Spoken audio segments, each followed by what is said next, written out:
Good morning, everybody. We are in the last month of December 2020. Yes, this is the last month of the year.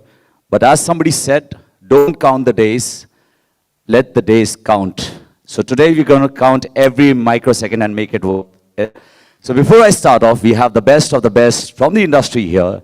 Take exactly the next 20 seconds to give yourself and your friends from the industry a thunderous round of applause. Zordar Talia ho jaye for everybody attending this event here. Good morning, ladies and gentlemen. Exchange for Media Group welcomes you to the second edition of e4m GroupM Programmatic Summit 2023. I am RJ Rahul Manchal, host for today, and I come out from my radio box to welcome you on behalf of the entire team. Let me begin by thanking you for being here with us today for e4m GroupM Programmatic Summit. Before we set the ball rolling, I have exciting news for you. On our social media campaign, yes, our contest is live. It's your chance to win really exciting prizes and gift hampers.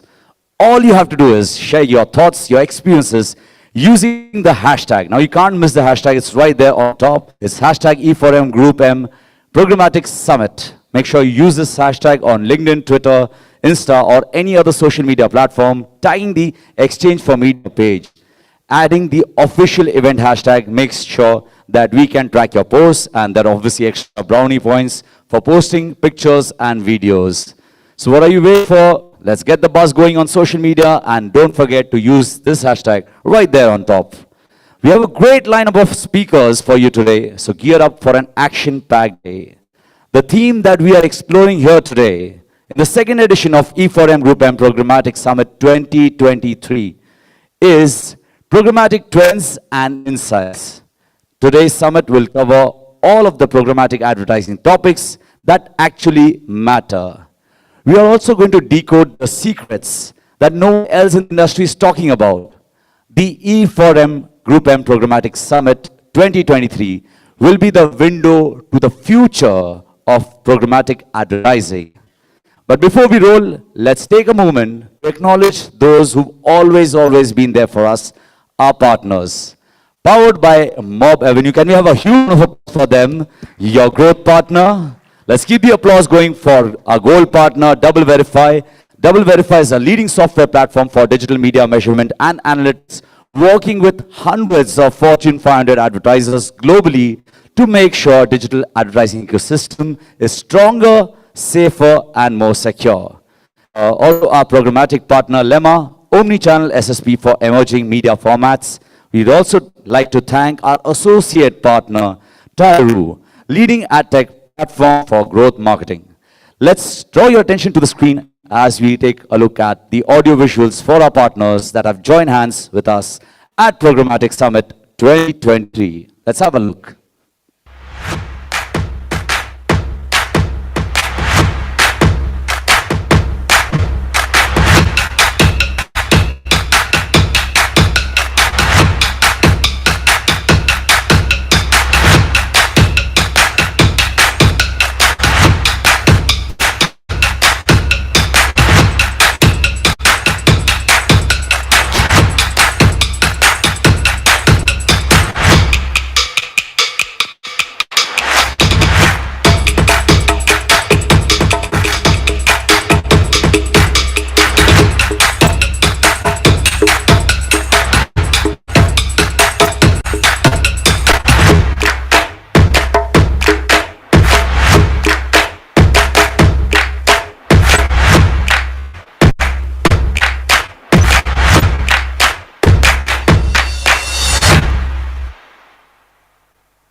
The digital landscape is rapidly evolving, and consumer behavior is evolving along with it. Seismic shifts are happening on a global and regional level. The advancing ecosystem of the diverse Asia-Pacific region is unlike any other. Marketers need new ways to engage consumers across the region that reflect changing habits and expectations. With new social media channels emerging, e-commerce growing, and CTV and gaming taking off, there are boundless opportunities to reach consumers. Yet amidst the changing landscape, one thing remains true. Ensuring quality across channels is a prerequisite for effectiveness. Learn more in WARC and Double Verify's new report, Raising the Bar in APAC, How Media Quality and Performance Drive Outcomes.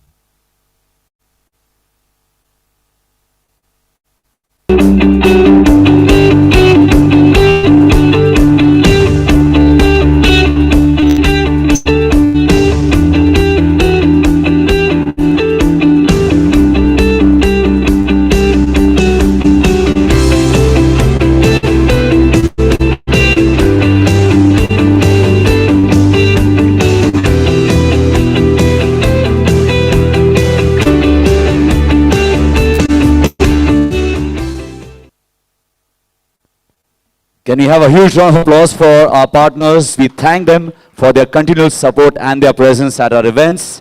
Let's start this morning with a gentleman who needs no introduction because every time he steps on stage, there's renewed energy and vigor. So may I welcome the co-founder for Exchange for Media, one and only one, Mr. Naval Ahuja. Zordar Talia, everybody.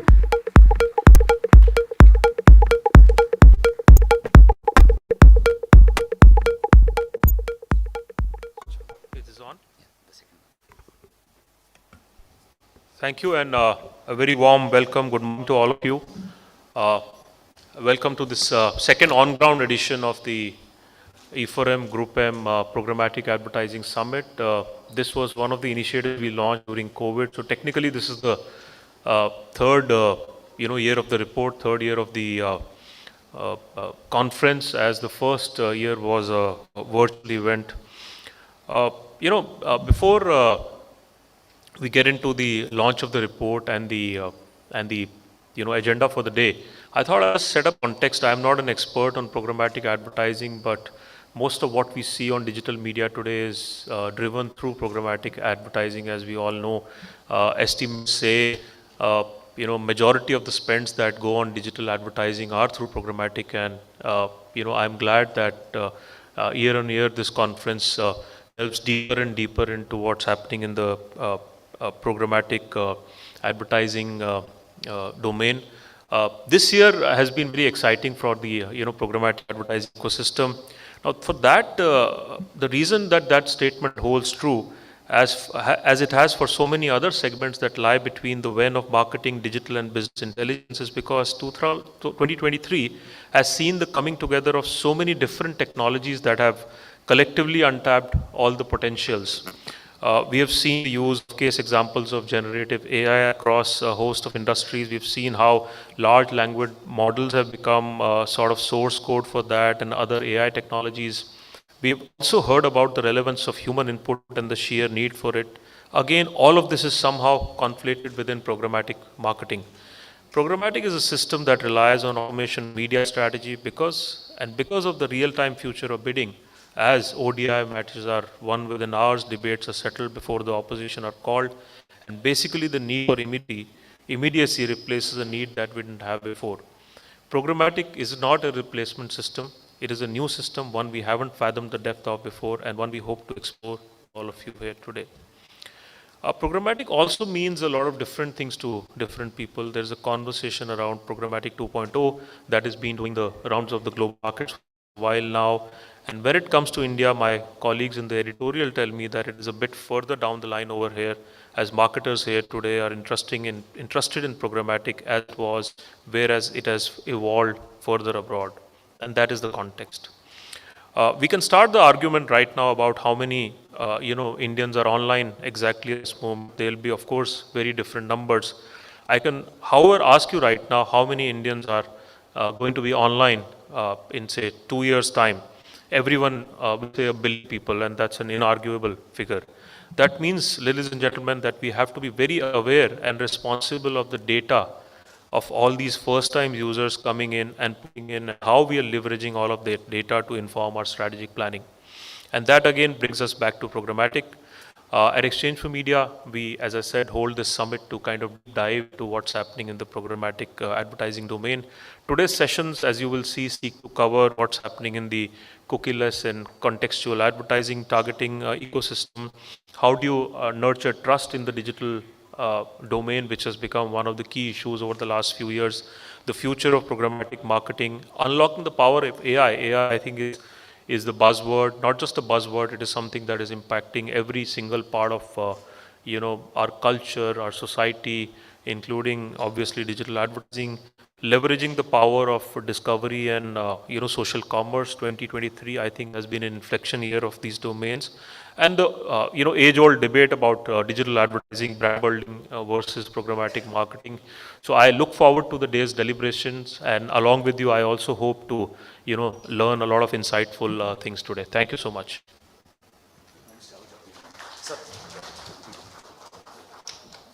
Can we have a huge round of applause for Mr. Ahuja for setting the tone for the summit and always inspiring us with his words. And may I take this moment to invite somebody who's always been there for us, and it's also time for unveiling the programmatic report. So put your hands together to welcome the General Manager at Zaxxas, Dimpy Yadav. A big round of applause for Dimpy Yadav, everybody, who will be unveiling the GroupM e4m programmatic report with Mr. Naval Ahuja.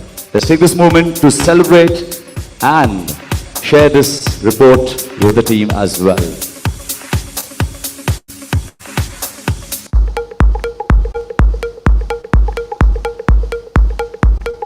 Ladies and gentlemen, a very special moment for the entire team. Zordar Talia, big round of applause as we unveil GroupM e4m programmatic report.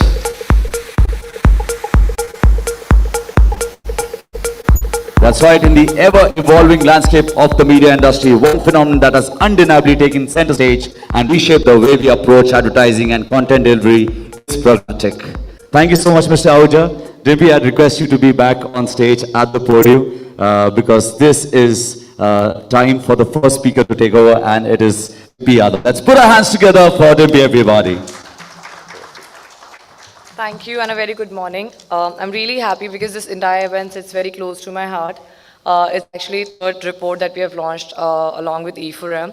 And why is it so special and exclusive for us? Because I feel that while programmatic had been evolving, but we could never see a report dedicatedly delivered only for programmatic. It was always just a section within digital. And with the help of e4m, we have been able to do that. And if you really follow back to our first previous version of the programmatic report, it had covered the basics in terms of how programmatic fundamentals work and how will that really look out in shape for. Our second edition had been talking about the trends for 2023. And if you really map it back to the report, they really followed through. And when we talk about our third edition, which is what I'm going to talk about today, so on the screen, can I please have entire programmatic report summary and the content page? Yeah. So I'm sure this report will reach you very soon and shortly. This report has 4 components primarily. The first one is recap that really talks about the shift in programmatic, how it had been working, especially post-pandemic. Because before pandemic, programmatic still, of course, was important, but was holding a share in terms of whether it's for branding or for performance. But post-pandemic, we could always see that how programmatic has taken over the stage and bringing solutions for every outcome-driven approach that a client is seeking for. Of course, we could also see that how programmatic advertising is working as per different category. So there's no standard approach for a single category as well. Even within automotive, you'll see that a particular luxury brand is using a very different approach versus a second mass brand, which could be there. Second section talks about that how the world is getting very unpredictable. If you have already observed, especially in past 2 years, that whatever approach we had been discussing, whatever new partnerships, technologies we discuss and kind of curate for, and we have to really up our game again next year because some changes happen, right? It could be maybe post a pandemic effect that every brand is looking for a ROI-driven approach, be it branding campaign or a performance campaign, or we can also talk about the fact that maybe become so technology-driven now that everyone wants to work in that same direction. And I don't really see that day. We're not really far ahead from that day where everything will really very soon become digital. And I don't call digital and programmatic very different as of today. Entire digital is slowly becoming very much programmatic, be it a search practice, SEO practice, or even a media practice. And of course, programmatic cropped from a media practice only.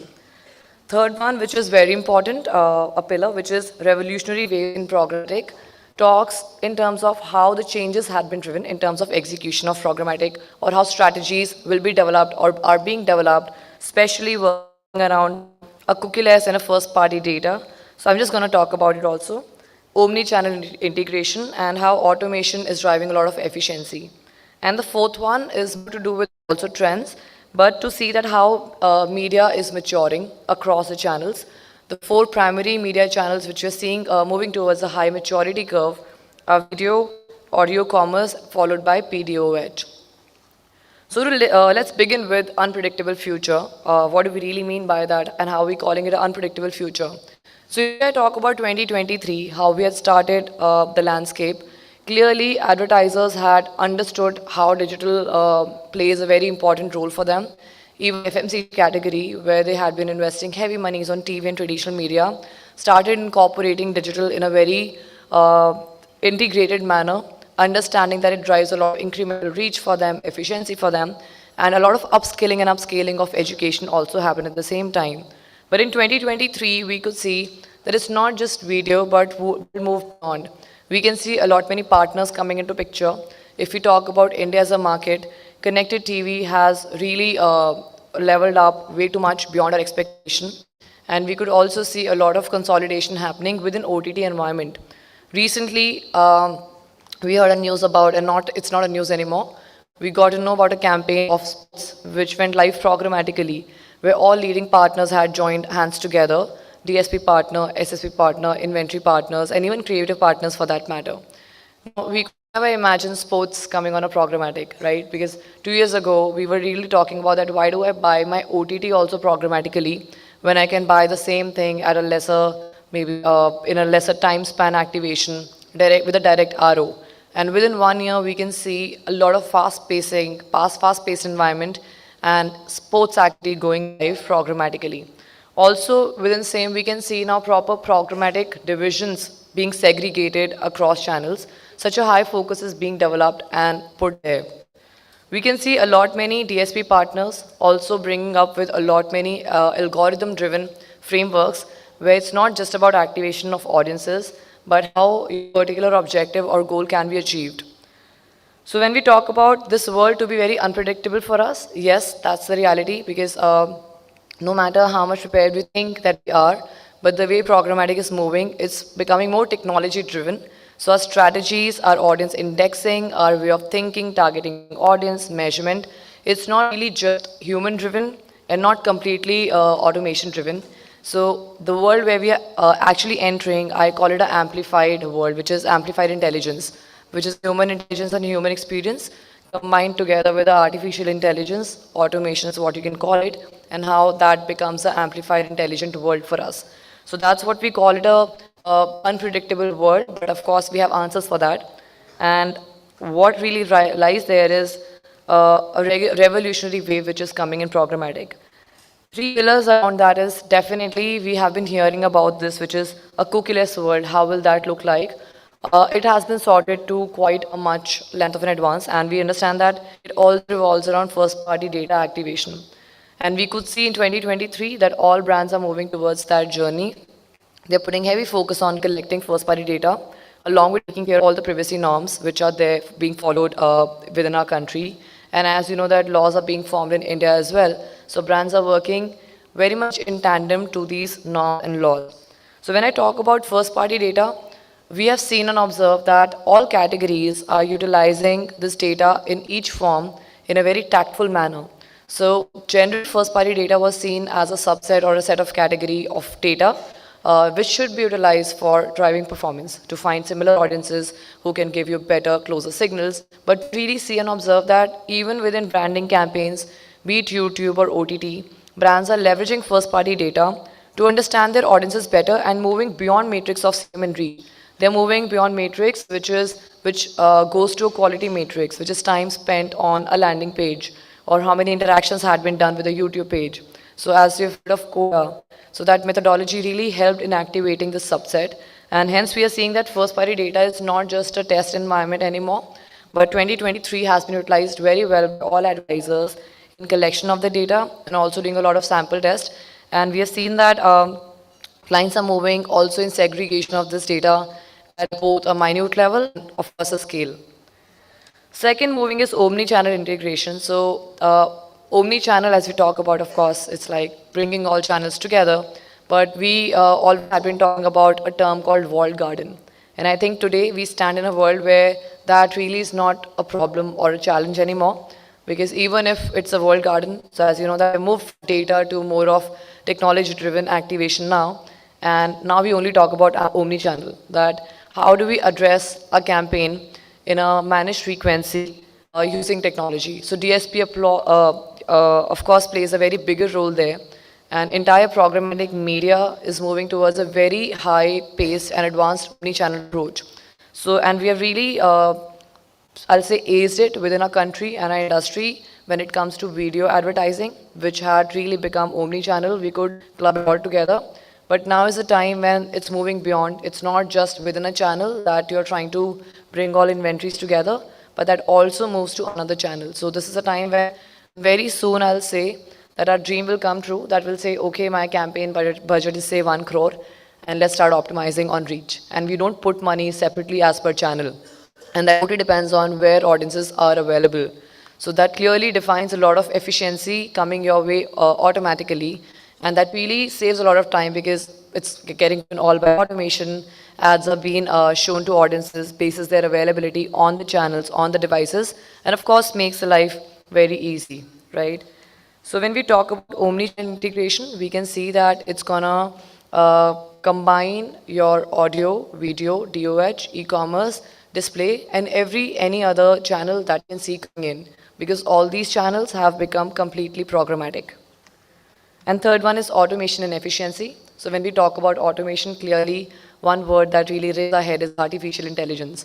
And generally, when we are talking about to our clients and industry, we see that they connect artificial intelligence with media activation only. But if you look around, starting from your campaign planning, you have a lot of tools around you now, which gives you very deeper insights and indexing. Moving to campaign activation, which of course, as you know, DSP that helps you. But then we have also other tools which helps in optimizing your campaign. Very short example I'll put here. All of you, I'm sure you see a lot of ads every day. You don't notice it, but while you're seeing that ad, you're present in a particular location, right? You're kind of browsing some kind of particular content, your handset, your browsing time, etc., etc. All these are just signals attached, threads attached to the one impression that you see. Now imagine when a campaign is being planned for billions of impressions, how many data strings will be attached? So it's impossible for a human eye to check those data sets physically by our eyes and make those changes every day. So there we have tools. So GroupM's proprietary tool is what we call as Copilot. That's an AI tool that optimizes a campaign. And in many campaigns, we have seen over 1,700 changes also happening. And even CPMs or CTRs or any kind of metric that client really wants to go for, we have huge efficiencies coming in. More than 20% also, even touching 30% for many months. So that's the kind of savings that these AI tools are driving for us and really saving a lot of time because it's all happening in real time. But when we also move beyond media activation comes results. And every advertiser says that, okay, I've done a campaign in an omni-channel environment, integration happened, automation really has done a lot of efficient deliveries for us. But what more? How do I plan my next campaign? What are the detailed insights about that? So we have a lot of measurement tools available which are being used, complete all tests done, where we can see what is the frequency overlap between two partners. So as you know, ADH is one of the prime tools used for that, which is around data insight and mining. It's owned by Google. But that really helps you understand that what kind of frequency should you be optimizing at, what kind of overlaps are there, what kind of audiences are available on which platform, and many more. So when we talk about automation efficiency, that really covers the entire loop for you, starting from planning to understanding audiences. And even when we talk about creative aspect, so DCO is the word where when we talk about DCO, you will see many people saying that DCO is not something new, it's very old. Absolutely, it's old. We have been hearing about DCO maybe ever since 2014. First campaigns started maybe in 2012 or 2013. But it's not the same DCO. DCO that we talk about today, of course, that's so for everybody's knowledge, DCO would be dynamic creative optimization. But that's not just about dynamic creative optimization. DCO today has to do a lot with automation, data, not just different communication being shown, but different creative asset also. So with the help of DCO, you can really enable an audience maybe who's near to a physical store. So the creative shown to them can actually talk about an add to cart or go to a nearby store where you click on the button and a map can open up. And you can really, that map will navigate you to the nearest because that audience is closer to the physical store. But maybe somebody is really away from the physical store. For that human being, the creative can really talk about add to cart. So once you click on it, actually will take you to e-commerce page. So depending on campaign objective, even with the same campaign objective, but depending on audience availability and their reach, creative optimization can be done beyond just communication and comments, and also can be moving towards different creative assets and aspects. And also, not to miss, as we always know that when we talk about automation and DCO, that also moves beyond many activations like triggers. So for an example, you're running an ad, say, for an AC. It could be different from Bombay region versus Delhi region. If it's raining somewhere, it could talk about humidity at the same time using trigger of weather. And if it's really hot, say, out in Delhi, it can talk about lowest temperature control features. Basis trigger, you can show two different ads to different people, not just two, many more. Moving to the next one, and I'm sorry if I really went fast in lieu of time, which is programmatic media maturity. I'll say please watch out for this in entire 2024 because programmatic media is really maturing at a very high pace. So when you talk about unlocking potential that clearly sits in what video, and I say that video still has a lot of scope to grow because when we talk about video now, it's not just about digital landscape, but we're seeing that how video can become integrated with your offline planning. So when you're planning your campaign, how with the offline TV campaign, how do you really see that beyond which curve your incremental reach can be fulfilled by digital programmatically, driving better cost per reach for you and not having an overlap with your TV ads. So we've reached the stage and it's time to go beyond that, followed by navigating the programmatic audio frontier.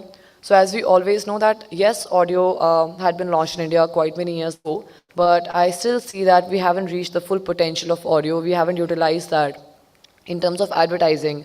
There's so much that can be done in audio, like voice ads, where with the help of a voice, we are talking back to it. We remember almost like 2-3 years ago at GroupM, we had done this test for Pizza Hut using a partners for automation of ad, where a user could talk to an ad. So while driving, that ad was talking to a user that, hey, it's a 1+1 BOGO offer today for pizza. Would you want me to place an order for you? And user could talk back to it.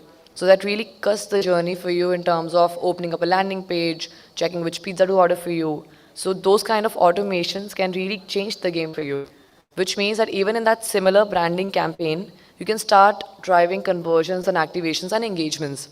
And I feel this is where we should be always thinking that we should moving our approach in a thought which is always objective driven, which is always outcome driven.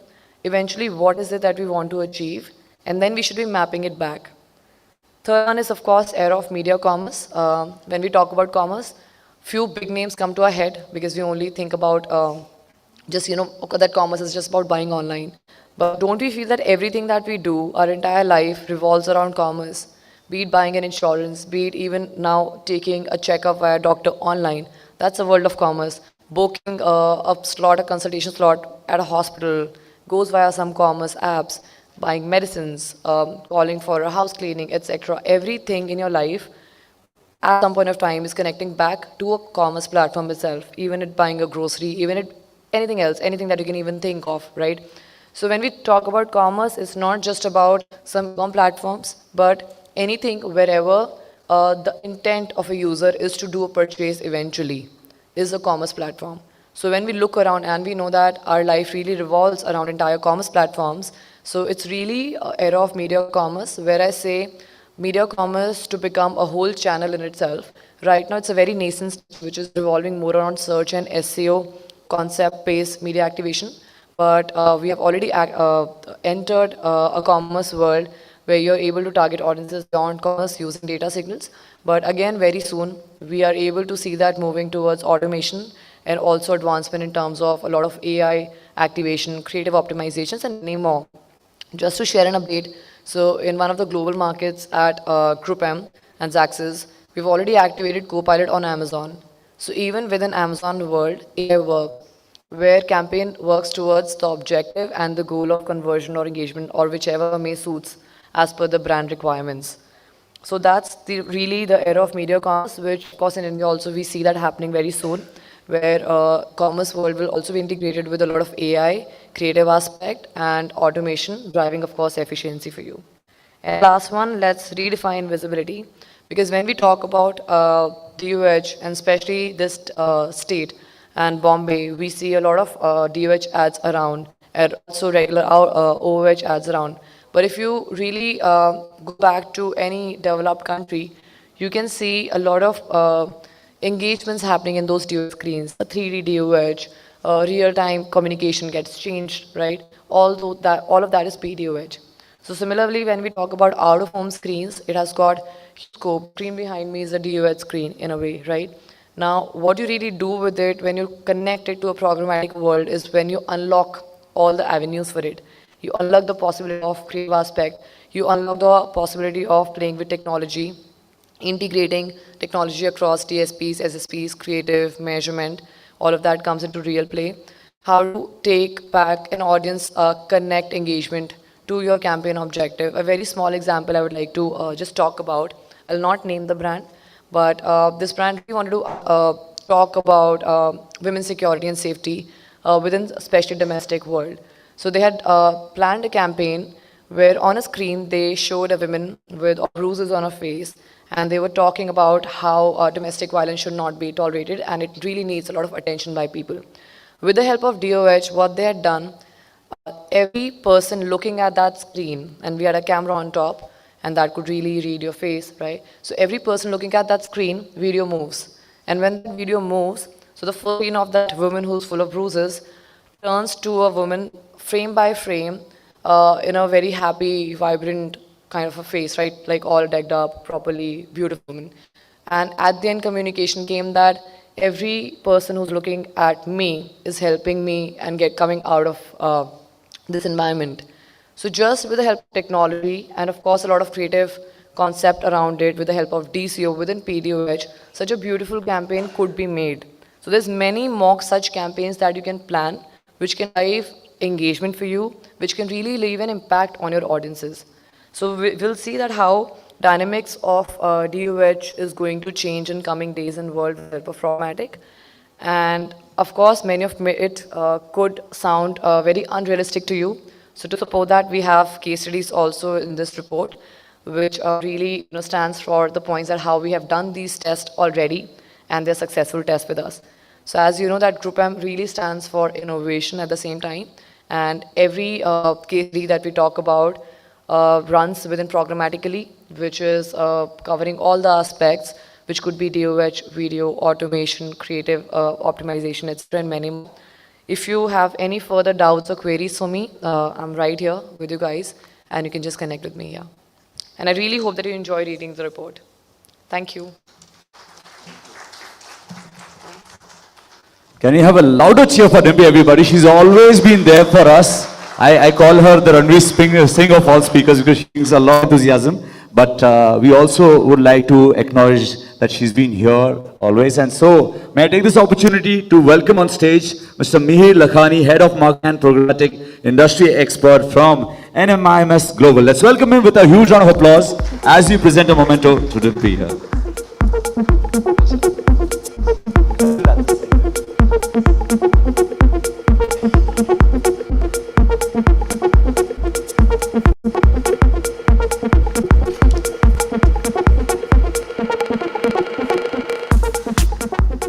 A quick photo up right here. I'll hold that for you.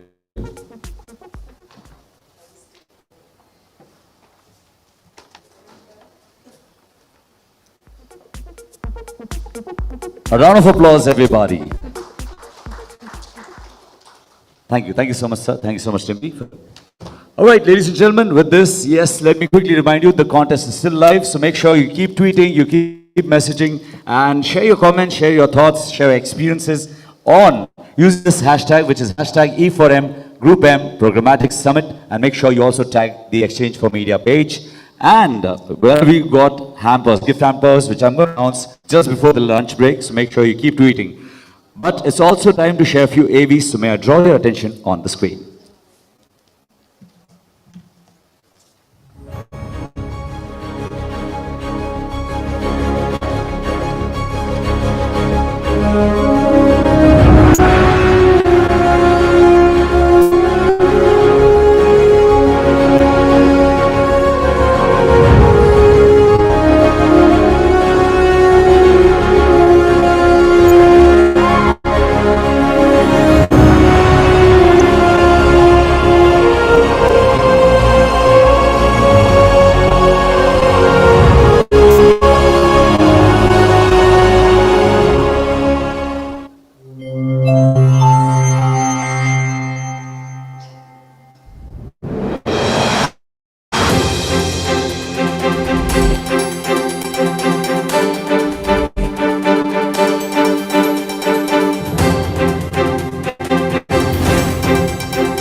I think if you live an interesting life, you'll write very interesting stories, which is also the beautiful thing about creative life overall.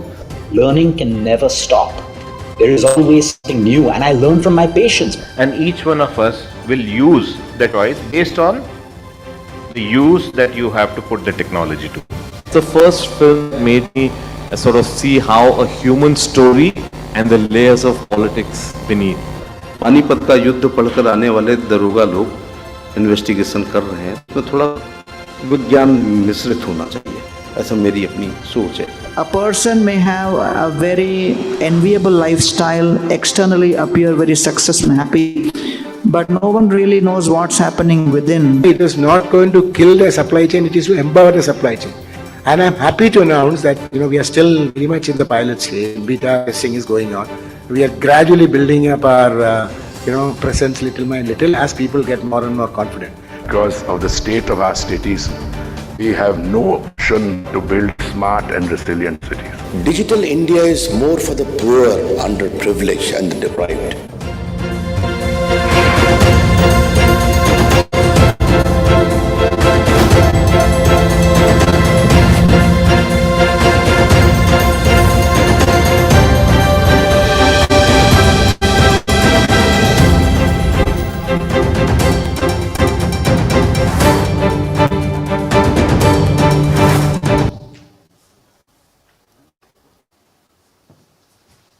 All right, with this, it's time to move to our first panel discussion of the day, and it's truly a very interesting one. As third-party cookies are phased out, advertisers and publishers must adapt their strategies for online tracking and targeting. Today, our panelists will explore challenges and the opportunities as well of a cookieless future, if I may say, identifying alternative options such as contextual targeting and discussing how to balance privacy and personalization. Our first panel discussion is on the topic cookieless and contextual targeting. First up, let's welcome with a huge applause our session chair, Medhavi Singh, Country Director, Enterprise, Criteo, with a huge round of applause. Welcome, Medhavi. Keep the applause going for Abhishek Sankhe, VP Marketing, Head of Digital and martech, Sher Khan. Also joining in, back on stage will be Mr. Mihir Lakhani, Head of Marketing and Programmatic Industry Expert, NMIMS Global. May I also take this opportunity to welcome on stage Shweta Singh, Chief Digital Officer and Managing Partner for Motivator GroupM. Welcome, Shweta. And last but not the least, a big round of applause for our Global Head, Digital, Experiential and Content Marketing for Tata Communications, Saugata Bagchi.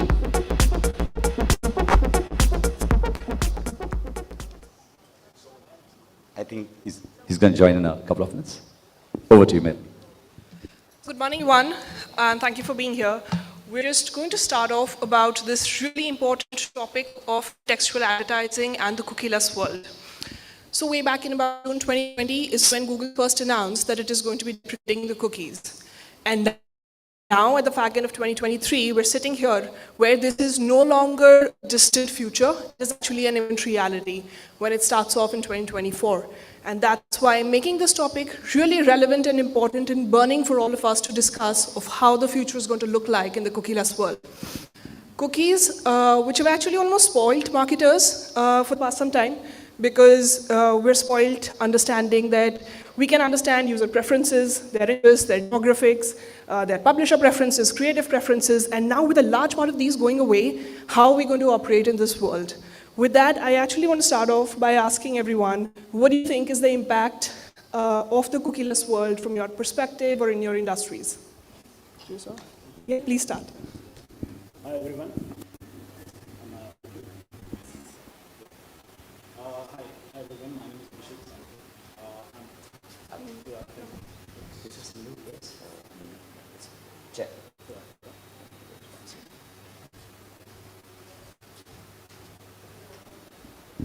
Hello. Yeah. So, hi, everyone. Abhishek Sankhe. I have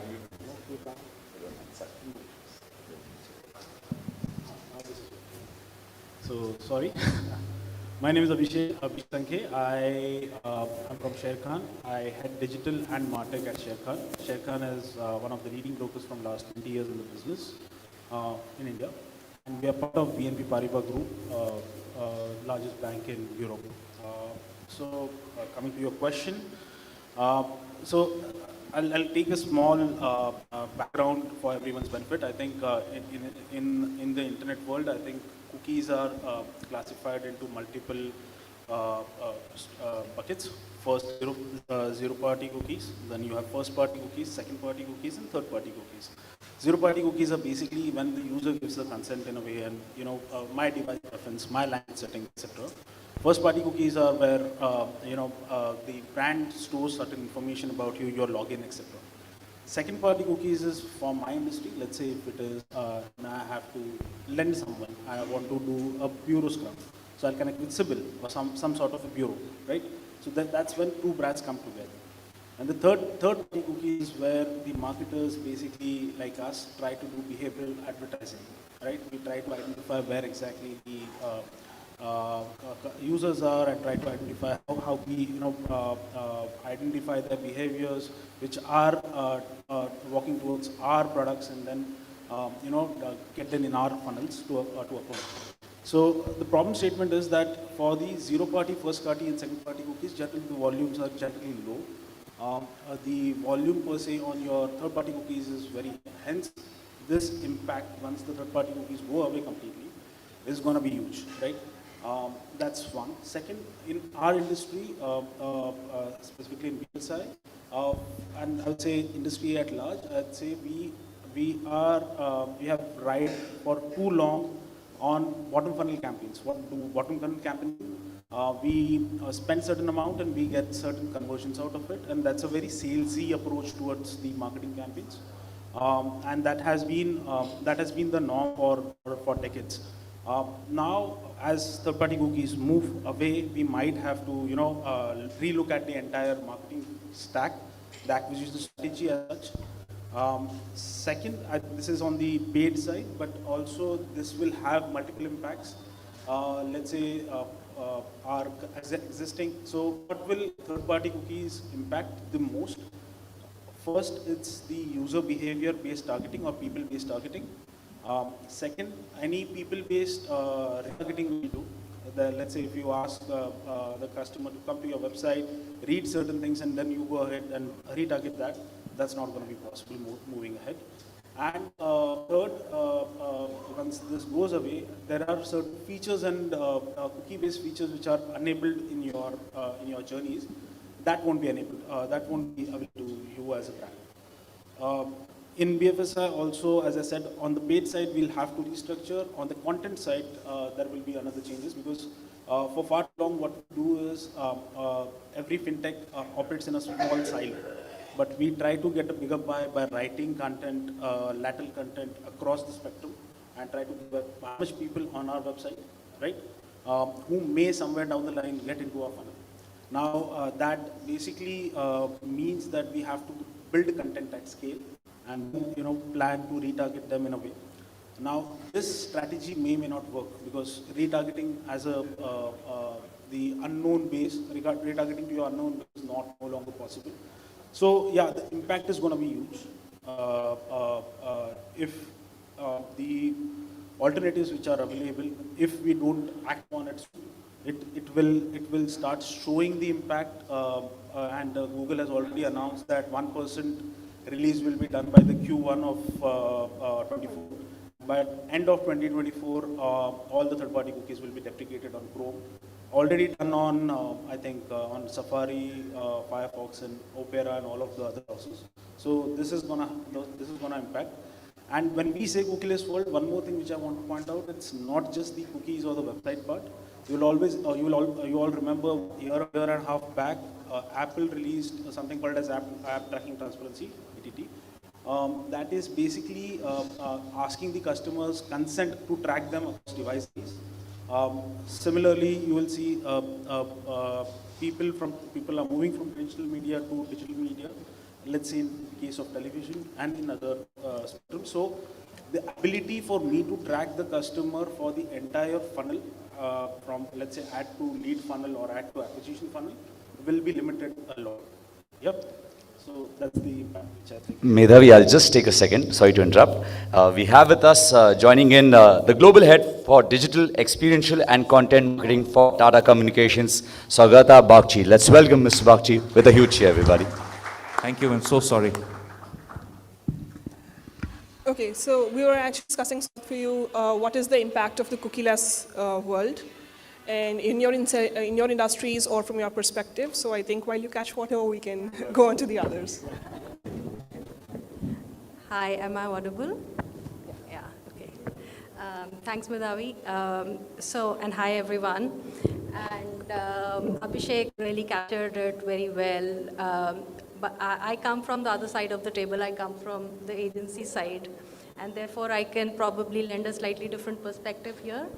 And actually, we're the conduits between, the advertisers and the platforms. So basically have a view of what is happening across all three. What is the impact on the clients? What's the impact on the agencies and, of course, the platforms. So broadly speaking, at an advertiser level, Abhishek's already captured it very well, that the impact will largely be seen on all the tactics where we're dependent on tracking at a granular level, tracking audiences and their behavior across the web, across the open web.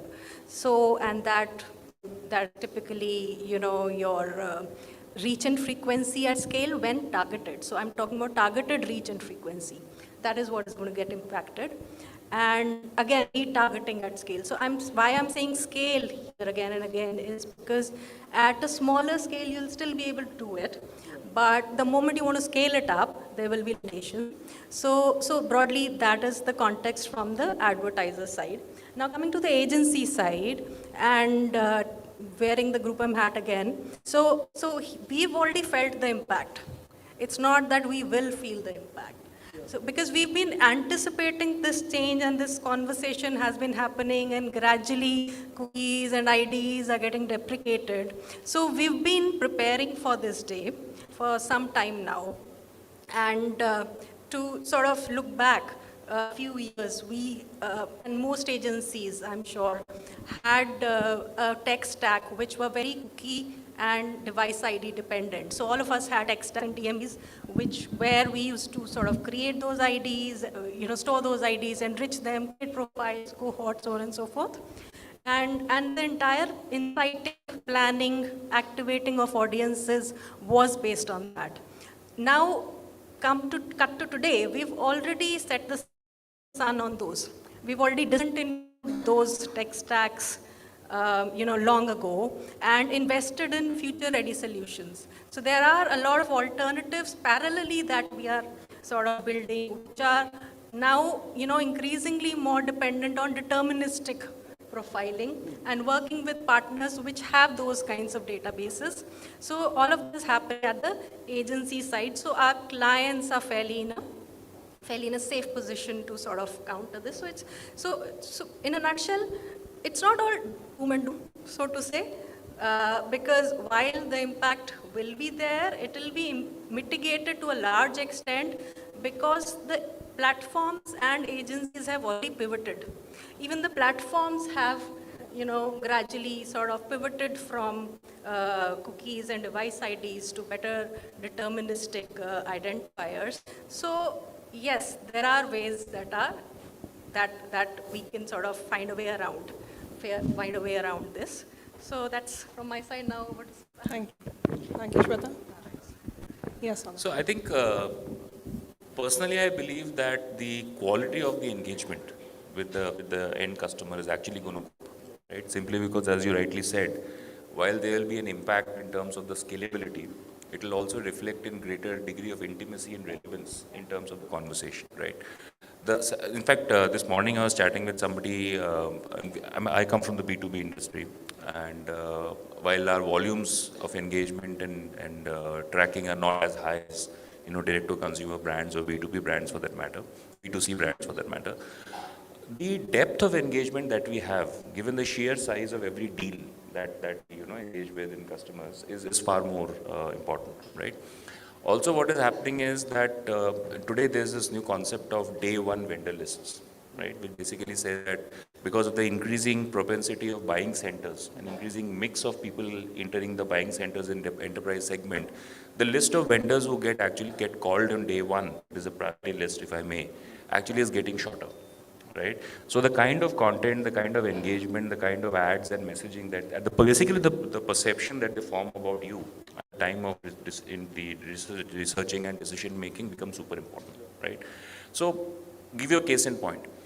Today there are these scripts that are being exchanged between advertisers and brand owners, right? So for example, we have a script with one B2B leading advertising platform, wherein the first part, the audience who comes to our website, whichever source, that data gets shared, non-PI data of course, gets shared with the advertiser through a script. And the advertiser markets to the same audience or some cohorts of audience, but very, very realistic, very close, when they're on their platform, right? So in a way, it is remarketing, yet not being remarketing, right? Now, those are things which will continue to happen. I think that's what you were also implying, right? So it's not all gloom and doom. But the thing is that same audience will actually see a far lesser number of ads probably on their feeds, and therefore the attention span go up from current 3 to 4, 5 seconds to probably 10 to 15 seconds. And I think that's good for us as marketeers, because then we have a lot more to tell them in interesting formats with precise messaging, targeted messaging, and so on and so forth. So coming back to where I started from, I think the quality of engagement is going to go up, and hopefully the conversion rates that we see from digital are going to go up. Great.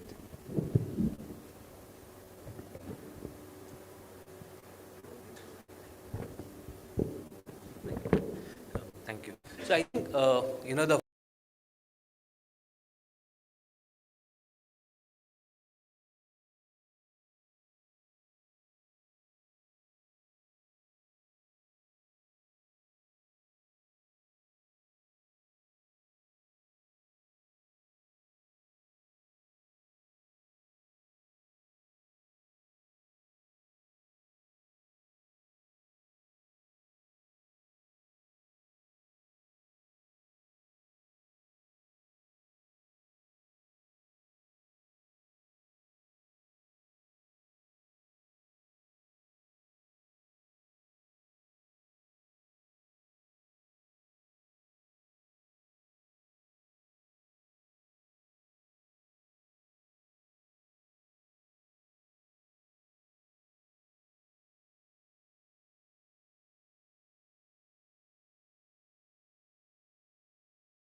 solutions that we really need to use will also require CTO approvals. It's not CMO or marketing heads who's going to be able to call, especially in the large organizations, right? So it's I think time for us to start taking actions very quickly. That's the most important thing to solve for. Okay, thank you so much. Let's now move on to understand how can we be future ready when it comes to online tracking and targeting. What are those alternative options? I think we've all said that there should be options and there are certain options that exist. Can we discuss a few of them for the entire audience to know? So I completely agree with the point which Sogata and it does from me, that we need to increase. First thing is that we have to focus on our marketing setup, our teams, the way they are structured, and also increase our experimental budget. Because currently they are far less than what is going to come, right? And we will have to keep testing and to identify which model is working for us. That's one. Second, one point which I also want to highlight, as the team said, that brands which are dependent on scale, they are going to face the problem. So B2B segment, wherever the ticket sizes are higher, maybe we can, you can still use the alternatives which we will mention. But for scale, definitely at this point, if the model works on people-based targeting, it works on behavioral advertising, then you will have to think out of the box, experiment a lot with your ongoing campaigns to identify how this will work. Or maybe, the entire, start working towards the entire full funnel option. So when I say the first alternative for brands which are working at scale, the first option definitely will be full funnel, moving towards the full funnel part. Funnel might take the larger budget than considering today bottom funnels are taking much bigger share of the pie. Second, from tracking perspective, I think there are 2 or 3 options which are still available. One of the things which the industry is coming together is the unified ID, which is essentially hash, email ID, and mobile number, which will be common across the entire ecosystem. That's one way to do it. The second part is definitely contextual targeting. So in internet industry, I mean, there are 2 types of advertising. One is the behavioral targeting, and second is the contextual targeting. For far too long, as everyone said, that we have focused a lot on behavior targeting because it's very easier for us to do it. Contextual targeting, for you to understand, it's like I have to go as a marketer in the market, identify who are the people who are talking relatively same thing which I am in the market for. So let's say if I am in the BFSI industry of lending, is there someone who is talking about personal finance or something, and I want to then collaborate with them to somehow do a contextual advertising or build my strategy according to that. There is also, I mean, in contextual there are 2 parts. There's one is request context, and then there is the user context. The request context is basically when you ask the user to give his permission. So if you have physical infrastructure, say you have branches, you have ATMs, etc. in the BFSI industry, as you have, maybe you want to target people who are around that, coming there frequently during the work hours, catchment areas in a way. And the second part is the user context is basically the going through the content which the user is going on a website page. Maybe talks about me. Now, one good part is that I talked about zero party, first party, second party. The benefit of this cookies is that they are far more precise. You can identify customer at a much better accuracy compared to third party, which will give you scale but not accuracy. One of the things which is possible through the contextual part is you build your first parties. You can plug that data in of the first party data of the advertiser and build your contextual advertising campaign accordingly. So that's second option. Third is device IDs, right? That's basically the app ecosystem, because most of the businesses you would see today have some percentage of at least the B2C part of it, have some part of app marketing involved.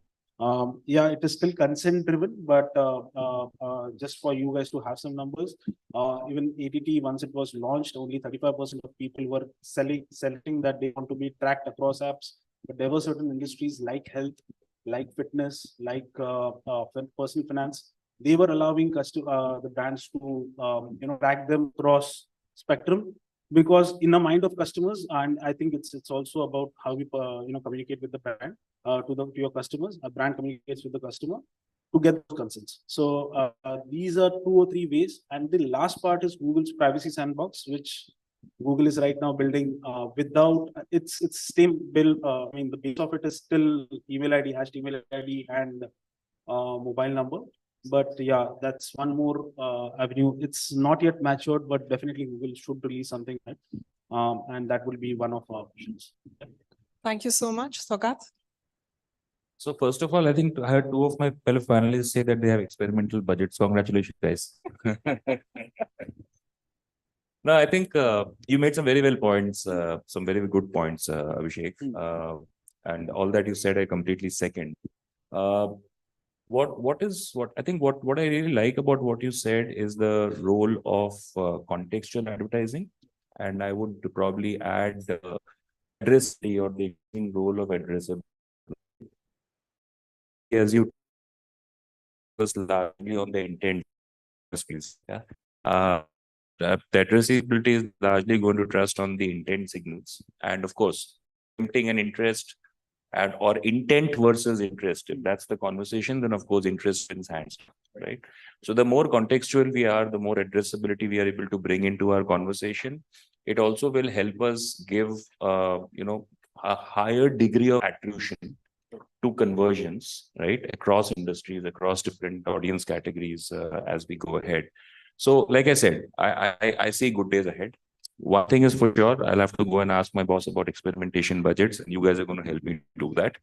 The second thing is the marketing AOP, the annual operating plan template has to change. Right? We can't take an X percentage growth over the last year and work out those numbers in few days before the board presentation.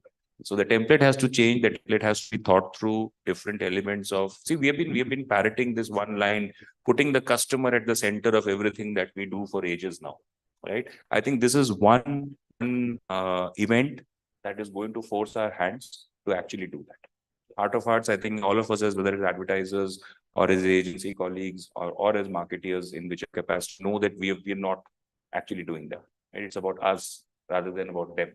So now it's a time when it is about us as customers, them as marketeers, or us as marketers and them as customers. Put them in, respect their intent, track their intent signal, make it more addressable, bring in a greater degree of attribution. And last but not the least, also push media owners, right, who today, for example, for whatever reason, are still happy doing inventory-based selling. Right?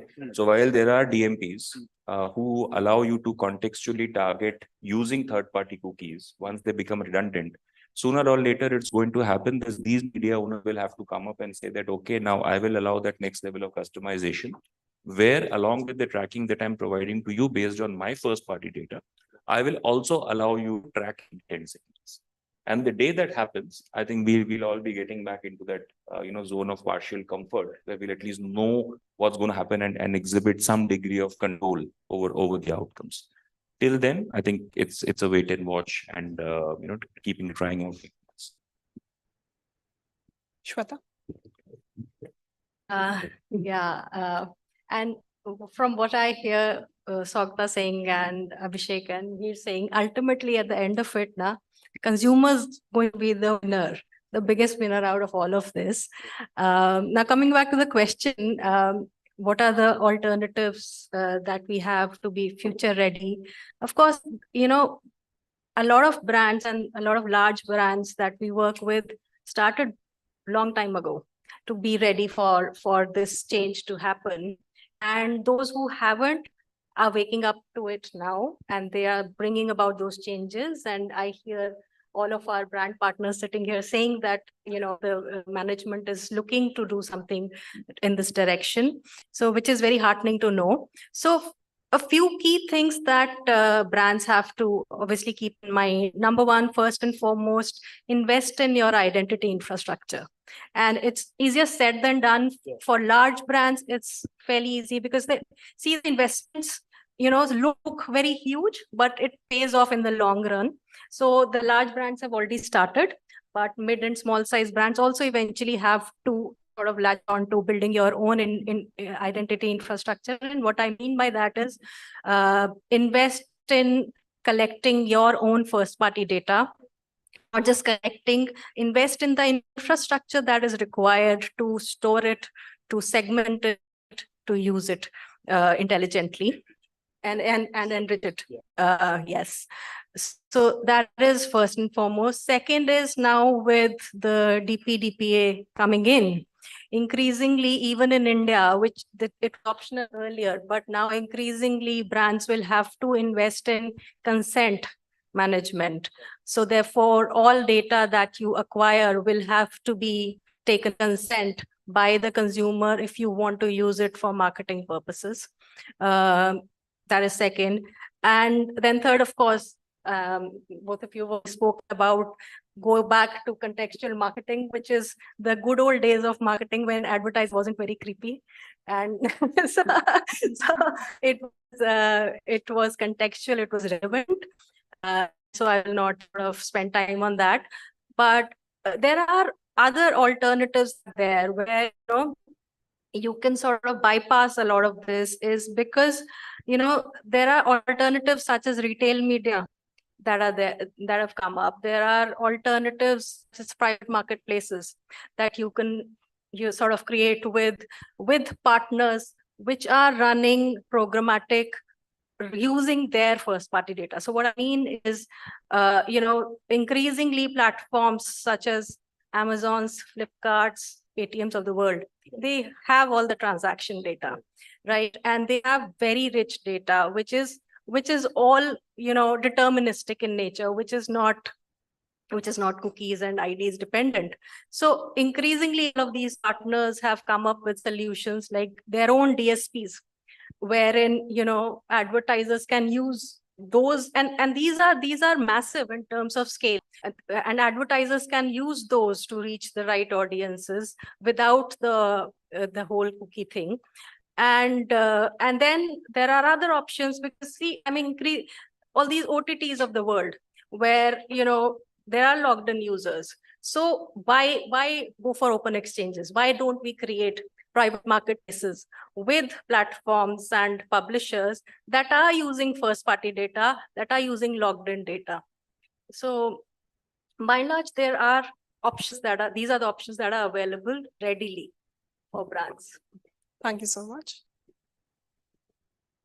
The first thing that I want to talk about is, I think among all of us, you're probably the least impacted, in my mind, because B2B technology has always been dependent on first-party data, so much more AVM, so much more than third-party data. Third-party data was probably to create like reach around the decision makers, but not towards the decision makers. So, when we go towards, go ahead in the session, we want to hear from us how it could impact so much more. Yeah. So, so I think all of us, understand that first-party data is going to be the key, or zero-party data is going to be the key. What's most important is to invest in stitching that data and looking at how will we segment that data, right? Can you hear me now? Can you hear me now? All right. So, so as they've suggested that we need to look at first party data and some of the other solutions, right? What's most important for us is to ensure that we are able to collect first party data, stitch it together, make it meaningful, use engagement with the first party data to try and make it richer so that we can segment it sharper. of course, that's not going to be sufficient, right? Because that's like water and well, which can get over any time. So we need to create a pool of audience coming from all other methods that's possible, right? The contextual targeting or using partnership with certain platforms, advertising on certain platforms. The other thing which you mentioned about, which is actually starting to happen already, right?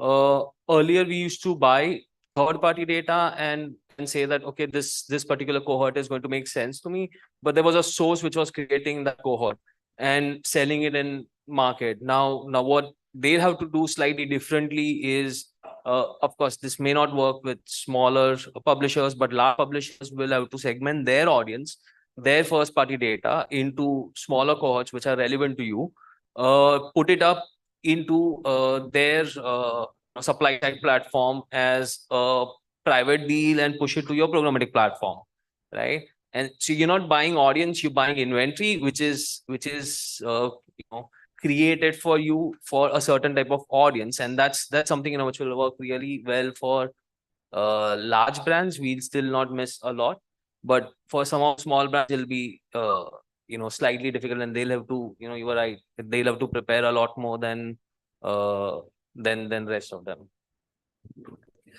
Okay, so now let's actually deep dive into each of the pillars that you mentioned. Let's first start off with contextual targeting. So what do you believe in the power of contextual advertising? Have you tested it? Do you think it is successful? And if you've not tested it, then do you think it has the power to actually do well when the third parties go away, when third party cookies go away? So, yeah. See, contextual advertising, at least in B2C space, it requires, let me be frank about it. So it requires far more effort from the marketing team and agency to make contextual advertising work at scale. Right? Behavioral is very easy because you have platforms where the behavior is right now. I mean, people are right now on social media where the behavior is something you can monitor and you can bring your cohorts and start targeting them.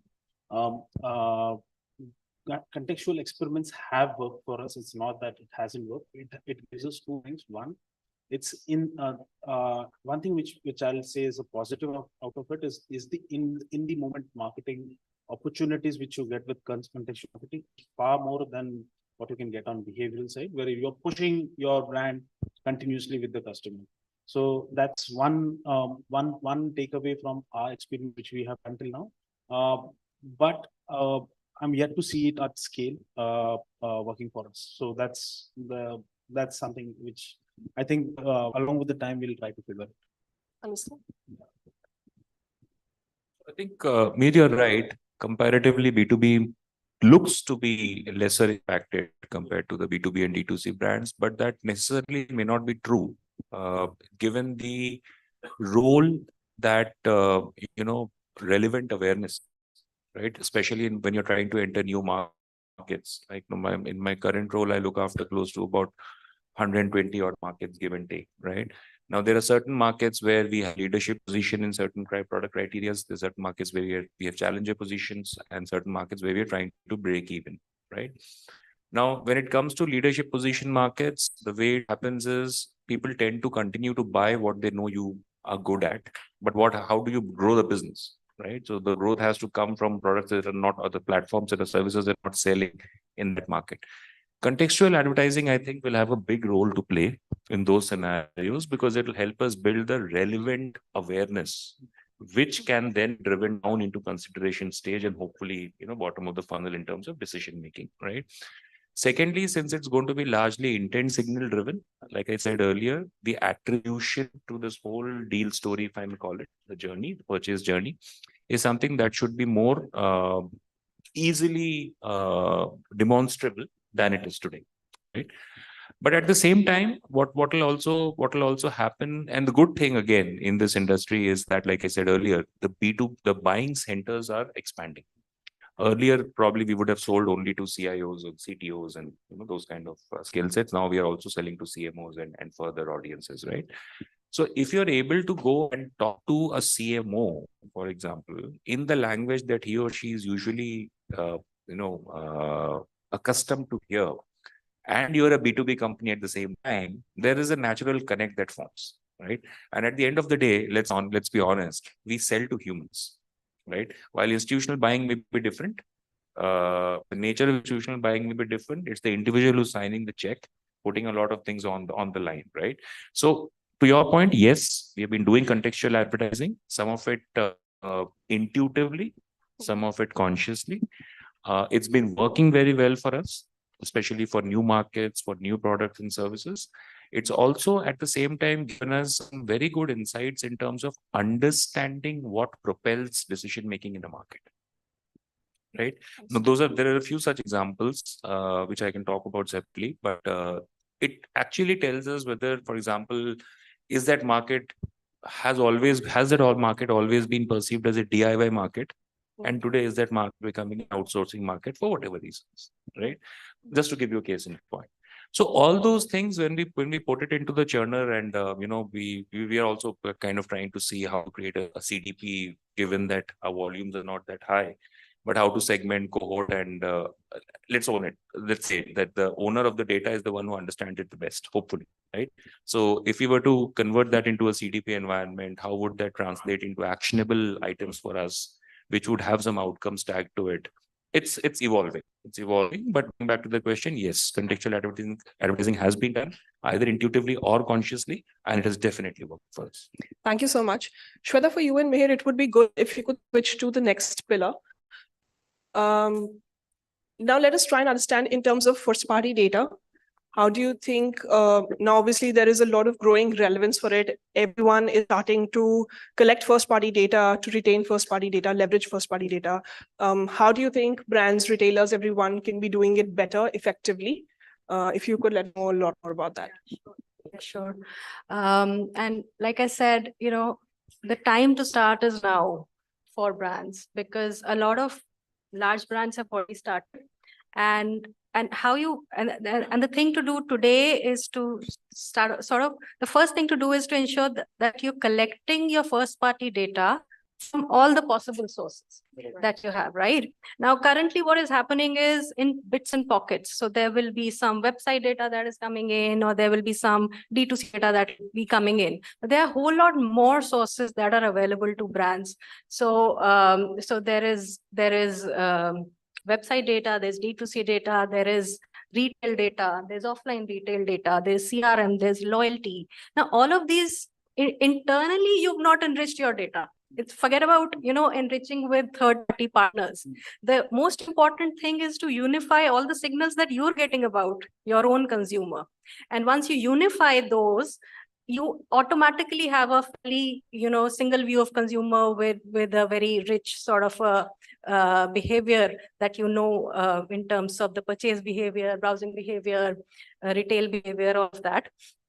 So that is the first thing to do. And how you do that is, and it takes time. See, if you were to start today to build your first party data, easily it takes about 2 to 3 years to reach a threshold, which will allow you to then have a fairly sustainable and a large leg of campaigns and media that are driven by first party data. So it takes time. It's a gradual journey, but what is required is each of your campaigns, whether it is online campaigns or it is offline activations, or even if it's print campaigns, they have to have a leg where you give the consumer an opportunity to leave their data with you. So, which is, for example, if you're running an online campaign and driving traffic to your website, don't just give information. Have some value exchange there. Either it's an offer or a coupon or a survey or something where the consumer is likely to interact and leave data. Similarly, all your campaigns, all your packs, selling packs on retail. Why can't we have QR code, which is then linked to, capturing data in some form or the other in exchange of and in enriching, engaging experience. So that is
we start with? What is the process of going about it? How we make it happen? We'll have some learnings on the way. Because today, anybody you buy data from, everybody claims that I do my data enrichment every 28 days, every 3 months, every so on and so forth. But we know what the reality sometimes is, right? And especially when you're deep diving into a campaign analysis report. So that is, again, like I said, something that we need to keep in mind. I'm not sure, how the audience would respond to this, but definitely something we should talk about. Definitely. I'll add one point here. No, sorry. So I think you're right. The time has and it's a very difficult, different time. Can you hear me now? Okay, this mic is on. It's green and it's not working. Okay, that mic has some problem. It's green and it's not working. So please, yeah. All right. So yeah, I think you're right. The time has changed, and we'll need to evolve in our skill sets, or we need to bring skill sets which can do this for us, right? So if you look at first party data that we are talking about, which is one of the most spoken about buzzword in the industry, to say so, right? The challenge is almost all marketers have relied on tools which were giving them third-party data, or wall gardens who used to collect the data and segment it for them to some extent. And we don't understand data science, okay? And the team that will understand data science is not a friend. He's a frenemy within the organization technically, in most cases, right? So which is where I said that it's not going to be an easy journey to start with. Collecting your data, because most of the solutions will require you to get a buy-in from your CTO, and you will have to probably enable your tech team, your data team to understand what you need, why do you need, what you need, right? And get them to understand how they'll be able to, how they should be segmenting your data for you, right? It's basically a collaboration between the marketing and tech, which will probably bring this alive.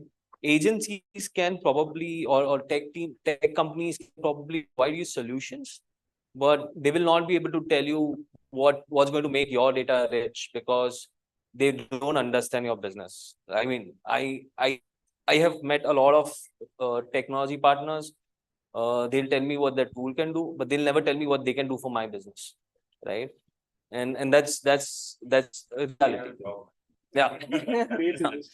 that's reality, right? So I think it's a lot of honors that brands will have to take on their own. They'll have to probably start training their tech team. Their tech team will have to probably start training marketing team on how things work. It's not like a marketing person needs to do data segmentation, but he needs to understand the language so that he can communicate it right.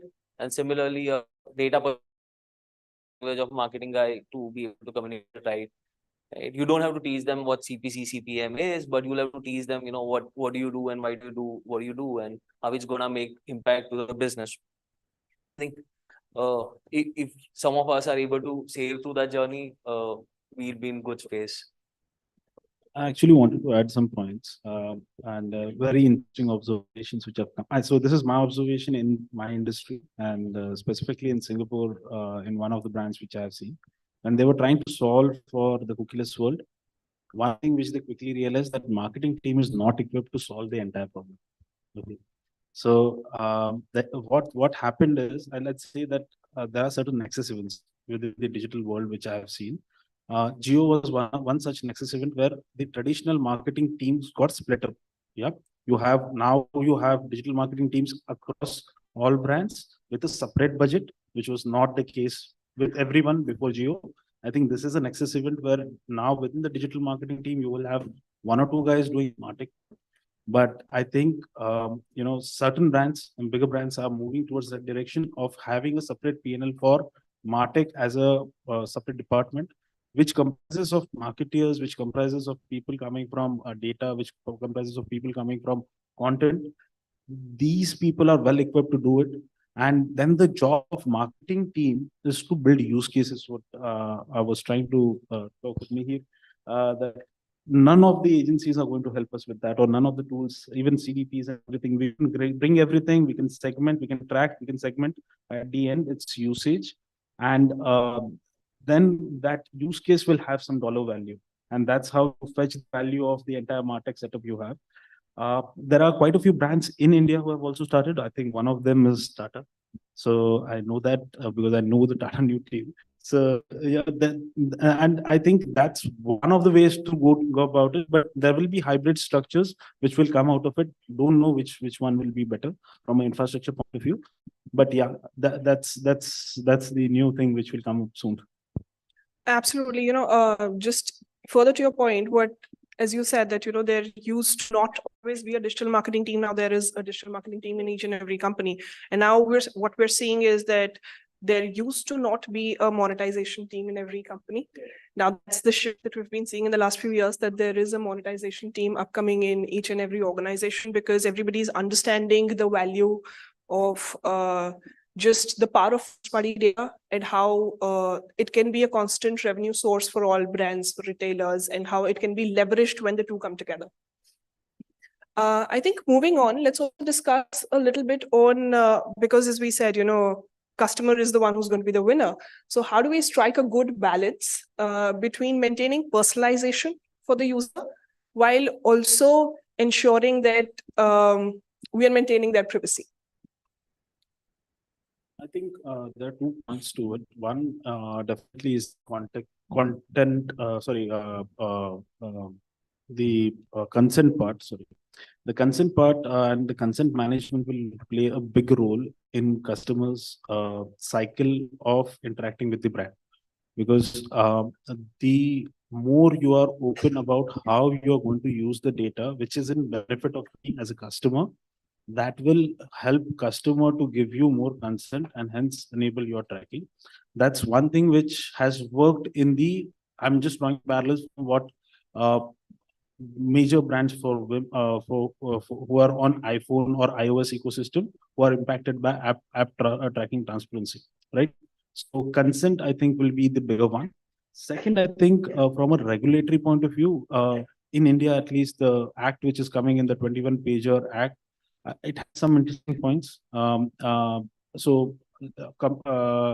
If we compare it with the European GDPR and all of it, the Indian law is much more simple, but it defines any variable through which you can identify an individual is considered as the PII or sort of data, and that data can't get out from your this thing or cannot be leaked in a way.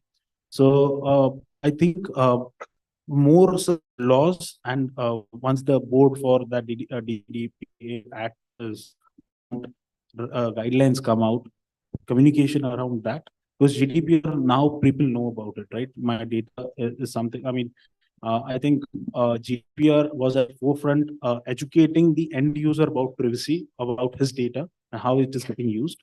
I think Indian laws will help the Indian diaspora to understand that.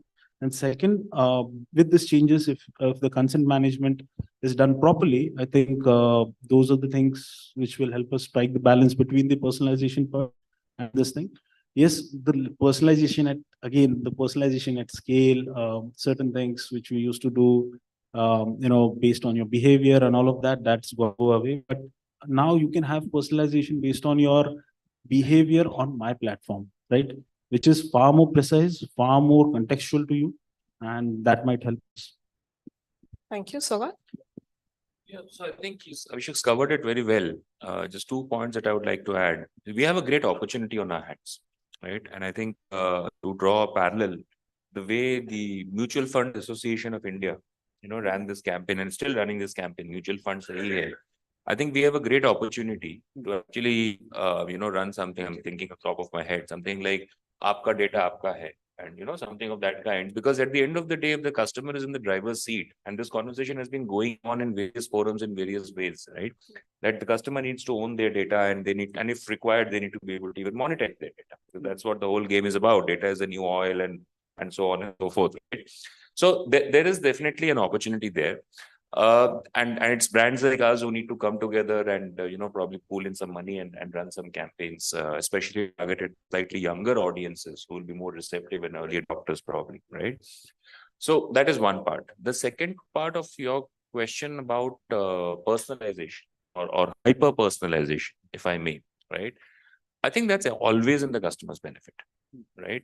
The way you go about personalization may change, as Abhishek rightly said, but the need to personalize will continue to evolve, right? Because at the end of the day, personalization is nothing but an intuitive understanding of what the customer requires and sifting through tons and reams and tomes of content that your company otherwise creates and put out what is relevant to him or her with the intent, with the hope, with the belief that if it is relevant, they will engage and that will drive the conversation into another lines.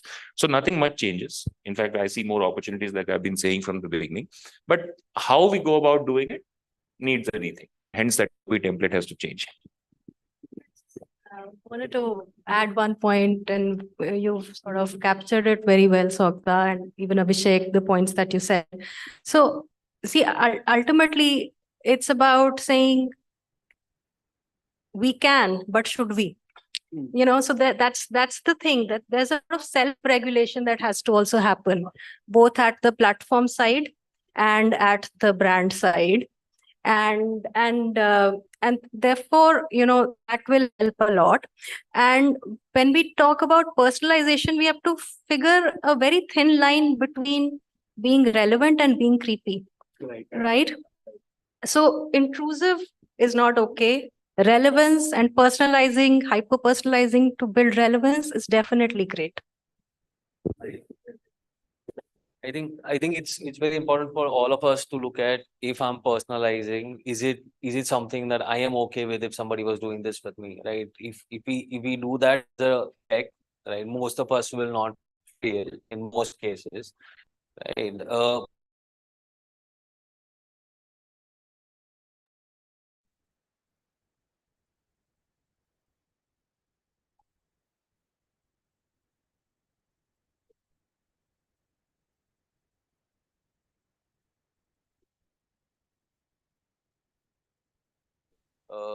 A brand can segment and say that this is the type of product that me keeps buying from me, and there is an offer, and let me show him an ad, and I'll be more than happy to look at that, right? That's the best thing to happen with me.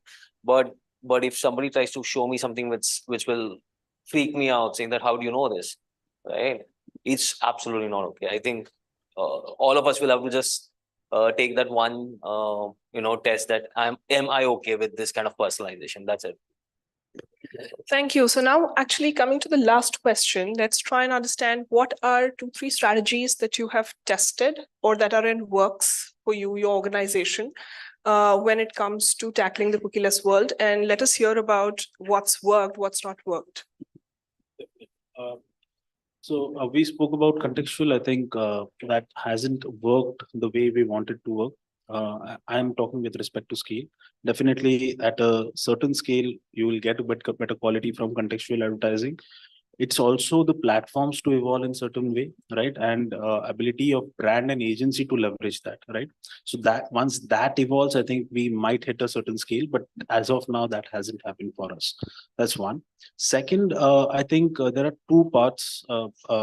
When this came in, we went back to our drawing board. Okay, we started looking at our entire martech stack in a way. And if I have to divide it, martech stack comprises of 3 big pillars in a way. That's tracking, segmenting, and targeting the user. And the next part is real time, but let's keep focus on this 3. So we started identifying what all things which we are doing right now are going to be impacted, right? From tracking, from segmentation perspective, and from targeting perspective, and started allocating some sort of dollar values to all of these use cases. And now we at least now have a template on what is the probable impact which we see. So one of the things is that if you are going to be impacted, let's say, see one thing which we have now accepted to a fact that certain scale might go down in some segments, right? Where we are doing push marketing, for example, that might go down. So we might have to change our strategies.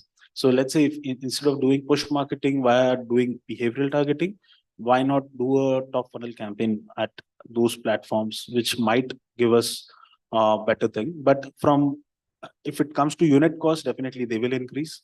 That's something which we have baked in. But yeah, the point is that we have created a template in a way, and that template is helping us define our use cases, which are right now relevant and which are not going to be relevant moving ahead, and what can be the probable numbers which we have to replenish through other sources. So some of them might be using the martech stack or the alternatives which are available, and certain might be using the traditional method of full funnel, full funnel or internal mining of your existing base, and all of those which you haven't done seriously till now, right? So that's those are the two things which have worked for us. But one thing which I like to say from a marketer's perspective, when I see my marketing team, that team now has to put far more thought while approaching their campaigns than it was till now, and that requires a certain set of education, and we're planning on that also. So those are 2-3 points which have worked. We are right now trying to float on that. Yeah. Thank you. Saga? Yeah, so I think most of us are going to probably end up saying the same thing as an answer to this question. So I'll try and add a new angle to it. One thing that has really worked for us, right, is actually bringing digital and experiential marketing together. Okay, and that's because it's like in Hindi there's a, I'm sorry, I'm going to move to Hindi, and there's a saying, right? ये तो सिर्फ trailer था, picture अभी बाकी है, right? So that what we are able to show on the web, or on what we are able to show as a part of a marketing campaign, right? When that journey gets completed, let's say in the form of an experiential engagement, right? Either in a captive environment or in a closed door environment, whichever the situation is, I think the impact that it leaves with the audience. But again, that's something which is very specific to the B2B world. But that's one thing that's worked, bringing digital and experiential together. The second thing that has worked is our, if I may use the term, gumption, to actually cut down on certain things which we knew were not going to be as relevant in the days and months and quarters to come. Take that bold decision and stand behind it, and actually reinvest in certain areas which helped us hyper personalize, as well as create contextual messaging at the same time. I think has started to show good results, right? And the third thing that has worked for us is the continuous, tireless integration between our CRM as well as our marketing automation software, right? Because that's a big gap that most of the organizations face, because like you rightly said, because of different buying centers, different approving authorities, and so on and so forth, right? So that journey for us has actually given us good dividends. So I would say these are three things that have worked for us. Thank you. Shweta? Yeah, and most of the points already covered, but yeah, one big thing which is fairly underrated and which we are sort of betting big on is geospatial data. That's something that is extremely safe in terms of usability, and when you overlay the existing geospatial data with propensity to buy, affluence, ownership signals, and a lot of multiple sources of signals can be sort of overlaid on geospatial data, and then you create your models to target the right kind of audiences at a cohort level, which is geo. Right, so that itself becomes a fairly relevant sort of a way to target, which is not dependent on any of these intrusive ways. Yes, it does. It does.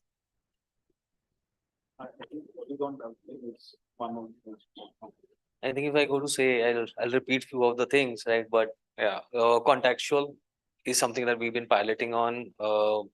Enriching the data is something that we've been piloting on. Marketing automation, something that we've been focused on since, it was not on focus because it was never the growth engine as much as the potential third party audience was, right? Yeah, we're trying to work very closely with our tech team and product team. We're trying to look at some of the solutions which we've not yet closed on, but hopefully in next one quarter we'll be able to close on and start transferring our data onto some of those platforms which will help us take the next leap. Thank you so much. I think as an ad tech platform, we take full responsibility that we should be the people who should be leading this space, and not just on one pillar, but on all of these pillars, so that all brands, agencies, retailers can come together and we can navigate the situation a lot better. Thank you so much. Thank you. Thank you.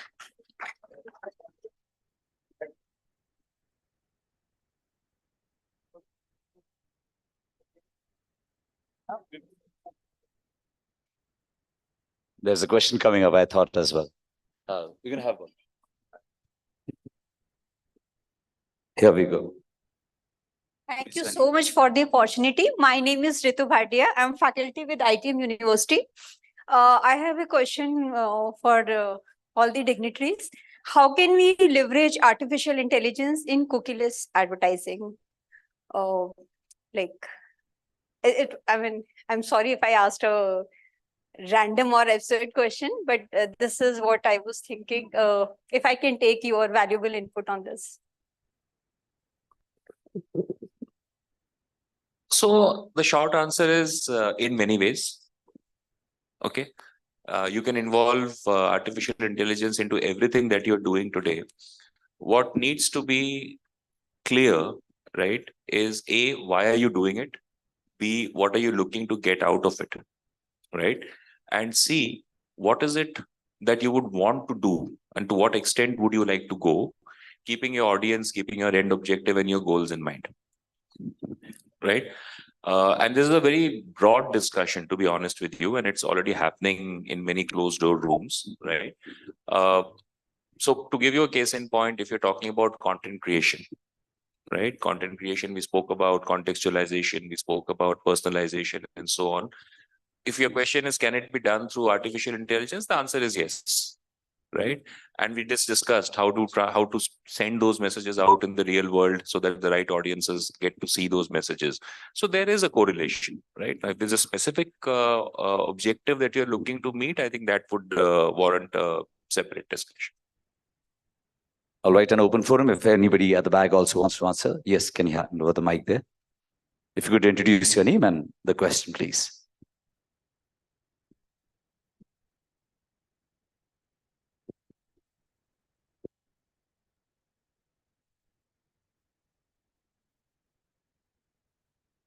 I'll pass this one to you.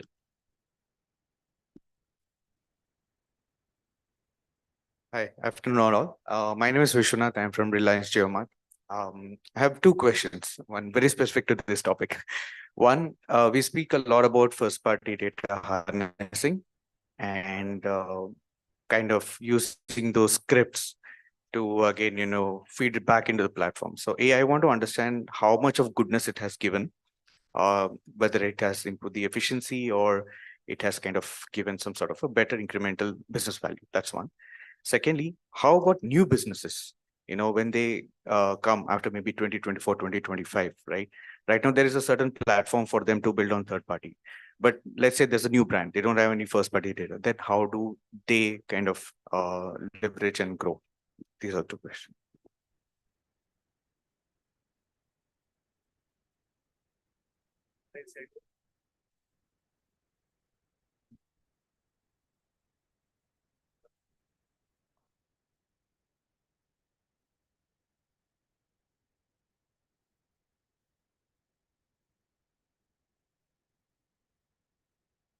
Can you hear me? Can you push the levels on the mic, please? Okay. I missed your first question, so Swagata will take that. The second question on the second question on how the new brands are, in this situation when the cookies are not going to be there, how they are going to build their first party data. I think that democratization is yet to come. Okay, in that ways that without sufficient investments in the tracking ecosystem, can you, as a new brand, can you build that kind of cost efficiency is yet to come, okay, to do effective marketing moving ahead. But what I understand, brands will be new in that era, will have different options. As we said, that there are many options which are coming out, right?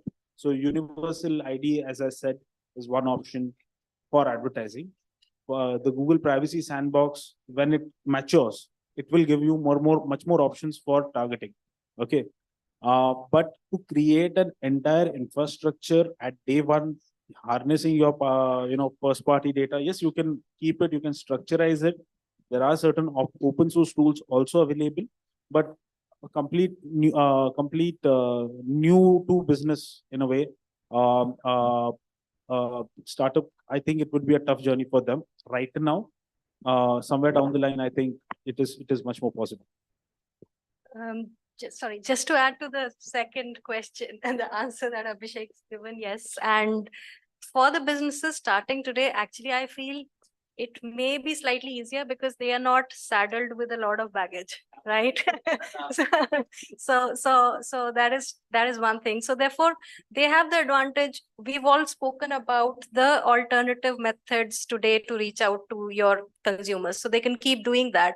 And in process, while they are doing that, gradually build the first party data. They don't have to invest in the elephant day one, but it's a gradual process.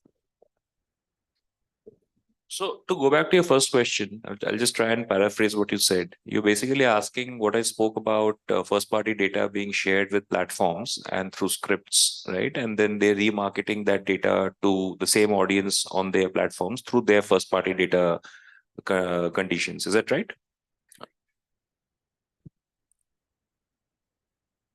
Right. Okay. So again, it will depend on what your comparison parameters are. If you are comparing it with the scale that the cookie environment would provide, second party, third party cookie environment would provide, it is way below. Okay. But what it definitely does is, if you were not to do it versus you doing it, there is an upside that is to be seen. Okay. But the reality also is that, if you take, for example, LinkedIn as a platform, right? I'm giving a B2B example. If you take LinkedIn as a platform, because of the operating constraints that LinkedIn has in certain markets, right? Because of their data protection laws and LinkedIn's need to compliance and so on and so forth, they're probably only able to engage with a fraction of the first party data that is relevant to you as an advertiser and them as a platform which they have information on, right? So this is a case by case, market by market decision that you will have to take, right? And India was a different ball game earlier. Next 6 months it will be a different ball game, as some of the panelists touched upon during the conversation. So if you're trying to do that, then you'll have to take a market by market, case by case decision on what level of penetration reach you're able to get at what frequency, and maybe run some test campaigns, the experimental budgets that we were talking about. Run some test campaigns and see if that works for you as a platform, as a route to market. That's what I would say at this time. All right, with this, it's time for a perfect photo op with our panelists and our session chair. Let's have a huge round of applause for them, and a round of applause for Mr. Parth Parekh, Lead Strategist, Programmatic Mob Avenue. May I request Mr. Parth Parekh to join us on stage to present mementos to our panelists and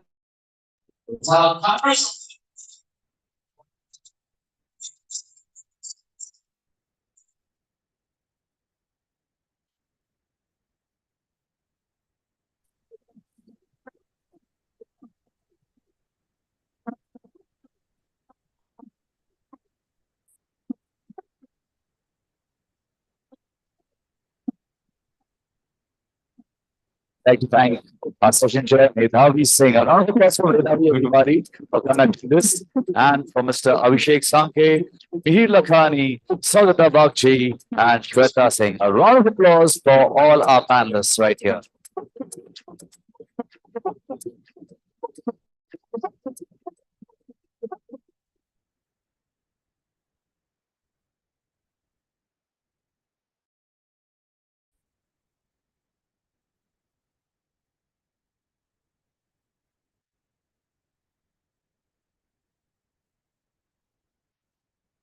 And may I request the team and Parth, sir, if you could join in for a quick photo op. If you can step a little forward so that we can get a clear photo op right here.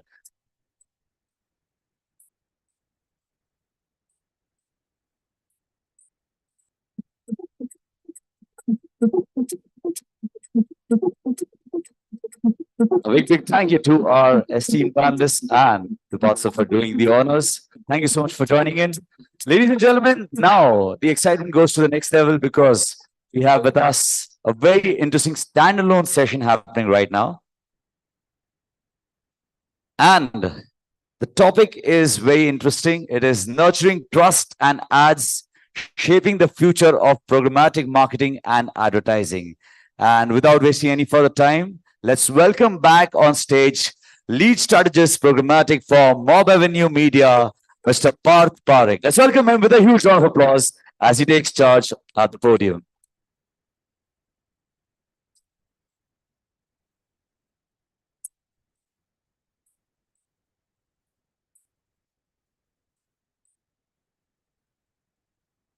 Right.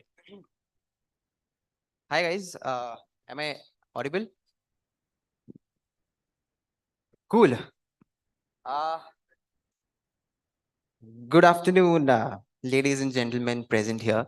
My name is Parth, and I've come here to have a quick chat about a lot of things, primarily about programmatic marketing and its landscape. Also know a lot of opinions from your end about a lot of things. Right. So starting with a simple question, can we get the slides changed?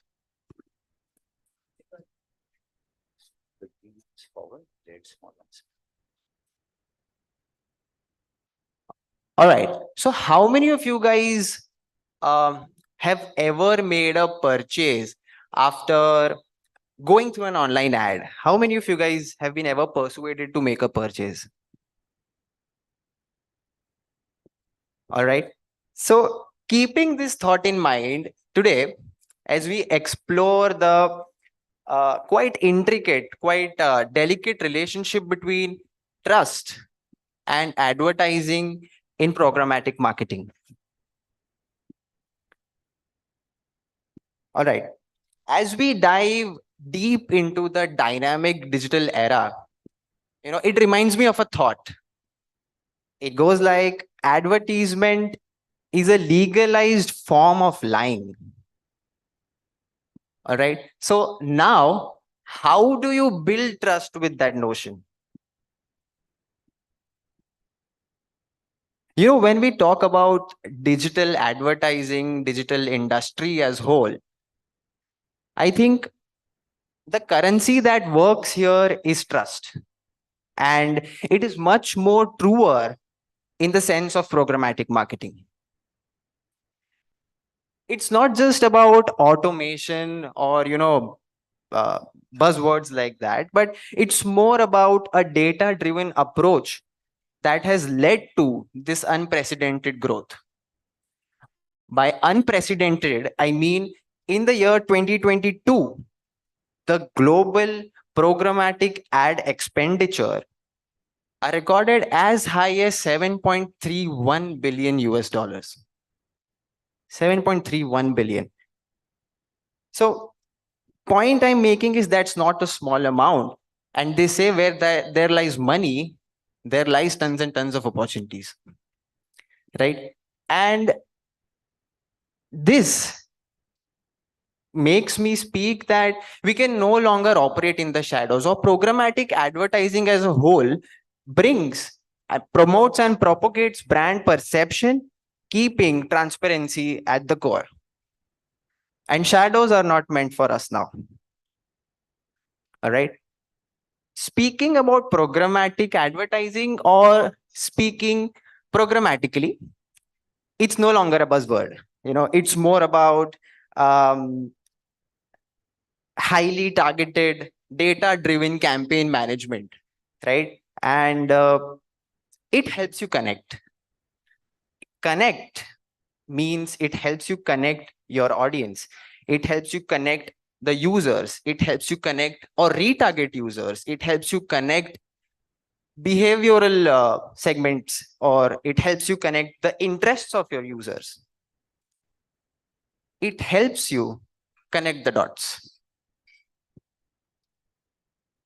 by dots here, I'm trying to harness the power the open internet holds, right? When we talk about open internet, does anyone know here what open internet means? You know, when we compare it with the traditional walled gardens and its reach, it's a mere 35% chunk of users. Whereas on the open internet, rest 65% of users are readily open for you to advertise,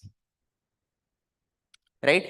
So giving an instance here, it's more about reaching out to the right user with the right brand on the right app or website, compared to reaching out to a user who is on a social media platform to pass his time or for entertainment. This makes me talk about how we help Swiggy Dine Out to retarget the users to make finally the first purchase on the Dine Out segment. So it was the users who were present in the Swiggy umbrella but have never made a Dine Out first purchase.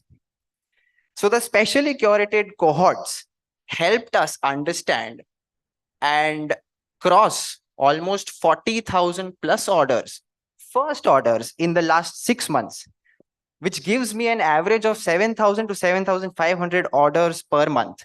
And these were all Swiggy umbrella users and have never made a dine out first purchase. Right? So this makes me ask you guys, or us as a community, what makes you trust any other mode of advertisement? Anyone? I know, I think it's lunchtime, but please bear me. I think I'll only take 10 minutes. Anyone? What makes you guys trust any other mode of advertisement?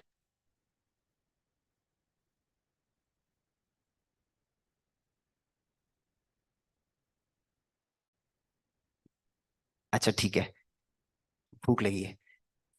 Okay, what we feel is the first factor is transparency. The transparency the platform offers. Second is the future-proof technology it has integrated. By future-proof technology, I mean how AI and ML has been embedded on the platform. Now, I've heard most berserk conversations about AI. You know, Hindi में बोलूं तो AI ऐसे topics में लोग AI डाल देते हैं जहां पे जरूरत ही नहीं है, right? But when it comes to our search DSP, AI is more like RNA and DNA in bloodstream. You know, you cannot separate water from water. Now, giving an instance here, how does AI help us as a demand-sided platform? So the DSP or our search DSP, which has been made from scratch, processes more than 200 billion ad requests a day. 200 billion, right? How am I supposed to know, or how are we supposed to know how to display the right user, the right brand on the right ad slot, on the right time, at the right price? That is where our 1,000 plus AI and ML enabled algorithms help us, not only to just increase our ad spends, also bring incrementality in the ROI to the client. Now, point I'm making here is AI is here to stay. Proven hai. Now, how we build better relationship with AI, it's up to us. In fact, to all the veterans out here, just like to your respective spouses and families, you build relationships. I think we should be mending the same relationship with AI in the coming years, right? Now, I think as we journey forward, trust becomes paramount, right? And that is what distinguishes programmatic as a mode of advertisement. So I think we are witnessing a growth, a paradigm shift, and evolution. And it might be in front of us. Now it's up to us how we grab the opportunity. Thank you all for your time. And I'll be happy to clear any doubts or queries backstage. Thank you so much. A very enlightening session right there. May I request on behalf of the team, Ms. Nazia Alvi Rahman, editor, Exchange for Media, to join us on stage to present our memento to Parth. How's everybody?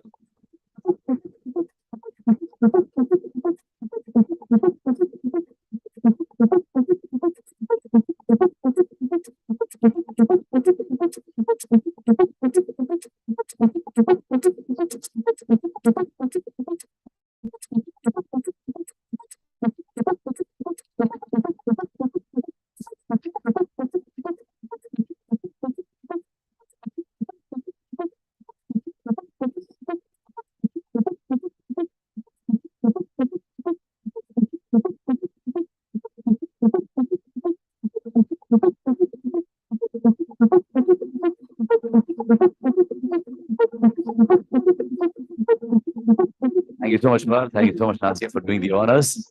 And with this, yes, a quick reminder, the contest is still on. Make sure you keep on sharing your thoughts, your comments, share your selfies and your videos and pictures using the hashtag E4m GroupM Programmatic Summit.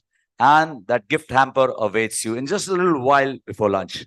But before that, let's also have a look at the AVs on screen.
I think if you live an interesting life, you'll write very interesting stories, which is also the beautiful thing about creative life overall.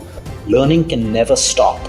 There is always something new, and I learn from my patients. And each one of us will use that choice based on the use that you have to put the technology to. The first film that made me sort of see how a human story and the layers of politics beneath. Panipat का युद्ध पढ़कर आने वाले दरोगा लोग investigation कर रहे हैं, तो उसमें थोड़ा विज्ञान मिश्रित होना चाहिए, ऐसा मेरी अपनी सोच है। A person may have a very enviable lifestyle, externally appear very successful and happy, but no one really knows what's happening within. It is not going to kill the supply chain, it is to empower the supply chain. And I'm happy to announce that we are still very much in the pilot stage and beta testing is going on. We are gradually building up our presence little by little as people get more and more confident. Because of the state of our cities, we have no option but to build smart and resilient cities. Digital India is more for the poor, underprivileged and the deprived.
All right, here comes the partner.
All right, like I promised you, it's time to also introduce our winner for the first half. Yes, there's also going to be a winner for the second half, and you get a gift hamper from us. The first half winner is Ritu Bhatia. Can you have a round of applause for Ritu Bhatia? May I request Nazia to join us back on stage to hand over the hamper to Ms. Bhatia right here. Please join us on stage, Ritu.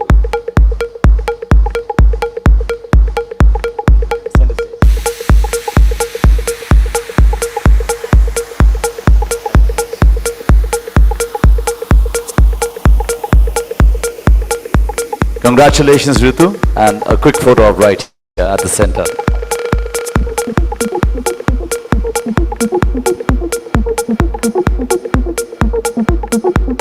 Thank you so much. And with this, yes, it's time for a very exciting fireside chat right here. Before I go ahead, let me introduce the two people on stage that are going to join us. From creating a 100 crore plus digital first company to being a Shark Tank to being an angel investor to being a partner at IPL 2023, he has done it all. And it's time to welcome him on stage, the founder and CEO for Happilo. Give it up for Vikas D. Nahar. Round of applause, everybody. Zordar taaliyan ho jaye as he joins us on stage.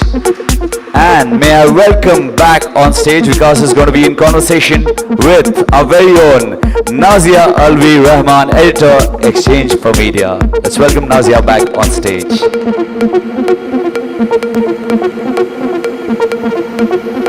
I think Vikas has taken time off and joining us for this exciting summit. Let's give him a huge round of applause, everybody.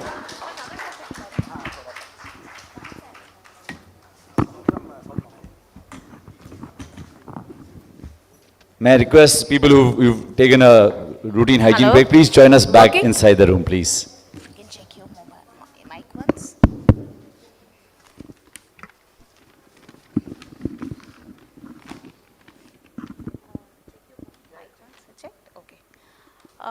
Thank you, Vikas, for finally making it, because Vikas was stuck in traffic for quite some time and we've been waiting for him for last almost 30-35 minutes. I apologize for the same. I'll make it up from here. Sure.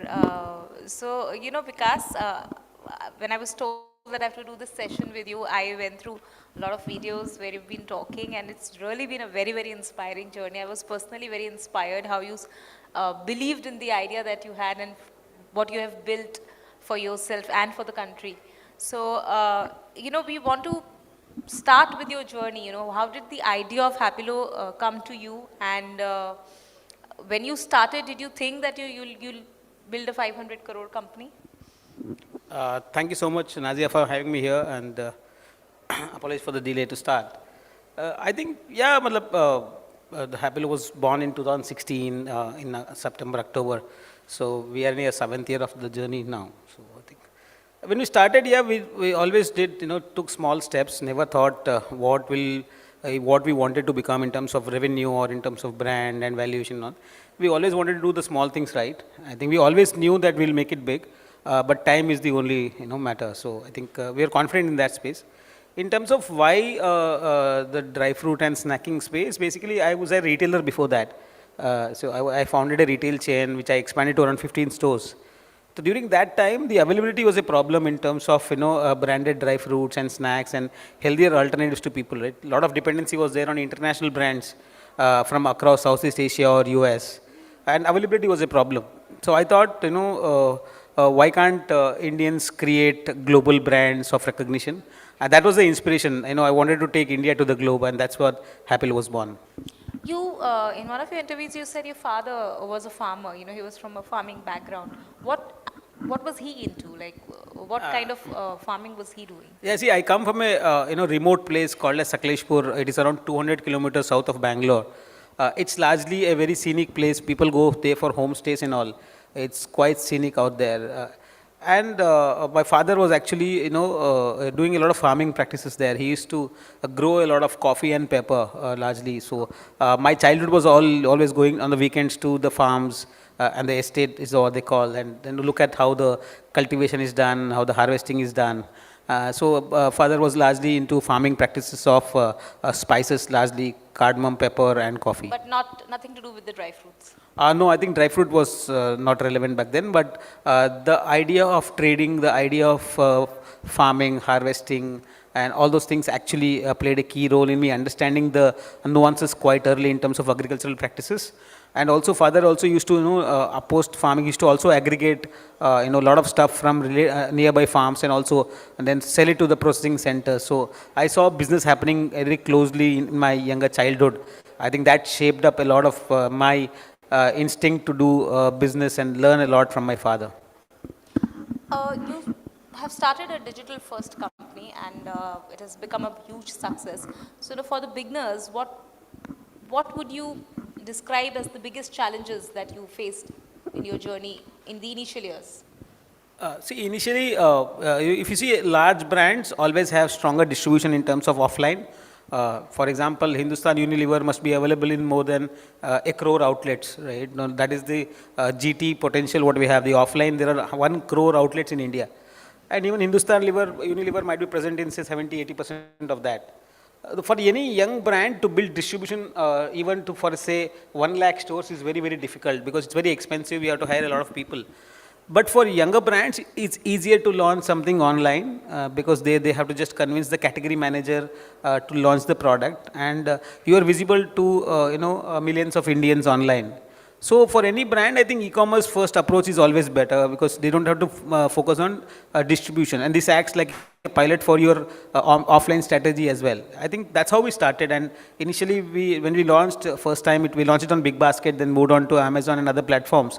And that's where we got decent success in terms of the customer traction. We did a lot of experiment in terms of how do we launch a product. If something was not working, we're quick to change the product and things like that. So that's how it started, and e-commerce give you a platform where you can actually do trial and error. And once you have a little bit of traction, when the product market fit is done, you can actually go expanding in the omni-channel strategy where you can go offline, you can go to modern trades, you can open your own stores, which we have actually done all of them. In fact, not only e-commerce, we are largely now present across 15,000 stores in India. So that's why we're able to expand. But initial traction happened on e-commerce, and I think we were a large beneficiary during the COVID as well, because everybody was at home and nobody was able to go out. Everybody was depending on e-commerce, and we were actually at that time trying to be one of the largest brands out there, and eventually it happened that we became that number 1 brand in the category, and we created the category with e-commerce players. You've given a wholesome thing, but if I'm very interested in understanding what were few initial months like, how many customers did you have initially? How did you grow it? If you can share more details.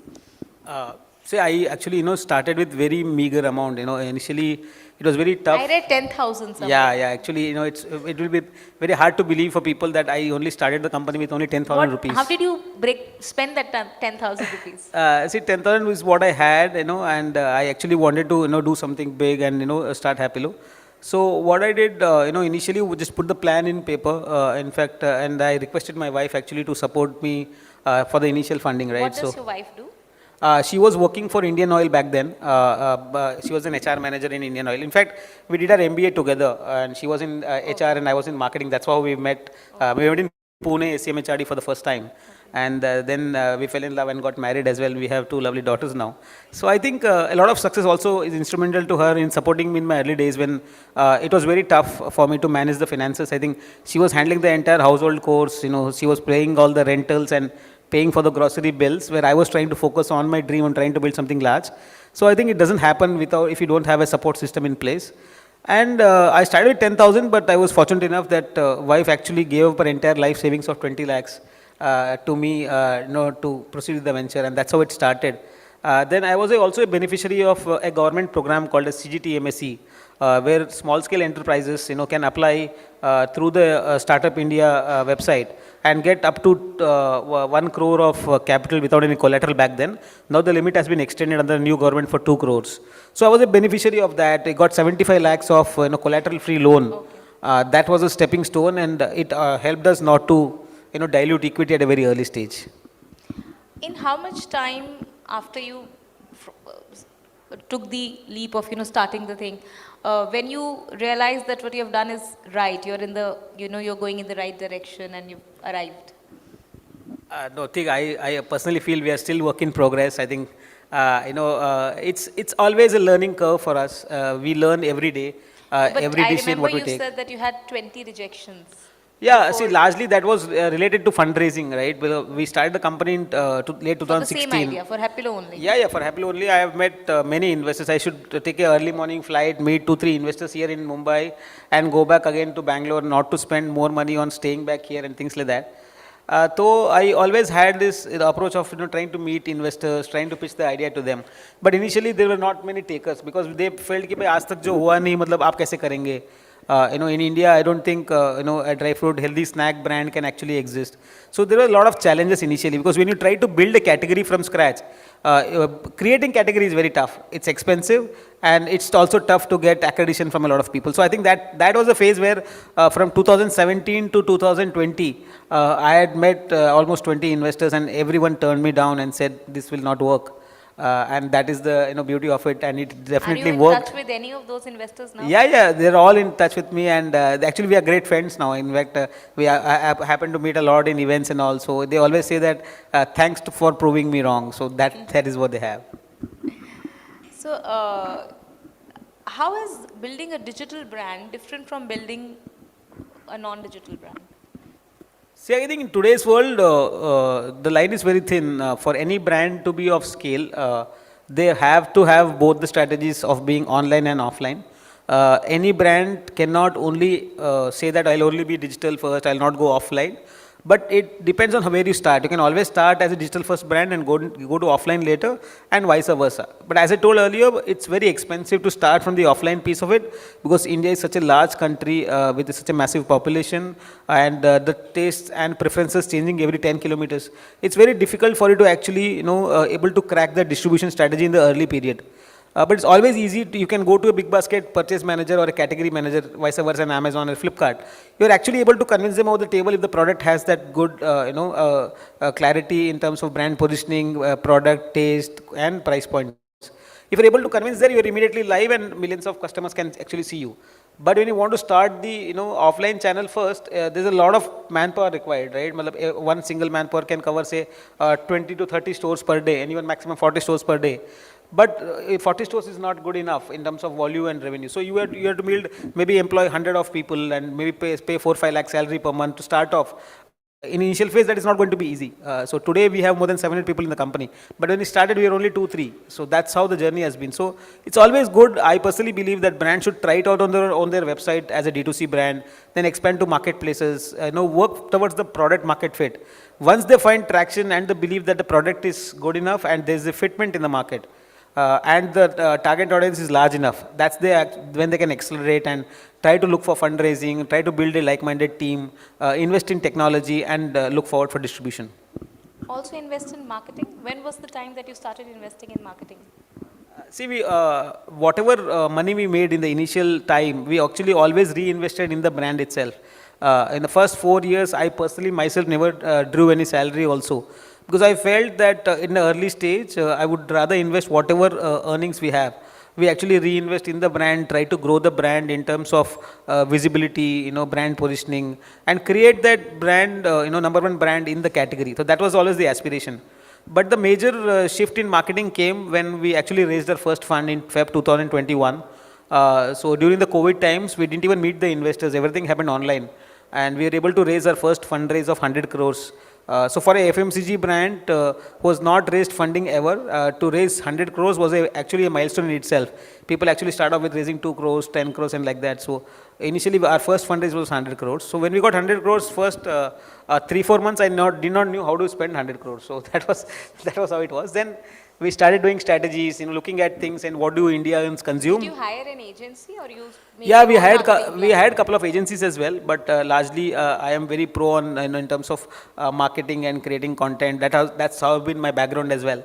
So actually, we happen to see in India only two things sell, either cricket or Bollywood, right? So we invested in both of them. We became the title partners for Rajasthan Royals. Then we actually extended our partnership with RCB Why as well. did you choose Rajasthan Royals? Was it your preferred market or it was a cheaper option? No, it was not cheaper, neither a preferred market. It was basically the only jersey available with the title partner option available. Okay, that was the only option available. Because all the other teams were taken, right? So that was the only available. And we are getting like massive size logo visibility on the jersey. And that actually changed the way Apple was looked at. That was actually my next question. How did you benefit from IPL? I think the perception of the brand completely increased, and we became the face of the category today, right? Today, very difficult for people to remember any other brand in the category other than Happy. So we were able to create that impact. And then we also onboarded a couple of celebrities, like we had Siddharth and Kiara onboarded before they got married. When they were actually dating each other, we actually got them, roped in them, both of them separately. And things turned out, we actually manifested well, I think. So they got married as well. Good. You made a happy couple. So, after you invested in IPL, do you feel that it met your expectations or did it exceed the expectations? No, I think definitely expectation was exceeded, right? Matlab, it was a big ATL impact in terms of brand visibility, brand awareness, top of the mind recall, and all those things. But you can never count your ATL spends like IPL and you cannot relate it to the revenue growth and something. Or overall things, you will overall get a good hike, but you will not see an immediate impact in terms of revenue. But the brand awareness and the people searching for your brand actually increases a lot. So you're always there in terms of top of the mind recall, and whenever they actually need a product, then you'll always choose Happilo at the first instance. Our visibility across retail chains, modern trade, general trade, e-commerce had a great impact in terms of search and clicks. So, now with IPL, Happilo had kind of arrived and everyone recognized the brand.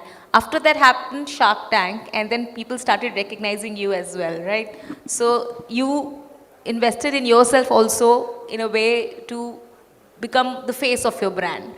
Tell us about, what was the reasoning behind doing Shark Tank? How did that journey start?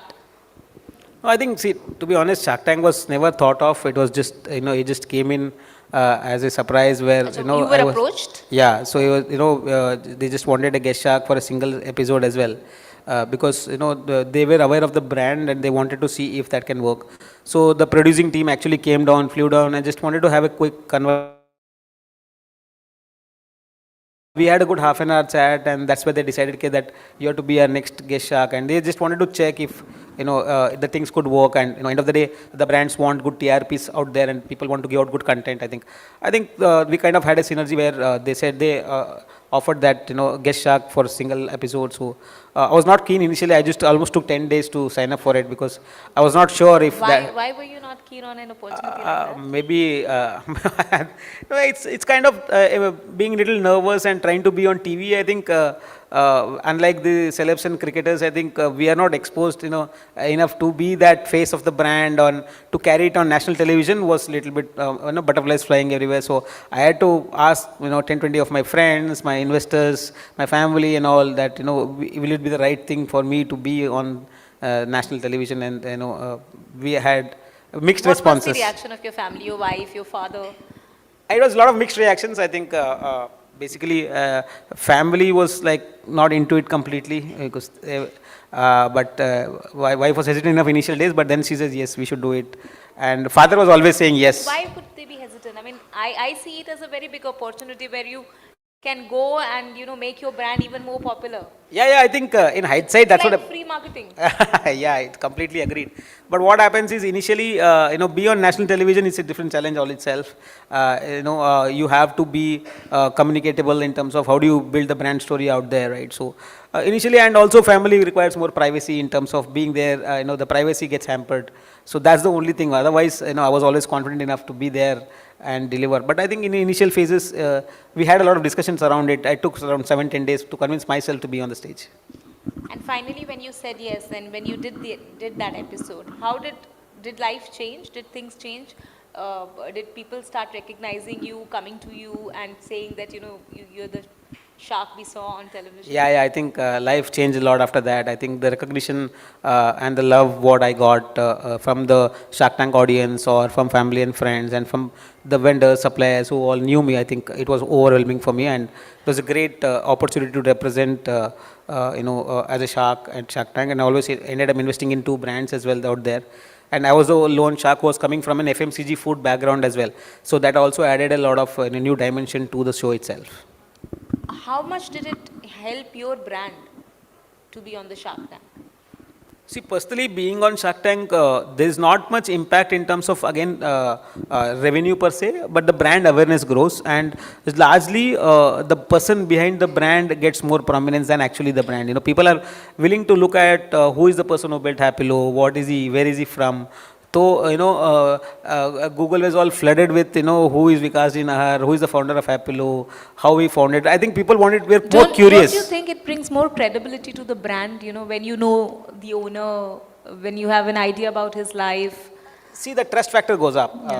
People are willing to, look at who the founder is and how he has come up, what he has done so far. I think that, trust factor goes up and people actually start accepting and appreciating what has been created. And every Indian out there, India is such a big potential country, right? I think this decade actually is one of the massive decades for India. We have already crossed 4 trillion in terms of economy as well. And I think India will definitely become that superpower. So everybody in India has that fire that, India mein kaun sabse brand bada banayega? How will people take India to the globe, right? That aspiration is there and people want to support. In today's world, earlier, aaj se 10-20 saal pehle, if somebody wanted to do a startup, ghar wale bolte the, bhai, you should not do it. It's a lot of risk. You are leaving your well-paid job and, trying to do a startup. But today's world is very different. Right, and people actually motivate their own family members, kids to actually take up entrepreneurship. That's the massive change that's come in India, and today people want to see who is doing what and want to support each other. And the community has come together actually, and that has also helped us to build the brand to that next level. And you have also become an angel investor. You're also helping people who have ideas and aspirations. So when you have people coming to you with their ideas, youngsters, how do you judge it? I mean, is it based on the person, on the idea? Like, how do you evaluate? See, I look at 2 to 3 things largely. First, the passion what the founder has it got in him to actually last long? Because running a startup is not easy. There will be lots of ups and downs, and it's not going to be easy. It's not like, it's a sprint that you run quickly and reach the target and it's done. It's like you have to do the same thing again and again. You have to do the right things even when nobody is watching you. So it's a long marathon. You have to keep on it. If the founder is passionate enough, I think that ticks the first box for me. And the second box would be how big the market is. You might have the greatest of product, but if the market doesn't exist, then the product will not actually succeed. I think 2 most important factors for me is who is the founder, how persistent, passionate he is, and second thing is the product fit enough for the market, and is the market large enough? Because I also was listening to one of your interviews where you said a very key part of growth is building a good team. And you started with 3 or 4 people, and now today you have 600, 700 people working for you. So would you define for us what is a good team? How do you build a good team? What are the qualities that you look for in all the people that you hire? I think, initially, as any startup, we also had a tough time actually to identify good talent and groom them and grow together. Initially, the 0 to 1 was all done single-handedly by me. So in fact, it was easy for me to do everything because I handled multiple departments and things like that. But 1 to 10 journey, or also was able to do myself with a team size built up maybe to 50, 60 people or 80 people like that. And still I was able to identify all the people in the company by name and where they come from, what things to do.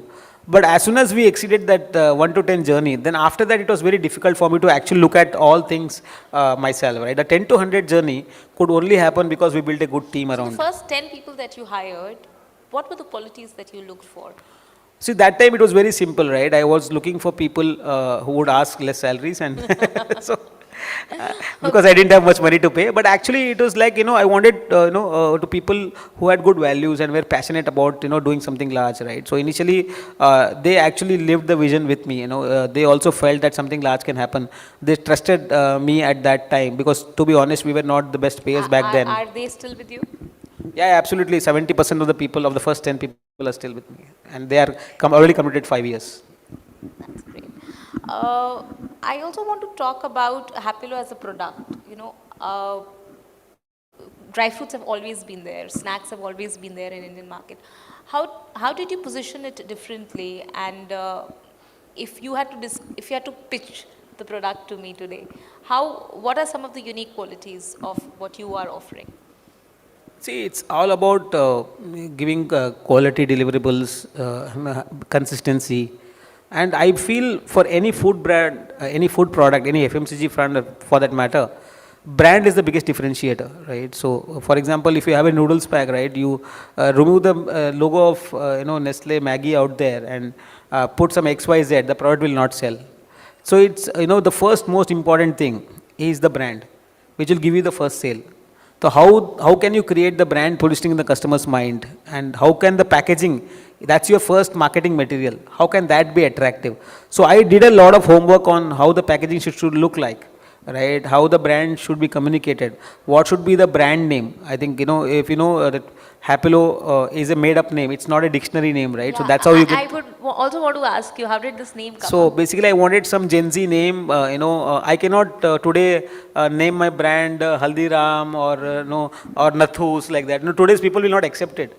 It is been there from generations, so it's okay, right? A Mangaram wafers can sell because it's there from 40, 50 years. Today, if I name the brand Mangaram, people will say, "What are you naming it?" So we have to come, work along with who the audience is, right? We want to do something Gen Z and which can be expandable to newer SKUs also. So Happilo simply means happiness plus love. Okay. So that's how the word Happilo was born. So it's basically happiness plus It love. was your idea, it was discussed internally in the family? Yeah, it was actually, my idea. I had brainstormed more than 100 names, right? So. What were some of the other names? I think there was Happy Life and there was some others which I actually don't remember right now. But then after all these things, I zeroed in on Happilo because I thought this is more memorable. If somebody hears the word Happilo, the brand Happilo, I think it sticks onto you. It's very easy for you to, then rebuild on that in terms of marketing and trying to create more awareness and create that stickiness to the brand name. So I think I personally believe for any FMCG brand, somebody who listening here wants to build a brand, I think the brand name is the most important part. Second thing would be the packaging, because that will what will give you the first sale. And then if the product is good, if there's consistency, then that will give you a repeat sale. So all these things work in that order itself. What are your plans for Happilo's international expansion? Which all have you already gone abroad, or you're in process of going? Which all countries, which all markets are you planning to target? Yeah, we want to be actually India's global brand. We have trademarked Happilo across more than 100 countries now. So we have global aspirations. We just started looking at international market. We have launched Happilo in Qatar and Dubai right now. So we are looking forward to those responses, how we see. We have launched in more than 50 supermarkets there. So this will be our second month of operations. So we want to see how it goes from there. Then if we have understanding of the market, then we'll go deeper out there and maybe set up a marketing office there and try to see how we can actually grow it out there.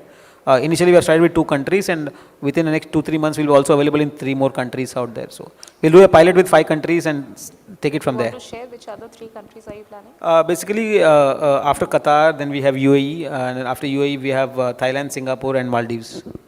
Basically, countries with heavy NRI population. Yeah, countries with more tourist influx, where the population is more cosmo and there is a lot of travelers coming around. So for them, we want to provide that convenient snack option based on dry fruits, health being the primary call out. What are your thoughts on the overall Indian market, Indian snacks market? How has it shaped in the last 10 years, and how big is the scope going forward? I think today entire world is actually looking at India, right? So yesterday I was in an investor summit for my existing investor.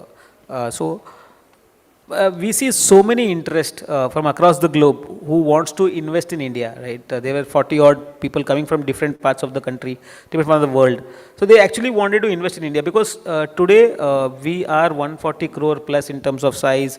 The aspirations are growing, the household incomes are growing, the disposable incomes are growing. People actually are looking forward to India because there is not a single market which is as big as India, right? So even for that matter, the big growth, whatever the brands are getting from across the group, actually looking at India. For example, if I'll tell you a fact that India is the second largest importer of dry fruits, that itself is a big validation. Across the globe, India is the second largest importer of dry fruit. So that's how big the market is. That's how people focus so much on India. Even for brands like Nestle's, Hindustan Levers and everybody is actually looking at India because they don't see any consumption across the world. If you see wars happening in a couple of countries. There are a lot of disturbance in terms of economic stability and all those things. But India as a country is growing year on year at a good rate, and GDP is growing, income is growing, and a lot of stability stability is there in terms of political stability, in terms of the climate sorting, agriculture is doing good. Overall, it's a best place to be. And I firmly believe that this decade, this century actually will belong to India. Maybe in the next 10, 15 years, you will see that India is among the top 1 or 2 countries in the world who is going to dictate terms to the world. Vikas, this idea has worked wonders for you, and you're already on the right track. We hope that you will soon make it 1,000 crore, and then I don't know how many zeros will you keep adding to it. Do you have more ideas that you would want to eventually, in future, get into? Any other market that you see has potential where you would like to See, invest? we always try to create newer products. For us, we believe that R&D has to be very important for any FMCG brand. We have created a massive R&D facility in Bangalore. Other than the production plant, what we created around 1 lakh square feet. So we have just launched a dry fruit bar, which is made completely of dry fruits without any sugar.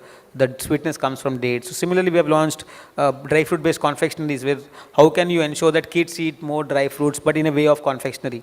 How can they go away from a regular sugary stuff what they eat? So we always believe that we'll try to create newer ideas, how we can ensure that the convenience is there, people can have a single serve. In fact, we have launched dry fruits at affordable price point at 20 and 30 rupees as well, which is now widely available in the market also. So we want people to actually avoid eating any fried chips for that matter, or going to some sugary stuff. We want to replace that habit where people actually consume nuts on the go, which is very relevant in the West. People actually carry nuts in their cars and everything because they don't want to eat something junk. So, and we are even 1/10 of the consumption in terms of US. Right? If a person in US eats 1 kg per month, we don't even eat 100 grams. So that's the disparity. So is it because of the cost or awareness? It's both, but cost today is not a problem. I think today the disposable incomes have increased and people are well aware, and with lot of exposure to international market, well-traveled people, the awareness is slowly building. Maybe 10 years before, dry fruit was not part of your grocery list. It was only consumed when somebody would gift it to you. But today it's part of every monthly buying list. So that's the change what has happened. People actually want to consume healthy now. And after COVID, I think there's a lot of reinforcement in terms of eating healthy, protein-based food, high fiber and things like that. You'll surely be very popular amongst mothers. Yeah, That's really a very big challenge, and I speak from experience. I think Happilo exists because of the wonderful mothers out there. Vikas, your story has really been very, very inspiring, and there's a lot that we would want to talk about, but we are running out of time, and people must be very hungry because we have lunch immediately after this. Thanks for coming all the way and talking to us and inspiring us, Vikas. It is a great pleasure. All right, and I request the team to be seated because we're going to give out some hampers to the team at your respective tables. So just be at your tables for a minute more. And I'll take a moment right here for a quick... If we have time, can we... any questions from the audience that you would want to ask Vikas? Anyone?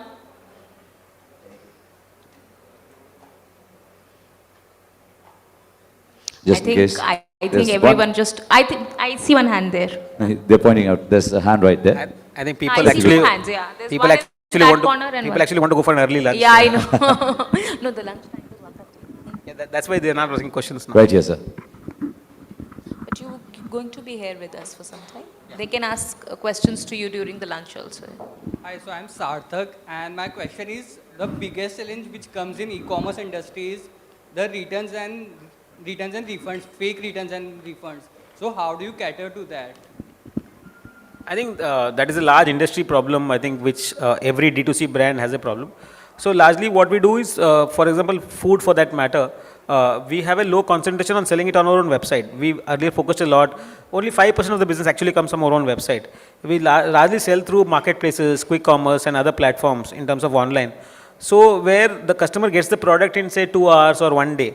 So that time the returns are very low. But if you are selling through your own website, or if your courier partner is taking like 7 days to deliver the product, the chance of rejection is very high. The intent of the customer, if they gets the product in the next 1 hour or 2 hours of ordering, nowadays quick commerce delivers in like 10-15 minutes, right? So the intent of the customer accepting the product is very, very high. Like 90-95% chance that the customer will accept the product. If it comes a day later, like done by Amazons and Flipkarts and other brands, like still the customer is okay to accept the product. But the percentage of customer accepting the product goes down to say 80%. But if you're delivering through your own website and your courier partner is not good enough and taking a lot of time, and if you're delivering say after 6 days, the interest of the customer has gone so down. Today, the efficiency level, the operation efficiency of brands like marketplaces like Amazon, Flipkart, or even Blinkit for that matter is so high that you cannot delay the delivery by 5 days, 6 days, 7 days. The interest of the customer is lost. So the reason how do we actually control that is to able to deliver the customer faster and try to focus on pockets where actually you can deliver.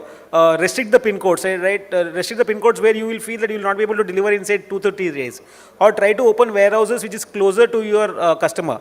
If you believe from your data that your large of the customers are in Delhi NCR, open a warehouse there where you can actually connect in less than 24 or 48 hours. So that will solve a lot of problem in terms of returns and rejection.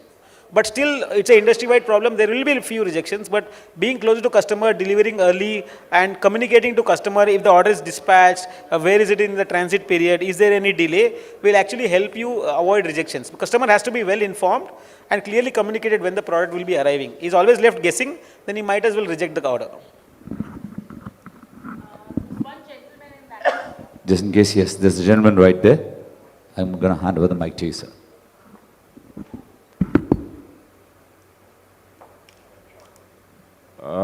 Enjoyed listening to you, sir, Nahar bhai. The question is like, all of a sudden you read California nuts, California pistachio, California almonds.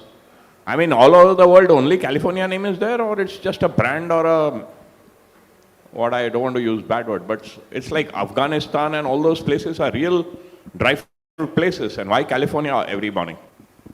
It's a very interesting question, right? So, see, it all depends on how you market the products. Like the US government for Agriculture Department has a lot of keen focus on investing in their local origin products.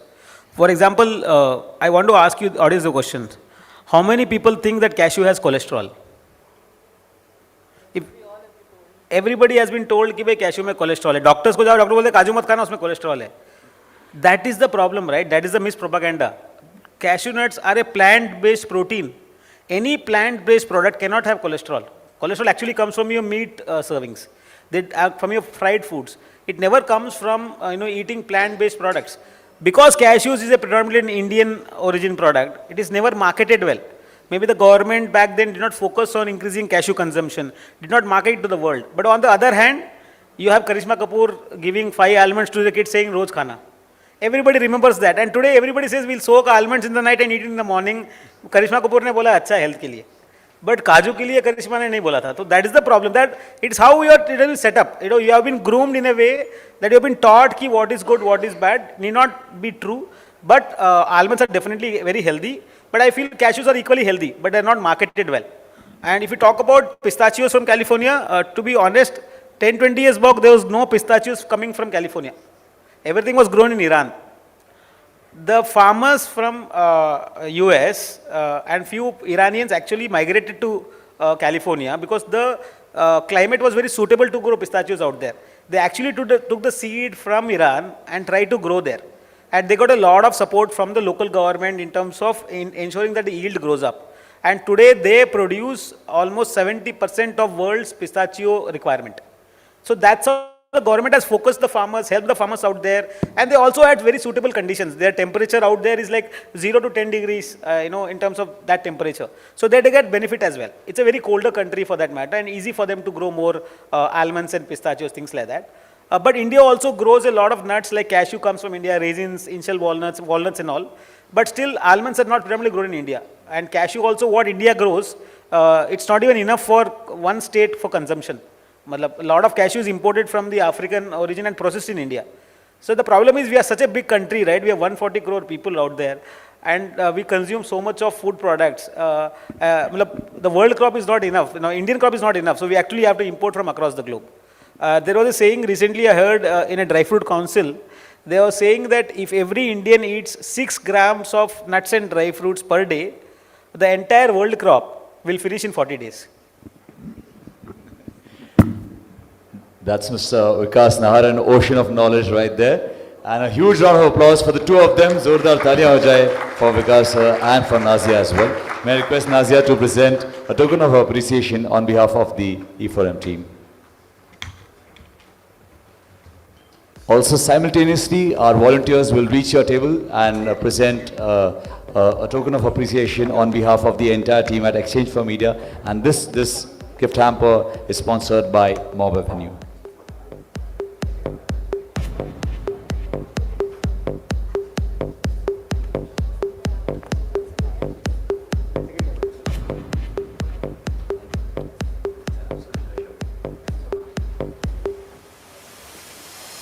In the meantime, as the volunteers reach your tables, a quick reminder, we will break for lunch right now. And please make sure that you reach back by 2:45 because there are a lot of exciting sessions. There is a panel discussion and I can't give it all out, but looking forward to part 2. And make sure while you connect and network during lunch, make sure you click a few photos or videos and use the hashtag E4M GroupM Programmatic Summit. Who knows, you might win that surprise gift hamper. It's waiting for you. This is Ajay Raul saying, waiting to meet you in the second half. Thank you so much.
Welcome back, ladies and gentlemen. We are about to start the second half of the summit. May I request everybody to join us back indoors in exactly a couple of minutes.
We are just about to start off in the next 20 seconds. May I request everybody to please keep your mobile phones back on silent mode. Thank you so much.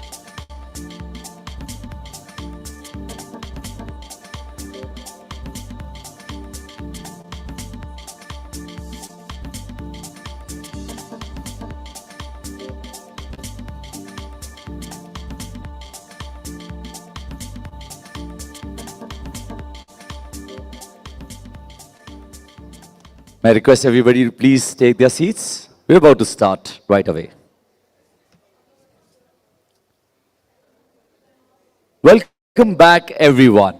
What a fantastic start it has been to the E4M GroupM Programmatic Summit 2023. I, RJ Rahul Manjal, on behalf of the entire Exchange for Media team, welcome you back to the second half. But believe me, this is just the beginning. There's so much to come ahead. But before we get the ball rolling, it gives me great excitement to share that that contest that I promised you is still on. So if you've networked over lunch or if you've spoken to a few friends from the industry, make sure you click your pictures, make sure you share your comments, experiences using the hashtag, a hashtag that you cannot miss, which is right there, hashtag E4M GroupM Programmatic Summit. And make sure you also tag the Exchange for Media page so that we can track your posts. And yes, this is your last chance to win that exciting gift hamper. But now, ladies and gentlemen, let's take a moment to also acknowledge our partners. This event is powered by Mob Avenue, your growth partner.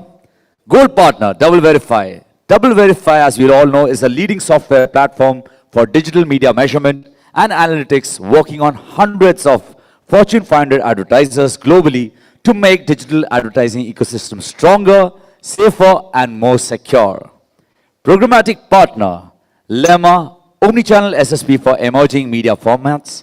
Associate partner, Tyru, leading ad tech platform for growth marketing. Let's have a look at their audio visuals as we begin the second half of E4M GroupM Programmatic Summit 2023. Let's have a look at the screen.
The digital landscape is rapidly evolving, and consumer behavior is evolving along with it. Seismic shifts are happening on a global and regional level. The advancing ecosystem in the diverse Asia-Pacific region is unlike any other.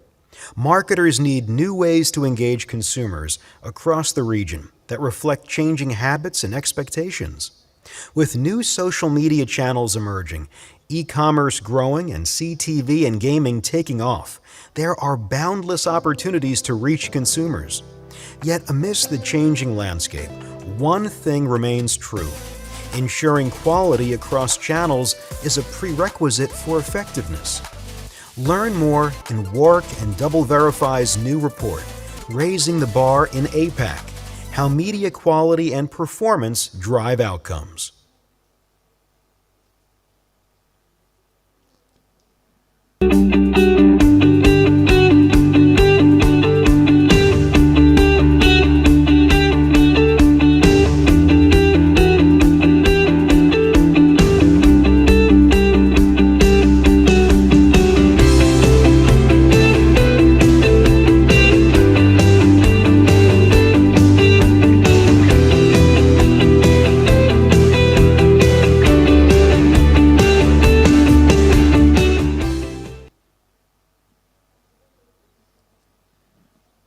And with this, ladies and gentlemen, it's time to move ahead with the second panel discussion of the day. And this is a very exciting topic because this will explore how AI is transforming the landscape of personalized marketing. Our expert speakers and session chair will delve into the importance of data governance and privacy, the role of AI in optimizing video ad campaigns and detecting ad fraud, and the future of hyper-personalized ad campaigns powered by generative AI. Our next panel discussion obviously is on the topic unlocking the power of AI. First up, let's welcome our session chair, General Manager for Zaxis India, Dimpy Yadav. Let's welcome Dimpy with a huge round of applause, everybody. Welcome back, Dimpy. And let me introduce our panelists. Atika Ehsan Ansari, Media and Digital Head for Pernod Ricard India. Let's welcome Atika with a huge round of applause, everybody. Also joining in will be Head of Digital and E-Commerce for Home Care, Unilever, Anvesha Poswalia. Big round of applause for Anvesha, everybody. Joining in next will be Head Google Marketing Platform, DV360 for Google, Mr. Prateek Dubey. Let's welcome Prateek with a huge round of applause, everybody. And last but not the least, it gives me immense pleasure to welcome from Bajaj Allianz General Insurance, Head of Marketing, Mr. Vikramjit Bhayana. Let's welcome Vikram with a huge round of applause. Over to you, Dimpy. Thank you, and I'm so happy to be here again. So in the morning, we were just talking about programmatic in 2024, and we talked about many trends, where I said that automation and AI will play a bigger role. And I'm so happy to moderate this panel with, of course, the market leaders here. And I think we could have nobody better than you to talk about AI, especially when we can have brand perspective and we can have a lot of tool tech perspective from you guys too. So I'll not take a lot of time because I'm sure you're eager to hear from them what's their take on automation and AI. So I'll begin with my first question, and that goes to Anvesha, you, okay? As we all know that, of course, AI had been taking over the stage when it comes to optimizations or activations of campaign. But as we also talked about it in the morning, that AI also leads to a lot of brand personalization and driving a lot of content creation, content personalization. So Anvesha, I want to hear from you. Have you ever experienced such kind of campaign or curated, or what is your take on it when it comes to integrating AI with personalization? Yeah. Yes, I think the way AI is evolving is in two ways. One is it's really democratizing the way it works. So it's very much available to a lot of wider audience. It is more cost effective. So there are a lot of new use cases, hence that kind of come up, right? And historically, what we've seen is that we've tried to use AI for our B2C campaigns, where we're trying to customize, personalize the likes of, you know, YouTube search, well, director's mix, right? So just to contextualize each and every ad basis the kind of content that is going to be shown at, right? So that is one way that we've historically been using it, and it's evolved, the product has even evolved now. One of the recent ways in which HUL did this was more from a B2B perspective as well. So we have an app called Shikhar, where the shopkeepers can actually place orders to distributors on that app. And basically what we did is that we said that, okay, let's create an ad that had a celebrity voice of Arshad Varsi, and they could customize it and send it across to their own customer base. So this basically was something that they could use, and it was very it basically shows the power of AI, that something is become so accessible to a larger base at just like one click. And they could customize, personalize. We had over 1.6 million of our distributors using this. And this was something which really shows how AI can really revolutionize the way you can operate something at scale and execute it. That's really impressive, and that's why I say that when brands talk about usage of AI, it just goes beyond to even what we can think of. And that's really interesting to hear that when you say that 1.6 million of your profile distributors are using that app. And would you want to also talk about an impact in terms of matrix which that campaign or that initiative has led for you? So exactly, so I think the impact more was from the perspective of what is the scale at which basically when we started the campaign, a new ad was being created every 20 seconds. So you can imagine the power and what it really was helping, like they really found it something so useful. So if you would go to the market, you'd really see that. So that's the kind of impact, and that also basically helps us empower our partners. So that's the way we look at it, that what's the scale at which you were able to generate this, and what was actually the adoption that happened. Because when you roll out, you obviously want the adoption. So that was basically how we really looked at the impact of this as something really they value and they want to use. Right, very well. So Vikram, I would also like to ask similar question to you, because when we hear from Anvesha, it's more from a different category, right? But since you represent Bajaj Allianz General Insurance, it's a very different and opposite category in itself. So if I have to ask you usage of AI into personalization or any other optimization metric where you feel it impacts your campaign value but just beyond activation, what would that be? Okay, for starters, I think I'll talk a little of the online bit also, because by virtue of the industry I belong to, we are predominantly offline. So a lot of our insurance is sold through advisors, right? We've got close to 1 lakh advisors that work for Bajaj Allianz. Like she said, Arshad Varsi, we in insurance, my MD's name is Mr. Tapan Singhel. He's the celebrity in the insurance sector.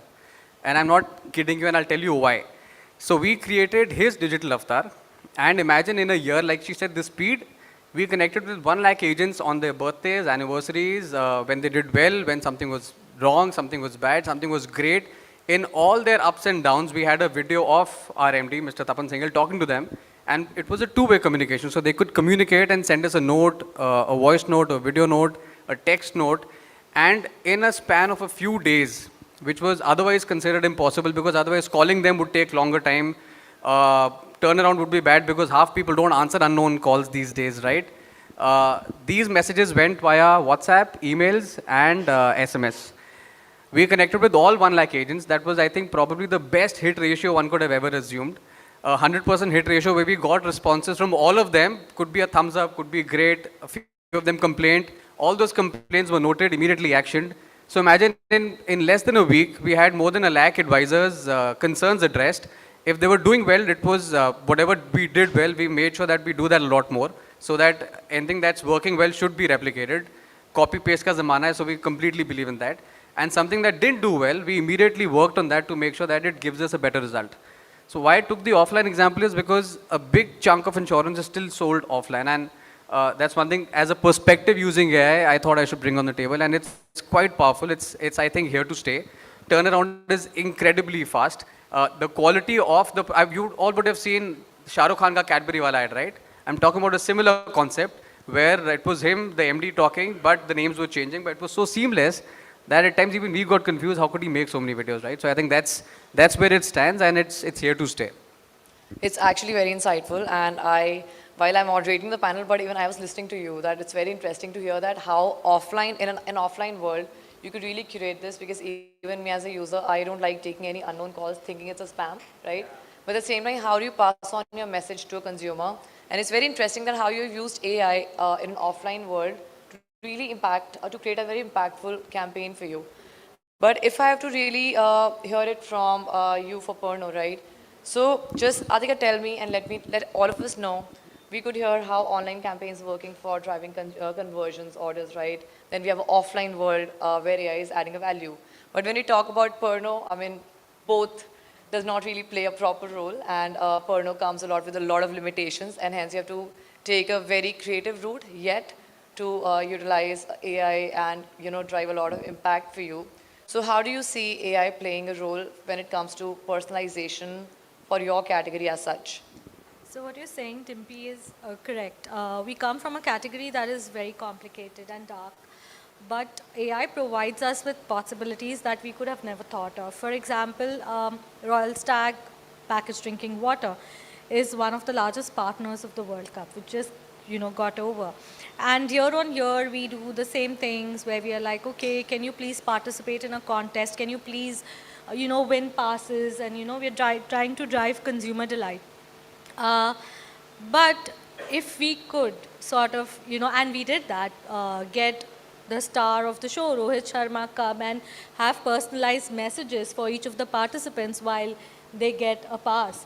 Or they could superimpose themselves on the video while the toss happened with him. We've also created videos where there's a conversation where people could replace the actors with their own selves. Of course, not everything does well, because AI with its vast ease, I think, of use. We could do it multiple times and create so many videos, but not all of them make sense.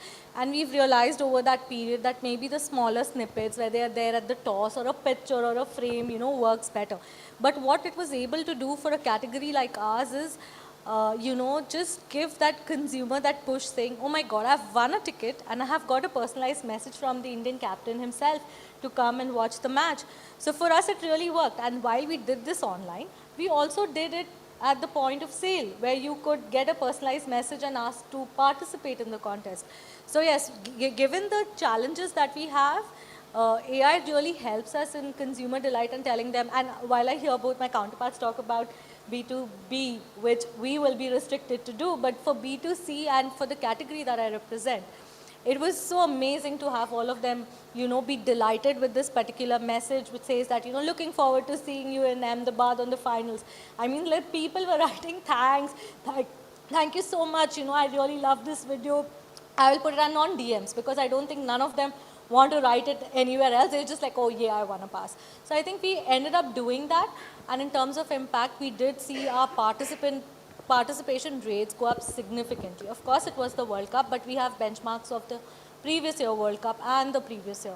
So this seemed to surpass it, and the quick and ease of turning around these things is much, much easier with AI. Nice, that's so interesting. And more than interesting, I'll say that I could hear different perspectives coming in. So starting with you, I heard about director's mix, then you talked about generative AI, how that had led an impact in our offline world. And of course, more I heard about Purno, it's always crazy and exciting, because I always keep on thinking, okay, what can you do in it, having so many limitations around. So Prateek, now it comes to you, and I'm sure when I talk about Google, and especially when you're representing GMP, right? So you hold expertise around all three, and you can really talk so well around all three. So I really want to hear your views on all three, which is, how do you think director mix playing a role for especially all categories? And how do you also see generative AI kind of leading the road for us?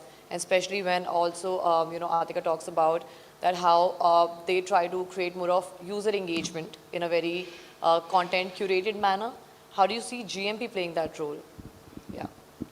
I think all good answers start with, let me take a step back. So let me take a step back.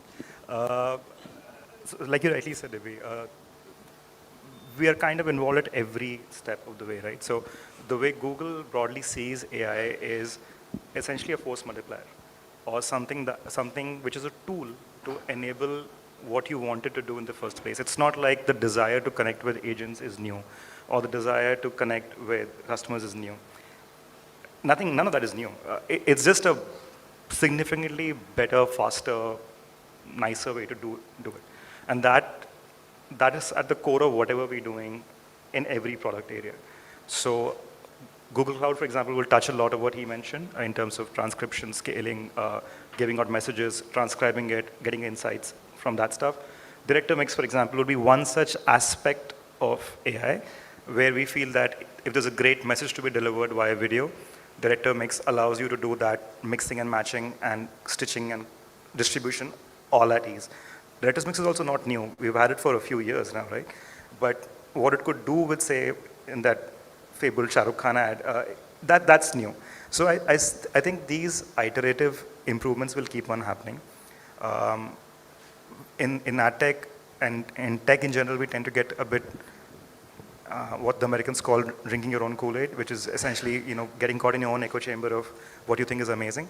But I think on a more humbling note, we should remember that eventually, if the technology is not adding value, beyond the point, it will kind of just stabilize, or it'll just become the new normal. A really good example is just like 4 or 5 years ago, we had this whole gamut of voice bots.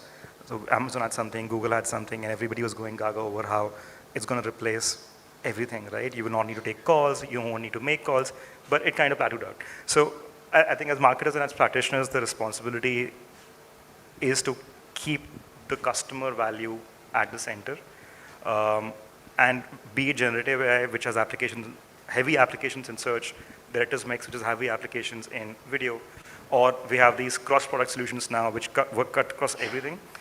Eventually, it has to add value, and that's at least how we like to look at this entire piece. Thank you, Pratik. That really, Vikram, that really adds a lot of value. So when Pratik, I heard you, and Vikram, I heard you, especially when it comes to generative AI, which is fairly very new in our country, not many are adopting it. Yeah. And Pratik, the way you told me that Director's Mix is more around video landscape. Yeah. So Atika, again, that question comes to you because I know that both at HUL and at Purno, video is being heavily utilized, right? So how do you see video as a landscape, not just only within digital, but do you see automation, AI, or any kind of evolution in video kind of growing that furthermore with the help of the levers that you have at hand in terms of maybe achieving a reach or any other metric that you feel adds more value to your campaigns?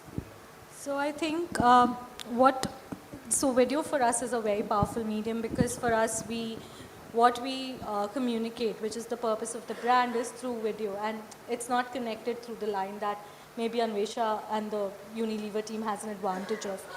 So for us, video becomes very important, but as you would know, Dimpy, when you're creating an entire, brand storytelling, it takes months and months of coming together, the storytelling, the production, and so on, and any minute changes in that used to be so hectic and technical, taking hours and days.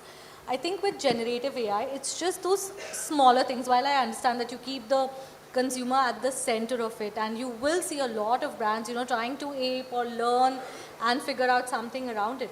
But the fact is that generative AI is giving us the power to make those small, incremental changes that can bring a smile to your face, to my face, to anybody's face, and in a record turnaround time. I think that is most important, and will be able to reach you, whether it's through YouTube, through Facebook, or through any other mediums, and even connected television now. So I think that's the power of AI for us, and the tools that it gives us is a lot of lead time,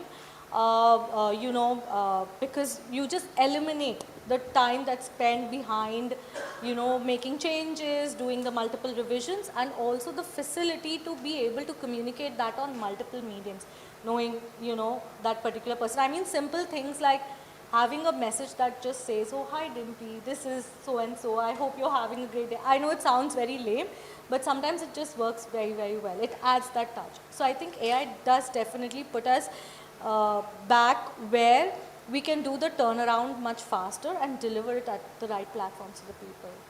Thank you. And also, Anvesha, have you also witnessed at Unilever in terms of video approach? Have you seen any kind of changes, or have you adopted any new approaches, especially with any tools and technologies and things changing around you? Yeah, so Dimpy spoke about, when you actually deploy the video in the market. I just want to taking a step back because I thought that's the best way to start. Taking a step back to really even see, before we actually launch the video, can we do a pre-testing to see how it's going to really work? So I think the real power of AI, because of course it has really evolved and is obviously will evolve in terms of all the optimizations and main practices, but in terms of predictive analytics is where I see a lot of development and a lot of disruption is going to come. So what we're doing currently is developing a tool where we can do more effective pre-testing. So like, your saliency overlay, like where is the audience really, which part of the video is where the attention is going? Or maybe your recall value, like how was your logo perceived? Was it really looked at? So basically having that, simulating the real life interactions and really seeing whether if I have, if I have two videos that I want to really test, and and it could be even simple elements that you change, but you actually see how that's going to happen. So basically that is really going to help us understand what is the kind of content that you should even put out, because you spend a significant amount of money on distributing that content. So how do you really make sure that you're putting out the best asset in the market? That is something that we are looking to evolve for video. That's next. Very well. Vikram, let's talk to you about it, because again, when I talk about especially testing, your category cannot go easy about it, because I'm sure in your category, every media money that you spend has to lead to outcome, which is not just in a form of a brand recall or a reach, but goes beyond. And I always hear this question, which is, what is the ROI eventually? What is the impact of it on my business outcomes eventually? What's going to happen there? So how do you really stitch this entire journey? How do you see it happening for you when it comes to just automation and testing? And I'm sure your campaign starts from branding funnel, but goes to bottom to the performance funnels. So how do you really see that happening for you?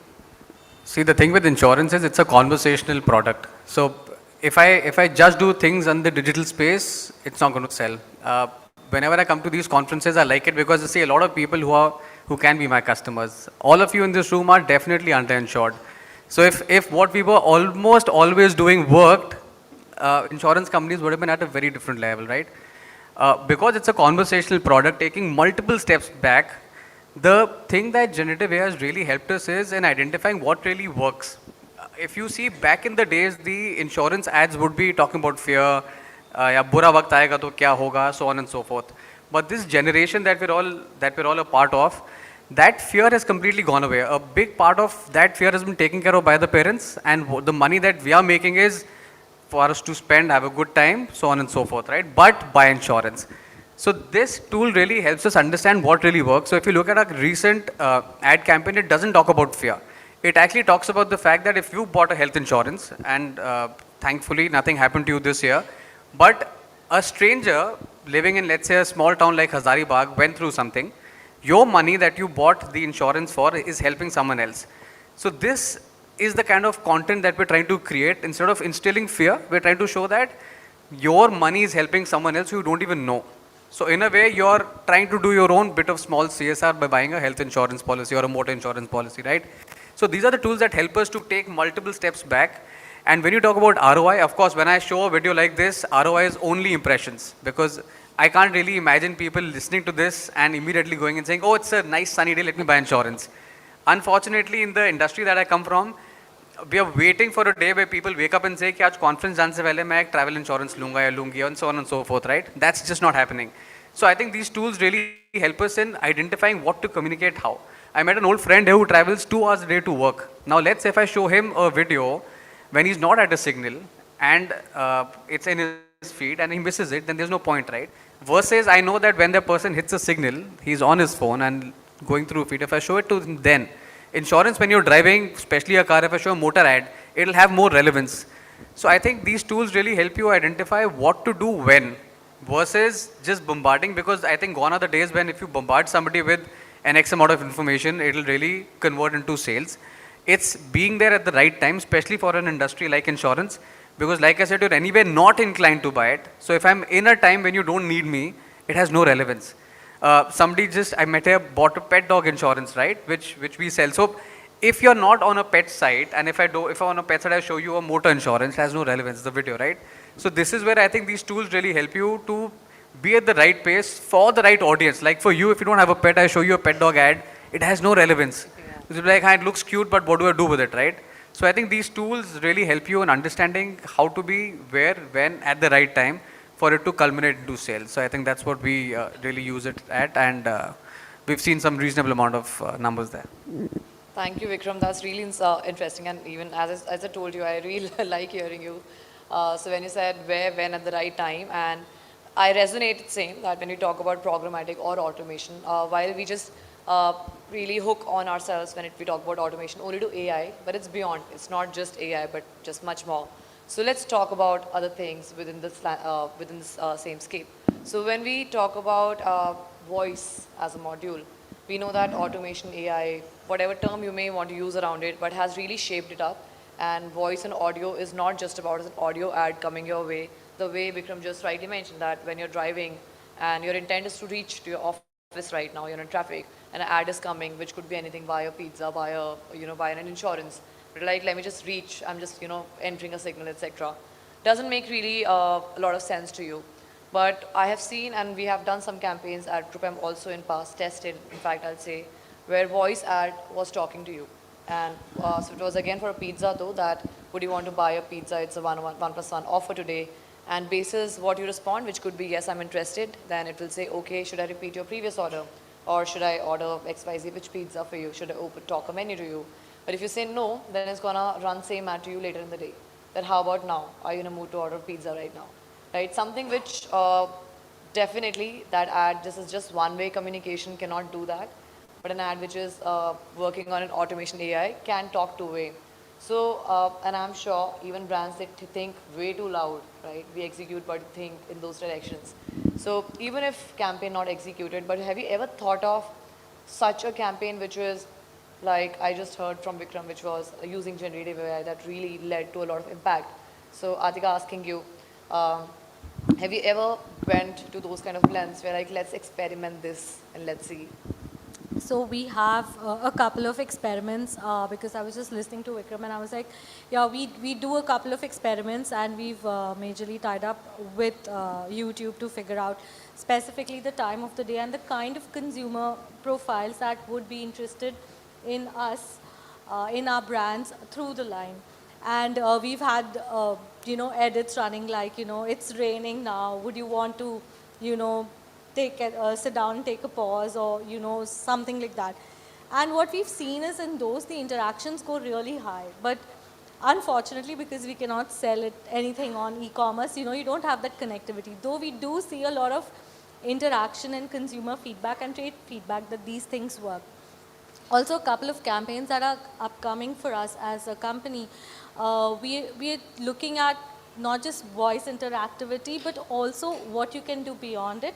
If there is an endpoint where you can drive the customer to, maybe to an event which is Pernod Ricard led or so on and so forth. So because we are limited to close the loop, using voice and using some of these tactical ways of targeting, because we know certain time zones, and of course, like we know post 7 and we know Tuesday to Saturday is the time when the category is really consumed. How do we like link it back and then link it to one of our events, maybe giving them something, an entry to a sunburn or a magnetic fields and so on. So this is in the process, but yes, everybody discussed over here. It's just not about what you're communicating, but also where, and for us specifically, close the loop with a brand experience. So that's what we are hoping to in the future. Thank you, Atika. By the way, you really hit some chords and you talked about sunburn and magnetic fields. But let's get back over to our panel. Yeah. And Vesha, you want to hear about, again, but a different, I'll say, topic here, which is more to do with collection of audiences and first-party data. Because we cannot miss this opportunity. You represent Unilever, which is biggest in the country, right, when it comes to media spends also. And we have seen now a lot many campaigns are being planned, especially by giants brands of the country, because they have that capacity to collect data at that length and then activate it. And of course, automation or this world is getting enabled with the help of AI and automation world. So would you want to share some insights on first-party data, or what value do you think that's going to add for your campaigns? Yes, I mean, at some point in time, we are going to move to a cookie-less world, whenever that happens. But, you know, the way that I look at first-party data and then we approach it is that it has to be a value exchange for the consumer to really share that information with you. So wherever and whatever touch points that we are able to do that, I think one really, you know, again, another futuristic development that I see would be in terms of closed loop systems, where you're able to feed this data back into, because currently what we see is mostly like you're able to optimize mostly till the click and sometimes to some kind of say, okay, this was my order value, this was my conversion. But if you're able to, and especially, you know, where you have a leads, etc. going in, you actually want that information to go back to the system. And when you have first-party data, when you have all of those, you know, all of those traits of the consumer that you've been able to capture, if you can feed that data back into these algorithms, we will have a far richer way of saying it was not just a click or a conversion, so to see, on the dashboard, but it was actually a customer. Can you even look at a lifetime value of that customer? So basically, when you look at something which is beyond and really able to tie back, that's something that we are really striving towards. Of course, it comes with that responsibility of what are the privacy norms that are going to be there, how are we really going to make sure that, you know, it is all compliant, etc. That's, you know, another point. But basically, I think that is something that I look as, you know, at the future, because of course you have a lot of data points. You can obviously do your segmentation, targeting, cohorts, etc. That is all very much possible, and that has been possible over the years. But that closed loop system is something that we see is going to really make the campaigns much more effective and much more, you know, much more efficient. Right. Thank you, Anvesha, for really bringing up these points. And Vikram, I'd like to ask you these questions, because when we talk about activation of campaign with first-party data, I think that adds a lot of value for your category too. And why am I doing it? Because then I want to hear from Prateek, because he has to combine both worlds together, both different categories, right? So Vikram, I want to understand from you that first-party data, what relevance does it have for you, and how do you see it getting utilized in your category? Okay, specifically for insurance, I think that plays a very, very vital role. Of course, cookieless being there, all of that happening. But see, in insurance, whenever you buy any form of insurance, there's a lot of data that you have to collect from the consumer, right? And a part of what the premium will depend on the kind of data that you're providing to us. Unfortunately, like I said in the beginning, in insurance, we're still not even at the cusp of where we can say that, yes, we can completely kill the online world because of the product that we are selling. Most folks here, with the product that they're selling is when you buy it, you get something immediately, right? Like there's an instant gratification. Most of us spend money on things where we get something instantly. Insurance is, filmy dialogue, you're selling a promise, right? So the actual product of insurance is a claim. So for us to really get there, to be out and out in that field, to be selling it, using first-party data, completely killing it in the digital world will still take some time. Because like I said, insurance is an out and out conversational product. A big part of the industry is still run by advisors, and that's why we do a lot for them. Because if they have the ammunition, like the works of microsites for advisors, they've got their own SEO, SEM strategies working around, so that for them to reach out to people at the right point in time is when insurance will be for everyone in this room and they'll be buying it, right? So to your question, we're not there yet to really have a substantial number to be thrown at, but I'm sure after once he summarizes, something really clicks, and if we do a POC with them, why not? Yeah, thank you. So Prateek, now of course the entire responsibility lies on you to also enlighten us to know more about it. As rightly Anvesha mentioned that she talked about connectivity of the journey of audience, that it's not just about showing an ad, but how do you really take that insight back, and how do you understand a journey beyond, and then how to action it. Similarly, Prateek talked about the fact that the journey is long, they're not yet there, but especially in an area where you're dependent too much on your advisors, you still have a lot of microsites kind of, you know, driving that journey and conversion for you. So how do you see GMP or any other tool for that matter, providing that solution and adding value? So It's pretty much the holy grail, right? What everybody's asking over here, these are the fundamental questions of marketing, not just even digital marketing. When it comes to talking about cookies being a decaying resource or all of that going away, why 1P data is important, these are all individually correct statements to make. To what she said earlier on the reach planning, close the loop systems, in my opinion, that I think is the big one. Because what we feel, or at least what I personally feel, is that today is the least complicated day that we will live through. It's only going to get more complicated from here onwards. I mean, the days where you could have like 3 Excel sheets and put a macro or VLOOKUP and then have attribution, those are long gone. And it is, in my opinion at least, it's humanly impossible for people individually without having these tool sets to be able to do attribution at the scale or at the challenge that the need of the hour is. So for example, in his case, being able to have a attribution model that cuts across both what the offline guys are doing and what they are doing as a brand. Similarly, in the case of say D2C or even e-com, where the fulfillment is happening through a system that's completely in its own world, separate from TV and YouTube and Meta and everything else. And in your case, where you actually can't just sell it, right? Like Pano, for example, I know invests a lot, I think, in in-store advertising as well, because that's where the consumption happens, right? Which is also spends going on from you. So attribution is not impossible. It's just a very, very challenging problem that we have right now. And at the core of it, AI is just, what is AI? It's just computation happening at a very different order that we've ever experienced before. There are even today multiple attribution partners and folks who are trying to build incrementally better algorithms to pull this thing together. And not all of it's going to come from Google. It's going to be an industry-wide thing. But I think while it's the least complicated day that we will live through, we're also the closest that we've ever been to coming to a view which is as comprehensive as possible. And the reason I'm saying it's the least complicated day is that the cookie story is already kind of over. We know it's coming. Chrome is, I think it's later next year. Device IDs on Android will follow shortly after.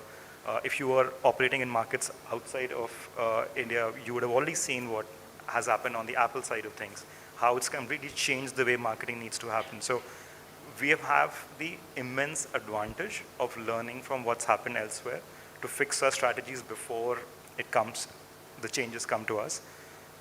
1P data is really the only data anymore. Everything else is a decaying resource. I mean, you can hang on to it, but building high quality, durable, first party data sets and building your own custom algorithms on top of it is, in my opinion, the way forward.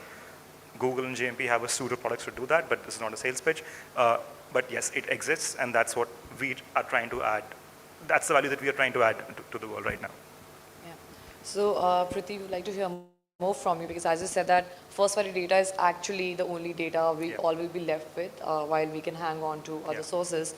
So that's true, but at the same time, data governance then plays a bigger role. And I feel it's more to do with being responsible with that data and really being very cautious and very careful around that, especially when we talk about privacy in this AI world. What would be your guidance to everybody in the audience and even to our friends here on the panel, that how, when we talk about collection of data, what are those things that everybody should be keeping in mind?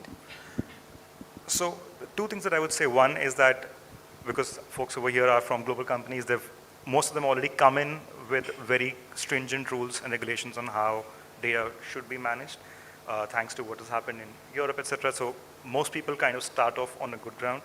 I think I see more challenges where companies are more homegrown, and it's not really in the culture to see that data as something which has a regulatory requirement to be protected and handled in a certain way. Right? I mean, as individuals, we are putting our phone numbers and emails on our every guard in every building has our phone numbers, which is PII, right? So culturally, we're not used to it, but I think as organizations, it's extremely important that we are very much in line with the regulations that are coming across in our country. And the frameworks that at least we have seen in India are pretty much, I mean, if not at par, they're much ahead of what everybody else is doing, which is, again, I think a benefit of seeing and learning the same changes play out in other markets. So do talk to your lawyers. I'm not a lawyer, so I can't recommend the right strategy, but make sure that any data being handled by you or being handled on behalf of you by a third party, it eventually is your responsibility, right? So talk to your lawyers, be sure, have a good governance privacy policy in place, and make sure there is governance around actually adhering to those practices. Yeah, I'll stop there. Right. But that was really insightful. And I would just want to, in fact, add on to it because when we had been talking about data privacy and data governance, it's very important that even when we are activating any third-party tool, we may not realize, but that's a passage of data. When we say that there are third-party tools which optimizes a campaign, but eventually that campaign is getting optimized on the data of your campaign. So that third party goes beyond your controlled walls. So your data has already gone in those walls. So for everyone, it's very important to understand that even when you're getting a partner on board, it's not just about their capabilities that they will be adding, the efficiency, but you need to understand that at the end, eventually, brands are responsible for governing that data. So if you're partnering with any partner in a form of API integration when you're flowing your data for optimization, responsibility still lies on you. So you have to ensure which partner on your onboarding and how you're selecting and securing your data safety there. Since we don't have a lot of time, but I really want to understand from all of you your personal opinion and that first one word that comes to your mind when you think about AI or automation, and why do you really connect it with that word? I would like to pick this up from Vikram. Okay, for me, I think it's convenience, and I'll tell you why. Because like I said, we're a traditional industry. How we've used AI is very interesting. There's a feature called MOTS. It's called Motor on the Spot. So we're trying to create a place where if you hit another person's car, you step down, you through our app click photos, and because we are in the industry for 22 years, we've got a lot of claims data. We've got AI ML in the background, and it in 15 minutes tells you that as per us, it'll be an 11,000 rupees worth of damage. If you say yes, in 5 minutes you get the money in your account. You go to a garage and you tell them that claim karna hai, gaadi theek karana hai. If they say, hamare hisab se 9,000 hoga, and we've given you 12,000, that 3,000 is for you to keep. So I think more and more if industries, apart from the digital sphere, if they start using AI, ML to make people's life convenient, I think it is a tool that should be used to make people's life convenient, make it effortless. But we should also be mindful and also be okay with the fact that this will become very, very big. But I'm very clear of the fact that it will not take people's jobs because there's still a lot of hue and cry around that. I think it will still need humans to really, really steer it the right way. But I think it should be used wisely. Like I said, identify problem statements like we did. We used to take any insurance company, I think back in those days, अगर आपकी गाड़ी ठुकती थी, आपको bumper insurance company लेके जाना पड़ता था to show कि गाड़ी ठुकी है. From there, it came to months, then to days, and now it's minutes. Now our next target is why not 1 minute, right? So we've come to 20 minutes. It will happen, and I think tools like AI ML will only help us because they will enable you to do the right thing and not the wrong, and it will be mostly in favor of the consumer. And as insurers, if we can't be in favor of the consumer, then we don't deserve to sell insurance. So I think convenience over anything else. Absolutely. Prateek, what about you?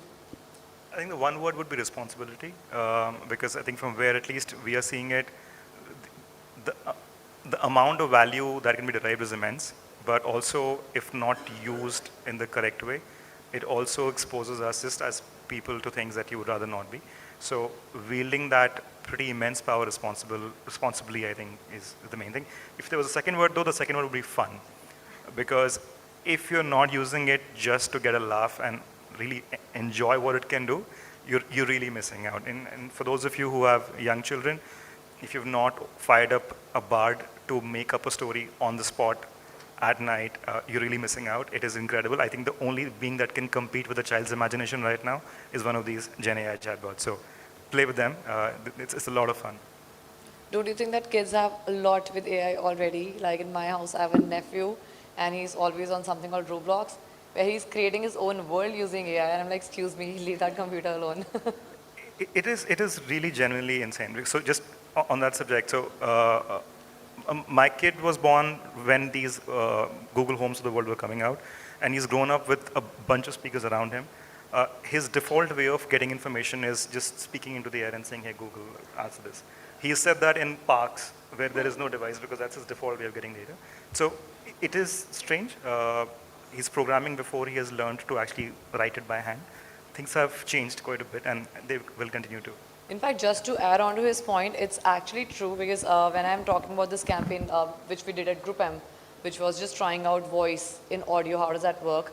I'll just tell you how it cropped up. We were for some internal kind of a battleground that we have at GroupM, which is around innovation. We were thinking what to innovate more and more. And then I remember I was having this chat with my nephew in terms of just about him, that to engage him, that okay, tell me how much 2 is 2 into 2. And he opened up his iPad and he was like, tell me the multiplier of 2. I was like, excuse me, you don't even know this, and plus you're using this. And then I could really observe that he taught using phone to my mom. And she doesn't know how to operate phone that well, but she's able to find things for us and she orders it. So I realized that it's the new generation and even the older one who were never on phone, they're able to use it without us, right? And they don't type, they don't use keyword. For them, everything is just voice. And they use it better than us. Even my mom uses it better than me. She's able to find out things that are happening in the country about the apps better than me because she has a fastest and convenient way to do that. When I talk about series and any kind of voice apps for that matter, we just think about them as a fun and we don't really think beyond them. But I don't see that we are far away or ahead from the days where you'll see very soon advertisements running on your Alexas too. That would you want me to order this way? Because every communication that you're doing with your Alexa is in a format data set and bases your insights in terms of your cohorting, what kind of communications are you doing, ads can really be shown to you. So definitely you're right there that yes, fun should never be missed and AI does play a bigger role there. Atika, coming on to you. Actually, the one word is, and it was throughout my conversation, I really think it's delight. It's not to consumers, it's to human beings across. It's delight and the ease at which you can be delighted so easily. And you're just talking about your nephew and the older generation. I'll just tell you, this voice search and automation is so crazy. My mother really likes to grow plants or whatever, and there was this unseasonal rain in Mumbai and some of her plants got damaged. She's really unhappy, saying, oh, the gardener's not come, he's not doing something. I went home yesterday for her to figure out that she figured out on Google with her voice that there's an app that can scan the plant and tell her what disease it has apparently. My 73-year-old mom can barely use like a proper iPhone and she did that on Google, and the thing is a lot of it was just like you just had to place the device in front of the plant and it scanned it. So, and the delight on the faces when they can just solve a problem. So I think even for our consumers, our customers, it's the delight, and it's coming from the place of a brand saying, here, this is for you, and it does not cost us too much time or patience or energy. And then that delight also translates into, some amount of, how do you say, not loyalty in my category, but preference definitely. So Absolutely. Yeah, delight. And I do echo my thoughts with you on this too, because I experienced same thing, exactly same thing. And yes, delight definitely comes there. So my experience there was that again, my mom was just telling me, she said, do you know now if the water pipe doesn't work in any of the floors anywhere, you don't have to really dig it out. There's an application, a scanner, you put it and you tell exactly there's the problem. And I was just looking at my mom that they know, and I did not know. I would have literally called somebody to break the wall and see what's happening here. But yes, I mean, we don't think about it, but that's also automation. That's also AI. And somebody's really thought through it while we only talk about media, but that really adds a lot of value there. On our day-to-day lives, it's like seeping into our lives. Absolutely. And while Vikram though talked about convenience and those matters, but I think they're already doing it. It really makes my life convenient when I know that I've hit my car and I can just know right away how much money will I get. It's like saving a lot of time for me, right? Thank you, Atika, for that. Anveshka, coming on to you, how do you describe it? I think we've covered all the fun words. I'd really leave this at what I started with, which is democratization. And what we're actually talking about, all of us, is actually it's making it so accessible to, whether it's in your day-to-day tasks or it is something really huge like, really big projects as well. So basically it's more about how does it, even a small business or a small, or an individual uses it to solve their day-to-day problems, to like large organizations, corporations, countries, really looking at something that's, in terms of big data, analytics, etc. So I think it's more about how it's really, as we're talking about, like seeping into our everyday lives and making it more of a level playing field for everyone to enable them and empower them with this technology that, you know, it's basically, and, you know, I really remember one of my past managers, he told me and that was before we were having all this AI conversation. It was like about 7 years ago. And I said, you know, this is something I want to do, but I'm not sure. He's like, never. Technology is just an enabler. Whatever you think that's possible, there will be some vendor sitting in some corner that's going to be able to implement this. You just have to think what is the problem you're trying to solve and just have a vision of how you want to solve it. Technology is going to be there. And that's basically AI now is like, we don't have to really think something is impossible. It's just a matter of you thinking about it and really placing it out there, and you'll find a way to implement it. So I think that's Thank you very much. And so I'm sure we can keep on talking about it. A lot of perspectives came into picture. It was very insightful. And I'm sure many of you have questions, but in interest of time, I would request you to connect with the panelists individually. They are around here for any questions or queries you want to have, you want to me discuss with them. And on that note, thank you so much. I really enjoyed the session, and I really hope, as you said, technology is there, that we just keep on evolving more and more. And it's, as even Vikram rightly said, it's not going to take away any job. It's an amplified intelligence, human expertise with AI adding value. Thank you very much. May I request our panelists and our session chair to join a little forward for a quick photo op right here, after which we'll present mementos to everybody. And may I request Dimpy to do the honors. A quick picture right here. Can you have a huge round of applause for our panelists and our session chair? And with this, we'll present mementos to all our panelists. May I request Dimpy to please do the honors.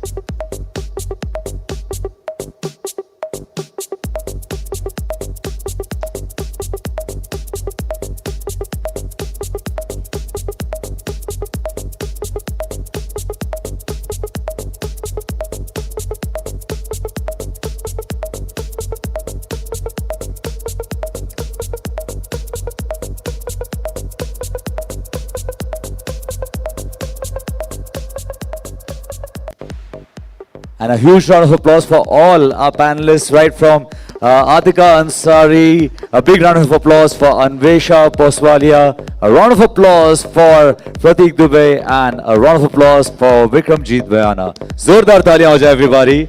And thank you so much, Dimpy, for doing the honors. A quick last one right here.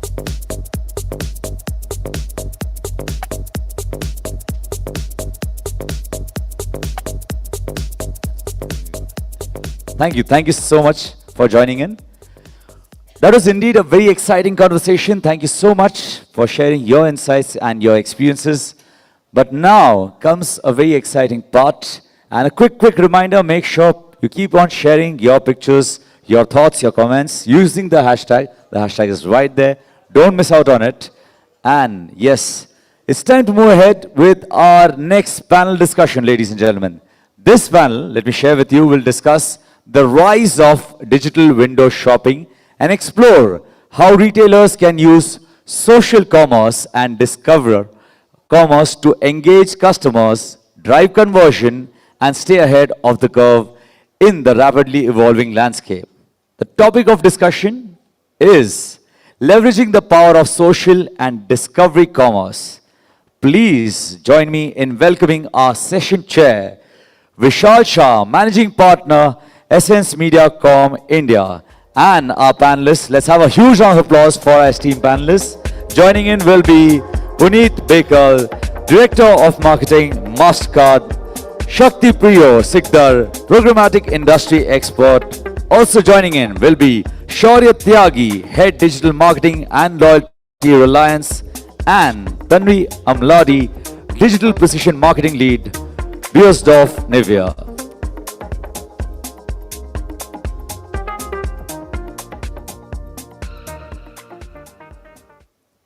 Over to you, Vishal. Check. Hello. Check. Good afternoon, everybody. Thank you for coming over and listening to some interesting insights so far. We are here to talk about leveraging the power of social and discovery commerce and how it is impacting our brands and our businesses and our planning. We have experts and veterans from the industry who are going to share their point of views on how they are leveraging social and discovery commerce, how they are looking at this entire era which is shaping up very differently and impacting ROAS, ROIs, how brands are investing on these channels and platforms. So I will first start off by opening up this panel, asking each of the panelists to kind of share their thoughts on social and discovery commerce, and then we'll move to pointed questions. So I'll just pass the mic to Tanvi, and you can share your thoughts, and we can pass the mic around. Thanks.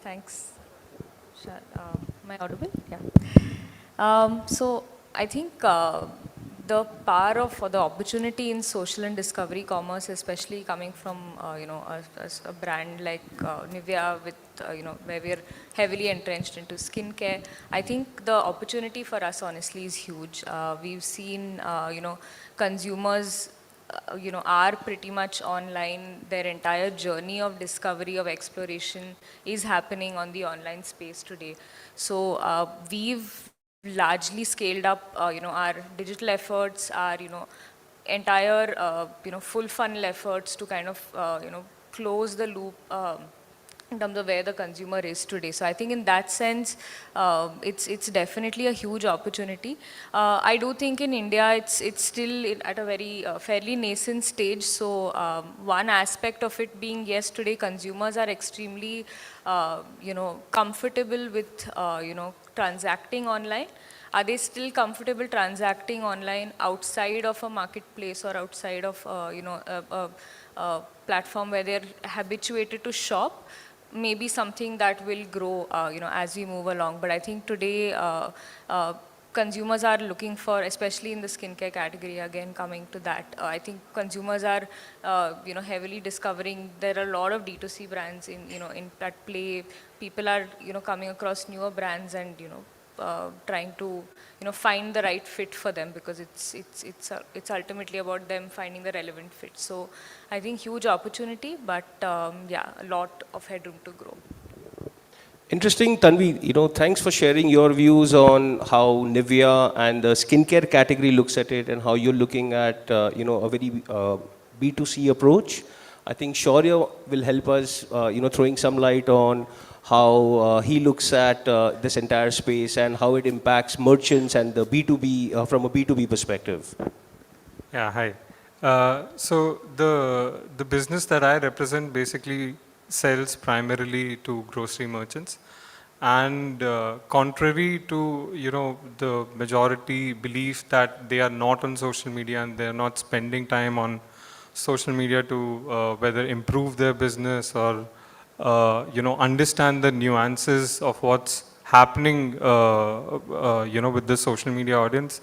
That's not true. So what we've seen is that whether it's our acquisition funnel where we acquire merchants, that happening on Facebook and Instagram, then the retention funnel where we talk about the new products that we are launching, the new promotions that we are launching, again on social media platforms, is very prevalent, and there is a positive affirmation from the merchant side that they are willing to look at it and actually also go back to the platform and make a purchase.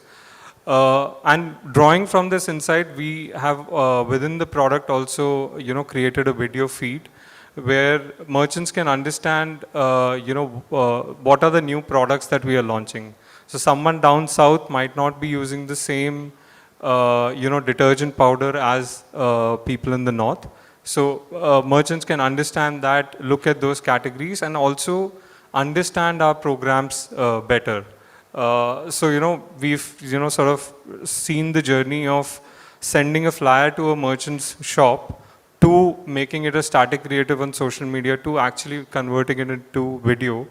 And we see that going ahead, that video will serve a big part in how they continue to shop with us and understand the benefit of the platform.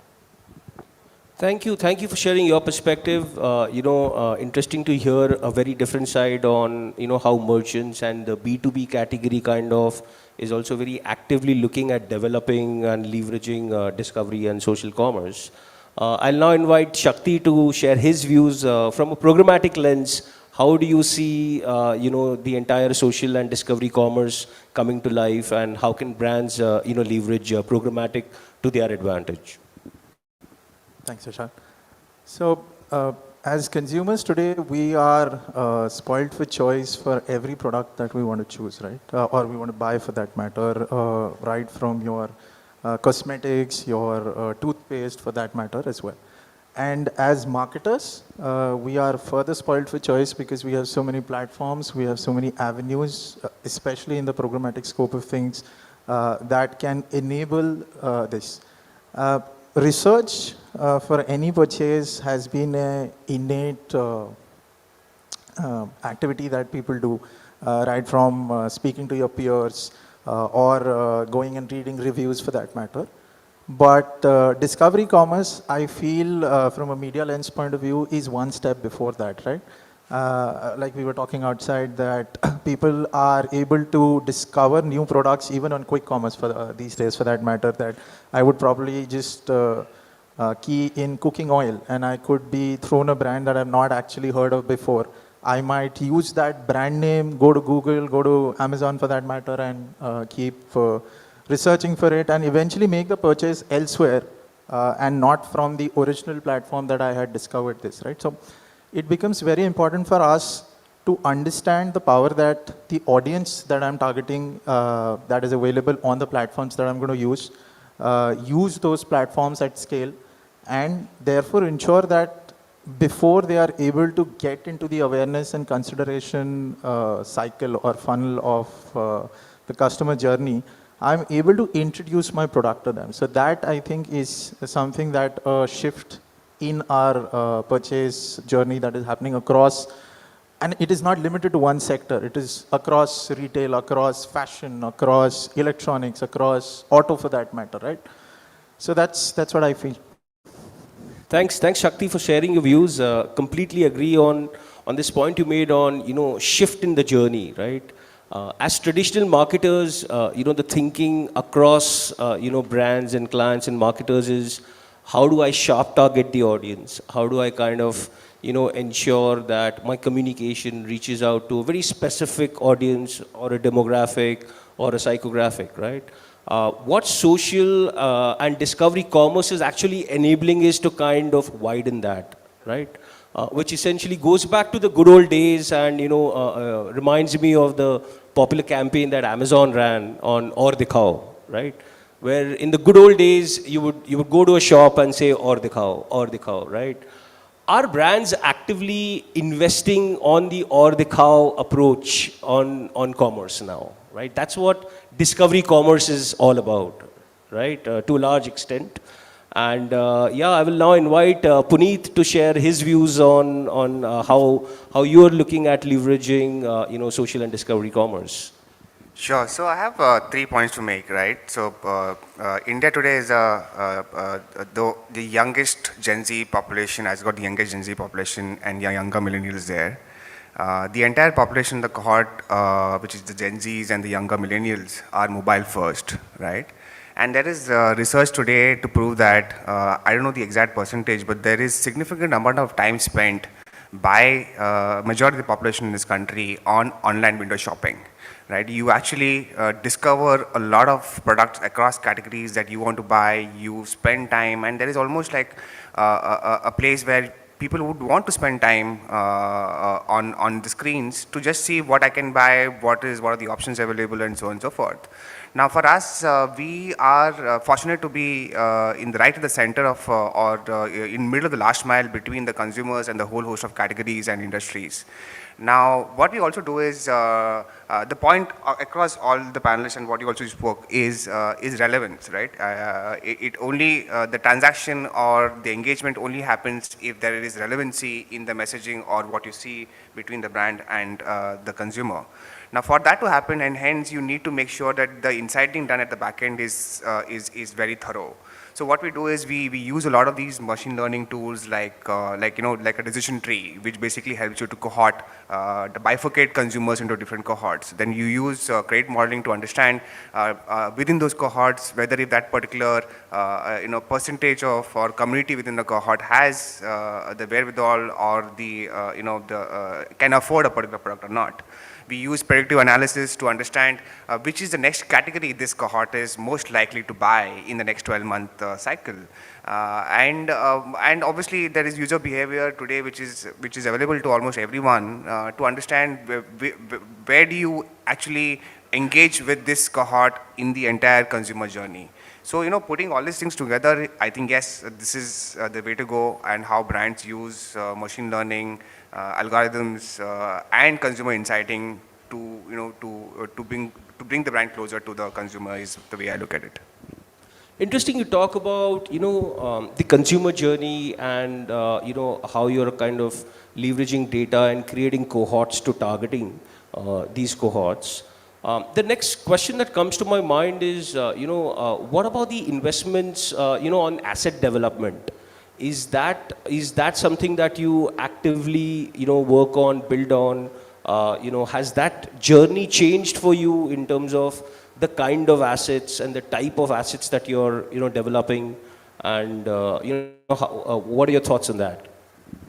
I'll just continue to the earlier topic which I just spoke about. So, building assets today is primarily to figure out a customized model which works for your business, your category, and your consumers, right?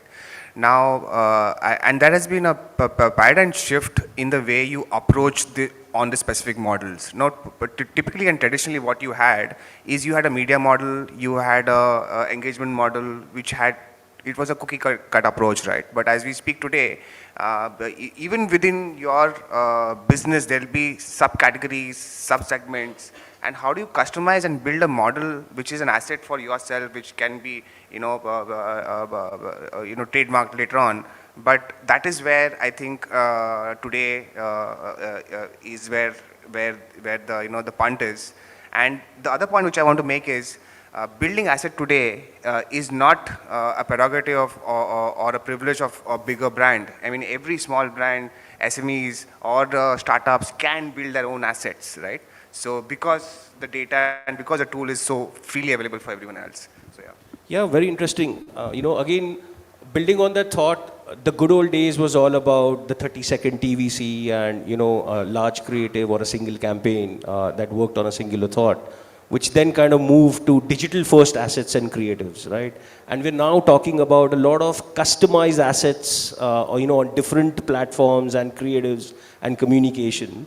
Tanvi, you want to share your views on how Nivea is looking at this, and what are the challenges or what are the opportunities that you see, from a consumer and targeting perspectives while creating assets? Absolutely. I think, like you said, earlier in a lot less complex world, we were able to kind of get a certain asset bank, and then that was pretty much it. That's what we would live with. But I think as we move more towards, a lot of performance-led, thinking and a lot of performance-led activities, like Puneet mentioned, we do also a lot of, cohorting in terms of just understanding how our products become relevant for our audiences through different sort of category entry points or need states. So just basis that, it gets kind of multiplied into 3 or 4 for every, stage of the funnel. And that just increases complexity in terms of assets. I think internally we've also been trying to figure out ways to make this entire process more efficient. So we have been using and experimenting, honestly I would say very early stages, but experimenting a lot with AI tools to see how we can kind of build, dynamically kind of churn out a lot more assets than we used to earlier, feed in a certain set of messages and have the algorithm kind of optimize for it. So we've kind of been able to build certain tools internally where once the masters are created, it helps us then kind of build a much larger pool. So it kind of just helps amplify that pool of assets that we generally create. I think it remains to be seen how, how then when once that gets ingested into the platforms that we typically are on, how that performance outcome looks like. But I think we're definitely committed to kind of building a lot of automation there, because it is a very labor resource intensive kind of space, and the more we automate it, I think we can just find efficiencies out of it. Yeah. Interesting. Thanks for your thoughts, Tanvi. I'll point my next question to Shakti, since Tanvi spoke about automation, and what are your thoughts on the different opportunities today available to automate this asset creation? What are the kind of technologies clients are using and leveraging? And how does that kind of marry with the audience journey or the customer journey? Correct. So there are a few, and I'll take a minute to kind of list them down. Of course, all your DSPs have their own automation of creatives, which are very standard and very to the point. For some brands that are starting up in this journey of discovery commerce, that may be well enough for that matter. It could be a display asset, it could be a video asset, it could be a text asset for that matter. It depends on the point of communication where it is connecting with the audience. Of course, there are specialized platforms like, say, Rephrase, that is able to do such wonderful campaigns that they've done with Cadbury Mondelez for the last 3 years, and we are in this room all aware of that, right? So that is the scale, right, from your most basic to your most advanced, where a celebrity is actually ensuring that you're able to discover the next shop near your home, for that matter. And then it's not just that, once you've created that audience, you have to also ensure that it is reaching the right audience.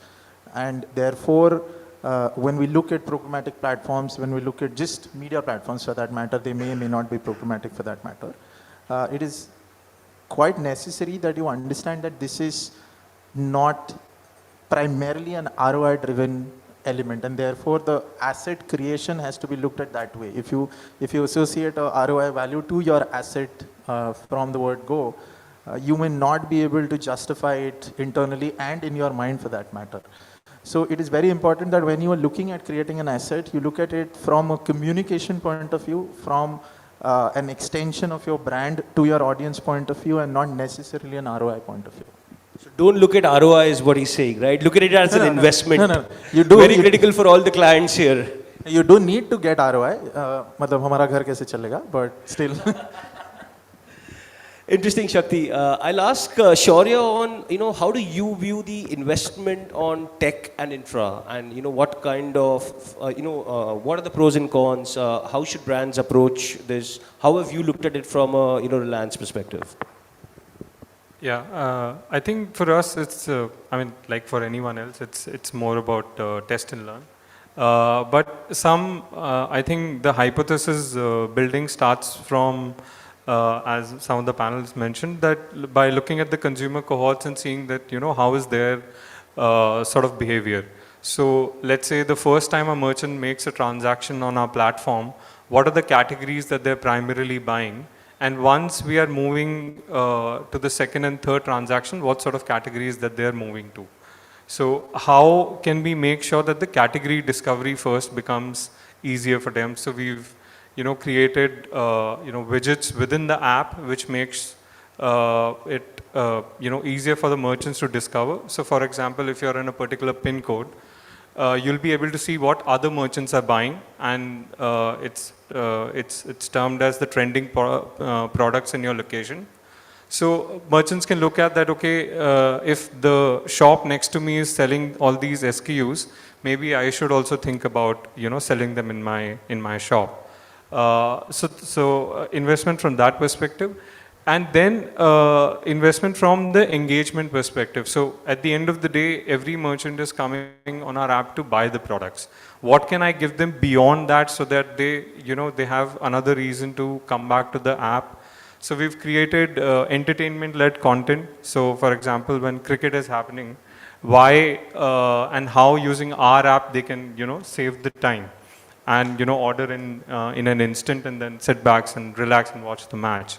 So that sort of a content is developed, and the SKUs are mentioned below that. And this is from our understanding of the consumers, because we also have the data of the end consumers on what they typically buy, during a match. So those sort of things make sure that the merchants' lives becomes easier when they are thinking of restocking as such. And the third point is that we our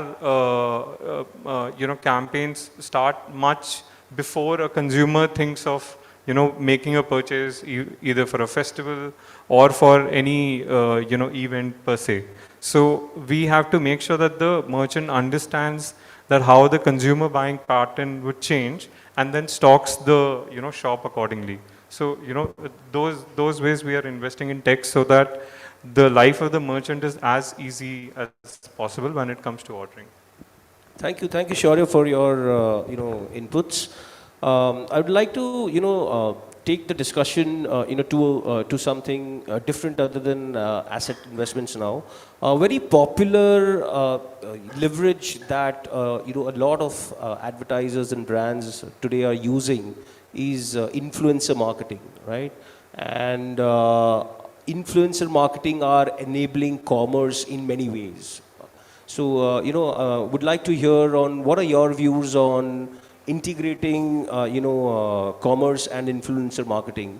Maybe we could start with, you, Tanvi, on, you were telling me about some examples of how you all are leveraging influencer marketing and trying to kind of integrate, commerce with Nivea. Yeah.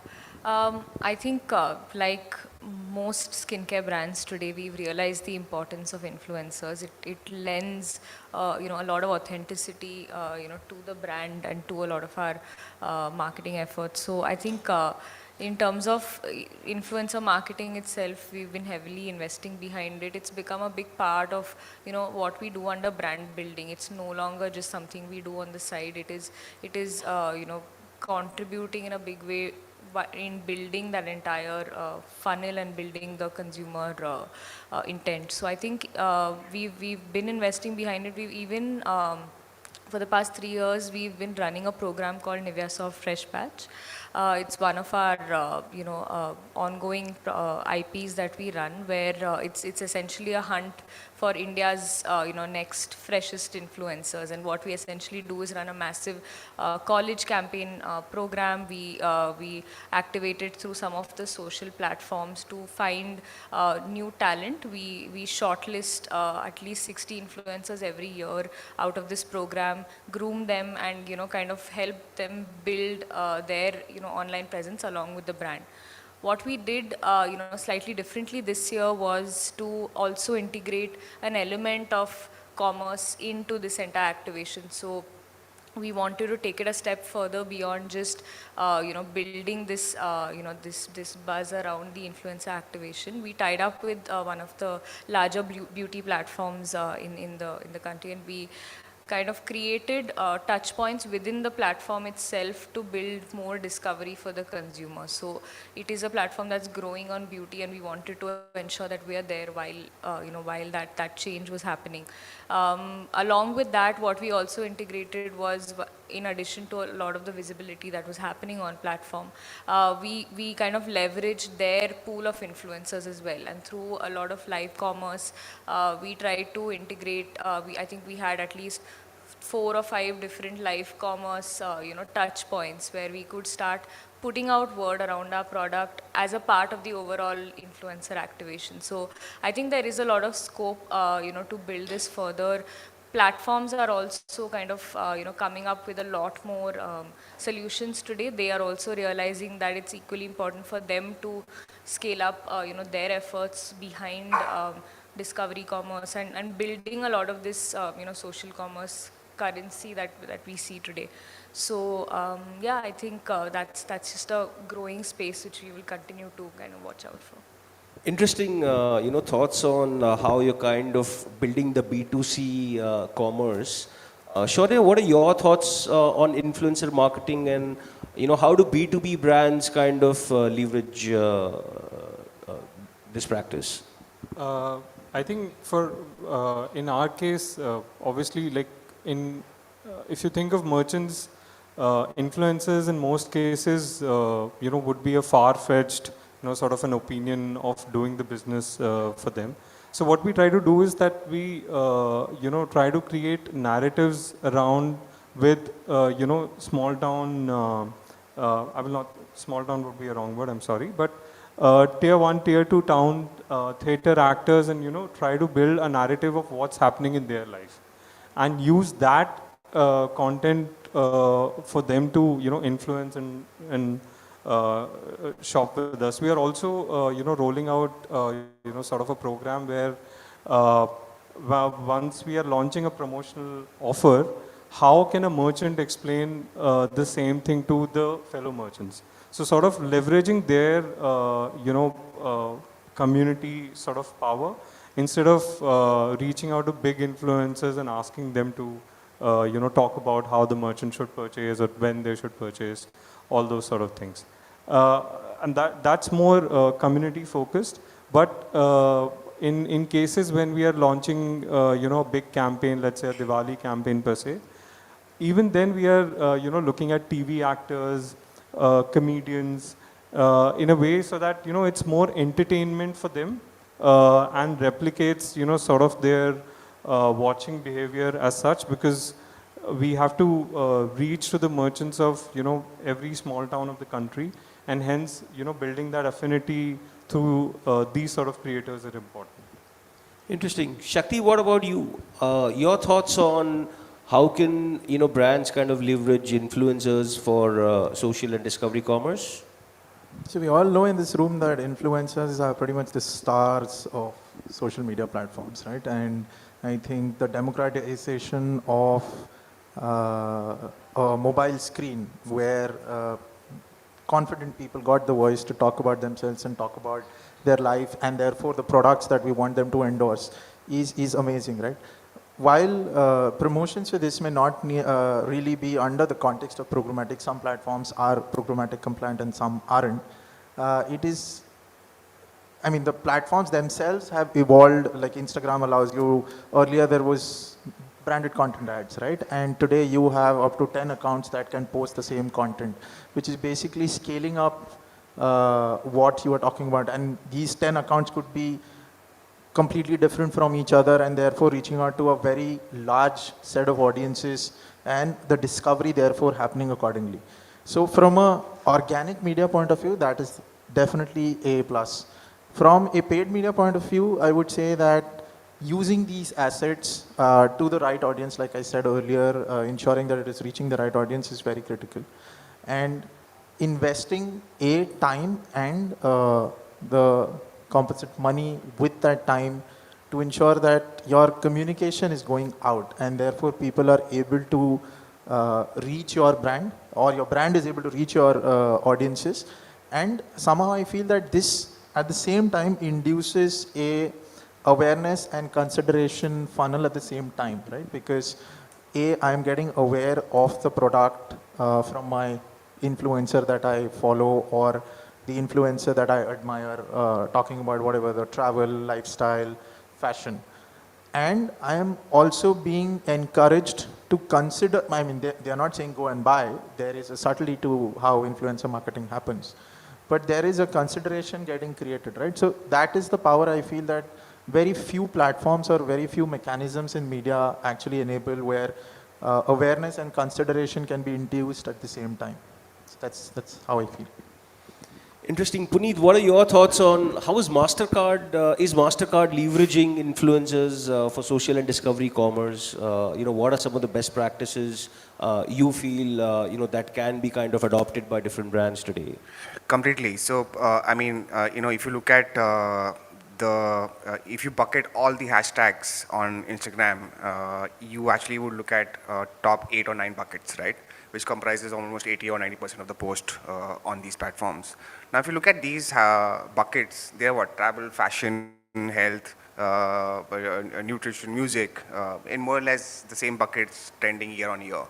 Now, the way we look at it from an influencer marketing perspective is like what Tanvi said and also what Shaurya also mentioned, is like, you know, the entire age group from 20 to 45 today is looking at their entire consumption online is to explore truth in what the brand is trying to say, authenticity in what the messaging is all about, and also being part of a community which I want to belong to a community, right? And the influencer marketing frameworks helps to build that authenticity, at the same time allows the user or the consumer to belong to that community because he or she is following that influencer. Now, one thing which I would like to specifically highlight is, possibly where brands can further leverage on the entire influencer marketing piece is the attributes that the influencers is bringing back to the brand, right? The attributes of diversity, attributes of of the brand being sustainable, being climate conscious, those are those personality attributes which the influencer can bring back to the brand rather than the other way around. So it's obviously a very exciting space. So obviously we use it to our best.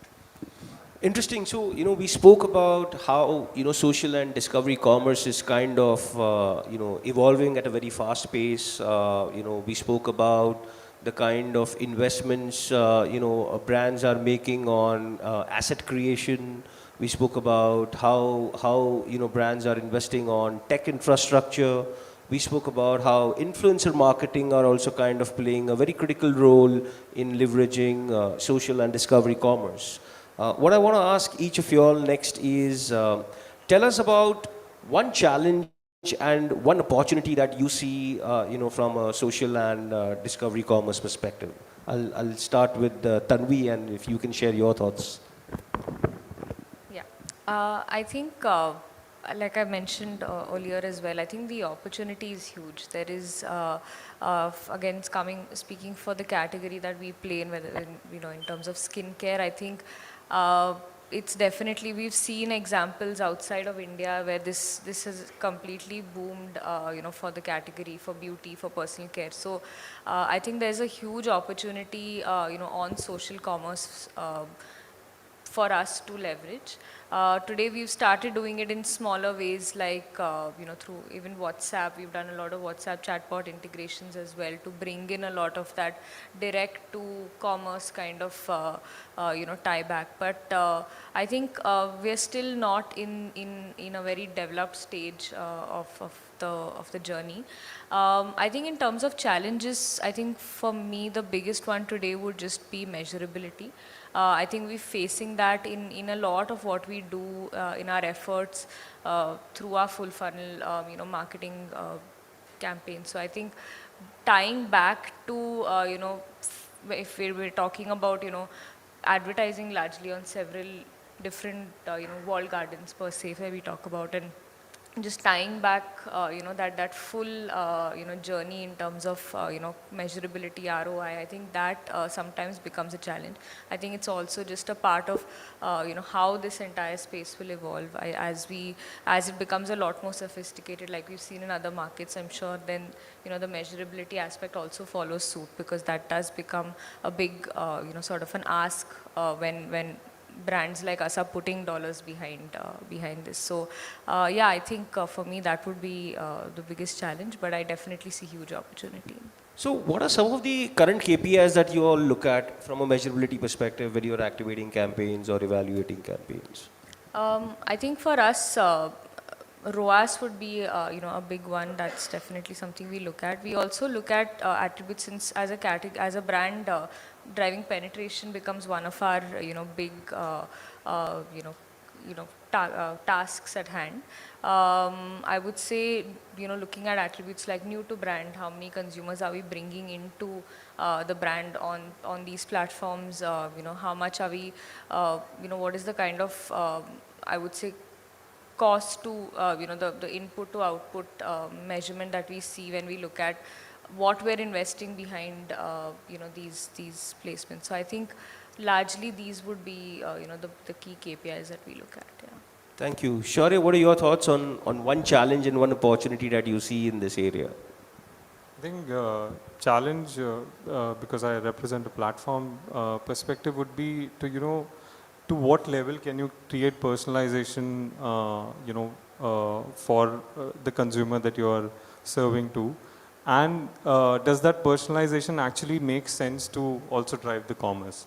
So that's a challenge and an opportunity in our case that we constantly debate that, for example, when we are launching a campaign, if it's a pan-India campaign, do I customize it for, each of the, the 4 zones, Northeast, Southwest, or should I make it, just if I serve, my platform serves content in 8 languages, should I only stick to those, sort of languages? And we've done some, A/B testing in over there to figure out that, if we are, creating personalization, it should just make sense to the consumer as such. So storytelling, becomes a lot important. That they should identify with the stories that we are telling them, and those stories eventually, convert into a content format or, sort of a widget or a product feature per se. So that's what we face. From a measurability perspective, what are the kind of KPIs that you all look at?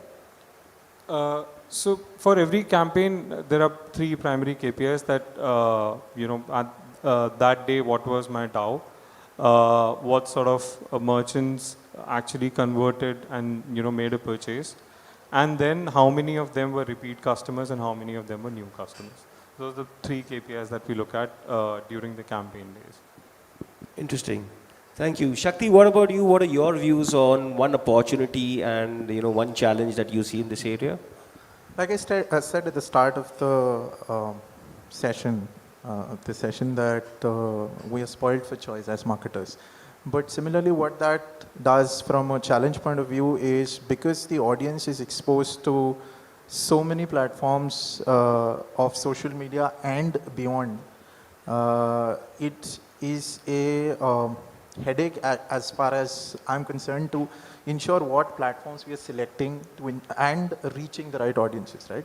And given that there are certain large DSPs like say a DV or a Trade Desk for that matter, who enable a lot of platforms under one roof, and then there are retailer DSPs like your Amazon, your Paytms and your Flipkarts that are disconnected from this but offer a very strong audience insight, right? Because I can then, from my last experience at a CPG brand, I was able to identify who had purchased a hair oil in their last cycle, say from Flipkart or from Paytm for that matter, and use Paytm to purchase that hair oil, and I'm going to sell him a different brand, or at least ensure that he discovers a different brand of hair oil that I'm selling. So there is a lot of platforms, right? And some of them are connected, some of them are disconnected, and therefore the selection becomes a big problem.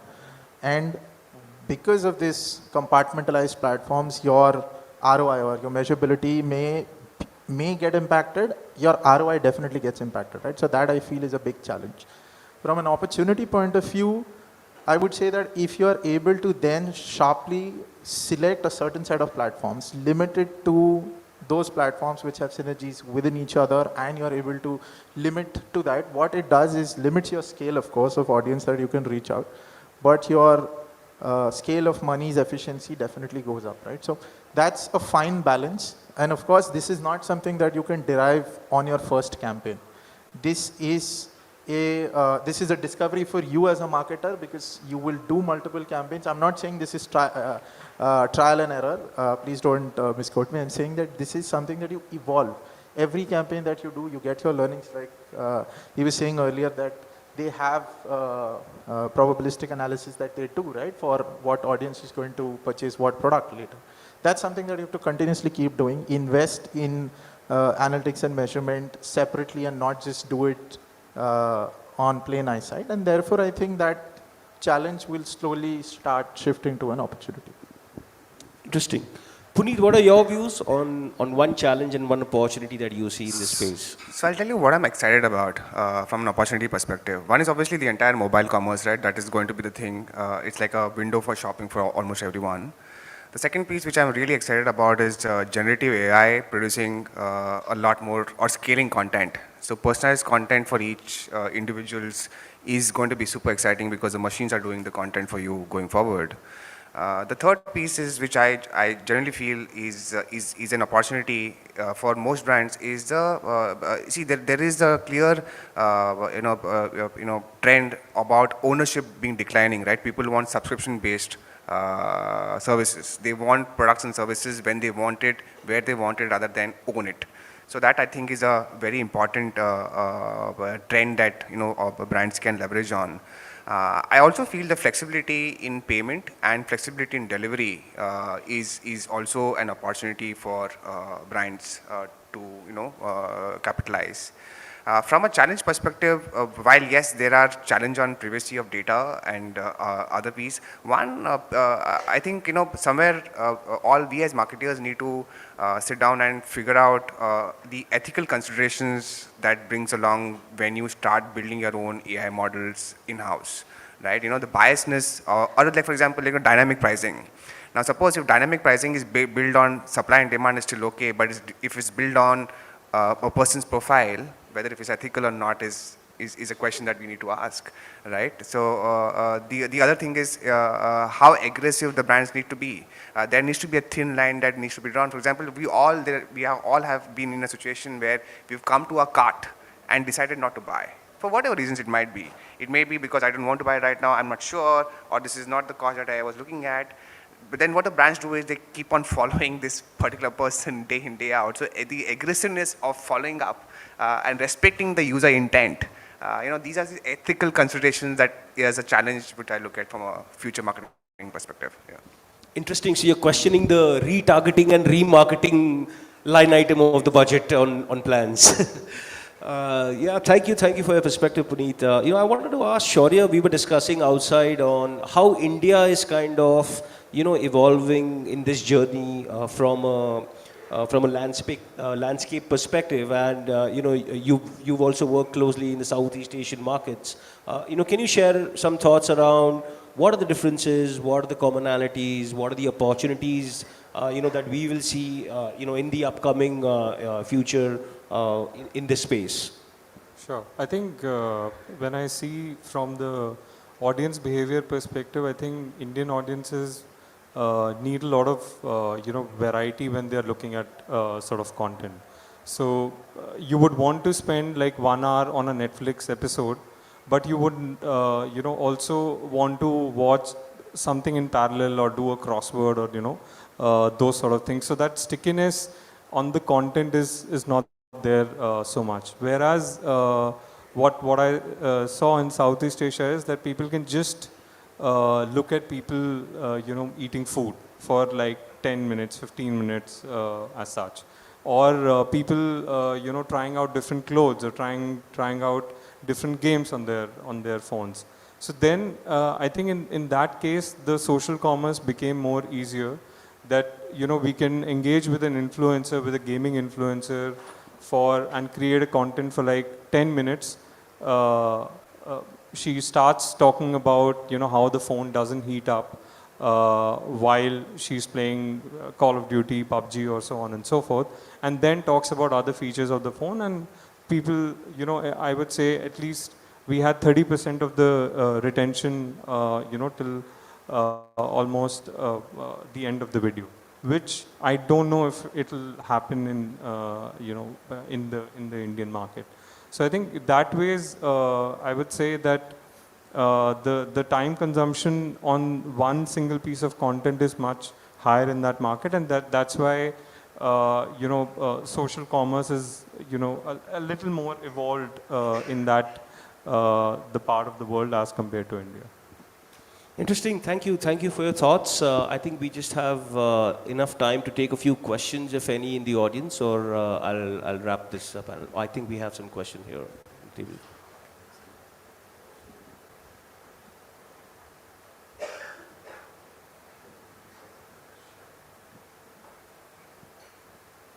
Hello, myself Krishna Kant. I'm representing K2S to Digital Solutions. This is for the questions for Puneet on the dynamic pricing. Okay, the valid point as far as the ethics and everything, but still if you see in airlines, they are still using these tricks. Okay, you understand that. because I am the regular traveler, so I understand how they change the pricing depending on my needs, and I have realized that, right? And even if you go to the street vendor, okay, they tell you the price depending on your how much you're willing to pay, and they're the best judge. I think they're the best market, I think, in this country and the world also, street vendor, okay? And there's already practicing it, and I think there is a ethics, yeah, I understand how much ethics, but I don't think so till now there is any government restriction on that. So my views on the future, yeah, they might come on policy also, if this is going in a, huge scale wise is coming on the topic, right? In that sense, what will be your view? So no, let me clarify the point again. So when I said dynamic pricing, if it's based on supply and demand, because it's market dynamics, it's based on market. But the moment dynamic pricing is based on a particular profile, that is where I said ethics might be an issue, correct? Right, I mean, depending upon, because the machine knows that this person can afford or is certain to buy. Right now we are working with some project, I cannot really name that company, okay? They are into gaming only, okay? They have a 13, 14, this area in different malls, right? So, and the bar also, exchange bar, talking about, right? So there also pricing is dynamic, and depending on the if somebody has from the audience has gone there, your pricing changes, right? With the NFC technology and everything, we are building on similar kind of technology on some solutions which will be for the gaming also, right? The pricing will change. So I think, yeah, as I say, individual profile also, yeah, I agree on that, but that will be a question. But yeah, the still will be there in the ball game, I believe. Yes, I agree. I think that's an evolving space, and incognito mode is something that all of us are familiar with and use it extensively, to kind of battle with the machine learnings and the various algorithms that work around it. Our time is up, so I'd like to kind of thank the panelists. I had some very, very interesting learnings when we were discussing this topic outside, and some very interesting thoughts and point of view. Thank you very much. Thank you everyone for being patient listeners. Can you have a huge round of applause for our panelists and our session chair? May I request you to step forward for a quick photo op, and may I also take this opportunity to invite on stage National Sales Head for Lemma, Mr. Dheeraj Soni. Let's welcome him with a huge round of applause as he joins us to present mementos to our panelists and to our session chair.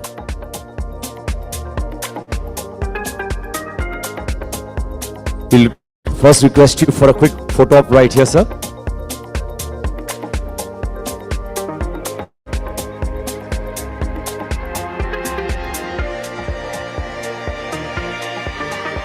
And a token of appreciation on behalf of the Exchange for Media team.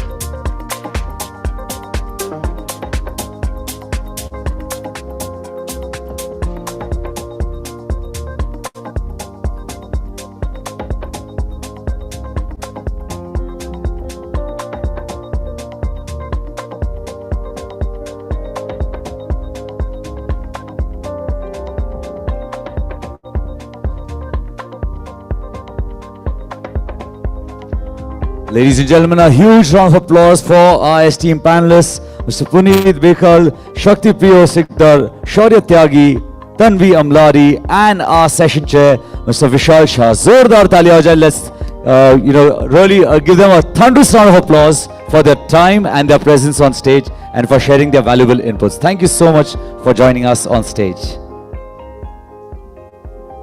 And thank you so much, Mr. Dheeraj Soni, for doing the honors.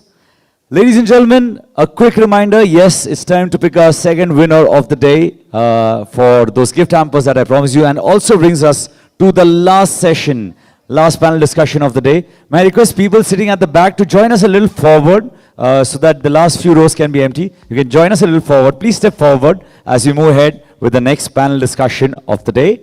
And yes, now it's time for something really exciting. In this panel, we will explore the power of programmatic advertising in enhancing brand awareness, driving conversions, and achieving performance marketing goals. We will delve into measurement and analytics analytic strategies to optimize campaigns and showcase how programmatic can be strategic choice for both brand building and performance marketing initiatives. Please join me in welcoming our session chair, President GroupM Nexus, Ms. Preeti Murthy. Let's welcome Preeti with a huge round of applause. What a pleasure to be on stage with you, Preeti. And keep the applause going for our panelists, Apurva Maheshwari, Head of Marketing, Bestseller. Kaushik Chakraborty, Head of Marketing and Corporate Communications, Tata Capital. जी हाँ, जोरदार ताली हो जाए everybody, hands together. May I also take this opportunity to welcome on stage, I've met her quite a few times, Head of Marketing and Digital Buyer, Ritu Mittal. Welcome back, Ritu. And joining in on stage, last but not the least, will be Head of Digital Marketing, VIP Industries, Suyash Dongre. Suyash is going to join us in a few minutes from now, so I'm going to pass on the mic to Preeti. Over to you, Preeti.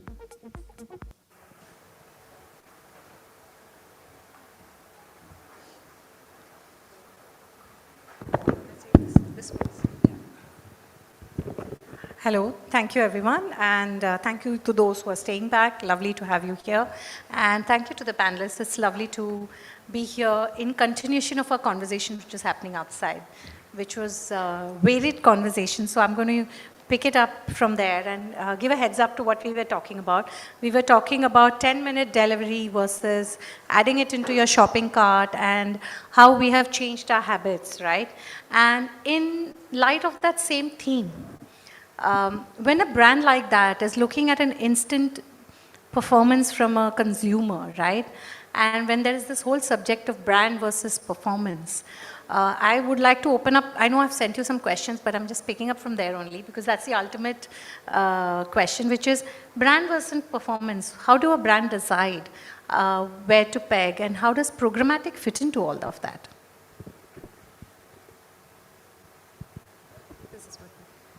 Hi, good evening, everyone. So just a little bit background. Bestseller is a Danish fashion retail company. We retail brands like Jack & Jones, Vero Moda, Selected, Only. And we are an omni-channel retailer, so we have a significant offline presence. We've got our own exclusive brand outlets, as well as we retail out of various department stores and run our own online business as well, right? And given the nature of the industry, because fashion is a considered purchase decision, and we play in the mass premium segment. So there are parameters like, you know, the brand, the recognition of the brand, the awareness of the brands, the quality perception, the trend perception that the brand captures, as well as obviously sensitivities around pricing. And in that, therefore, as an organization and as the brands that we retail, we definitely tread the balance, I would imagine, fairly well on balancing our budgets on brand marketing and brand awareness, as well as, which includes programmatic and obviously our performance funnel as well. We treat though programmatic spends as brand awareness spends. Okay, yeah, and that's fair and square, clearly. Yeah, and that's where it becomes like a question, right? Which is, I want to target to the right audience. I want programmatic to bring in the data ecosystem to understand the consumer better, to make targeting more meaningful, right? So that it's not spray and pray. But at the same time, when it comes to performance delivery, I want the outcomes defined very differently. So this dichotomy of targeting, and Ritu, I would love to hear from you. What's your view on that? Yeah, I think, so I don't look at it as a dichotomy. I think the whole, so for me, performance marketing is pretty much like one of the pegs in the holistic wheel of building the brand and the business. But it's a very important wheel, and I think in today's day and age, we can't afford to ignore it or live without it. So performance marketing to me is pretty much like putting yourself up in front of the face of the consumer, being there, being present. at the right moment, at the right price, in front of the right audience, of course, with the right messaging. But being able, so a brand's ability to be present in that right moment is very important to close that point, whether it is in terms of doing it better versus your competitors and hence gaining the business. But at the same time, in that moment when that consumer makes that choice, there are many other factors which are at play. And one of the factors is the trust, the belief, the perceptions that the consumer has on that brand. And that perception, trust, belief is not built in one day. And that is where brand building comes in. And hence, that is something which has to be consistent, which has to be done over the years. So it's important that we look at the metrics for both and not just one of them, because brand building is pretty much like finding your place in the hearts and minds of your consumers. And performance marketing is like putting yourself up in that moment in front of them at the right place, right time. So both are important. Got it. Very good perspective. Thank you so much, Ritu. And what's your view, Kaushik, on the same? Like, is it a dichotomy, or do you think what Ritu? Well, it's an evolving process now. I represent a financial services company who sells loans, and we are notorious for driving performance. Correct. Everything that we do, starting from the MD, CEO to everyone, asks for how kitna dhanda hai. Yes. So obviously, the focus on performance marketing per se has been there forever, and over a period of time, obviously, as a result, it is optimized, and it has reached a level that for anything else to compete against that, I have to justify. No, having said that, obviously we experiment, and there are large brand expenses also which happens. Yes. As a brand, Tata Capital believes in building the brand. Yes. So we use programmatic as of now primarily for brand building. We obviously use all the aspects of programmatic, whether it is the correct targeting for the interest groups, the behavior groups, or demographics. But however, at the end of the day, we use it primarily to reach the right kind of people so that they have their awareness about the brand increases, rather than pushing them to click on the apply now button. Got it. Also, there are other aspects, like obviously you can retarget those same people who have ever maybe has engaged with the brand. You go back to them, that increases loyalty also.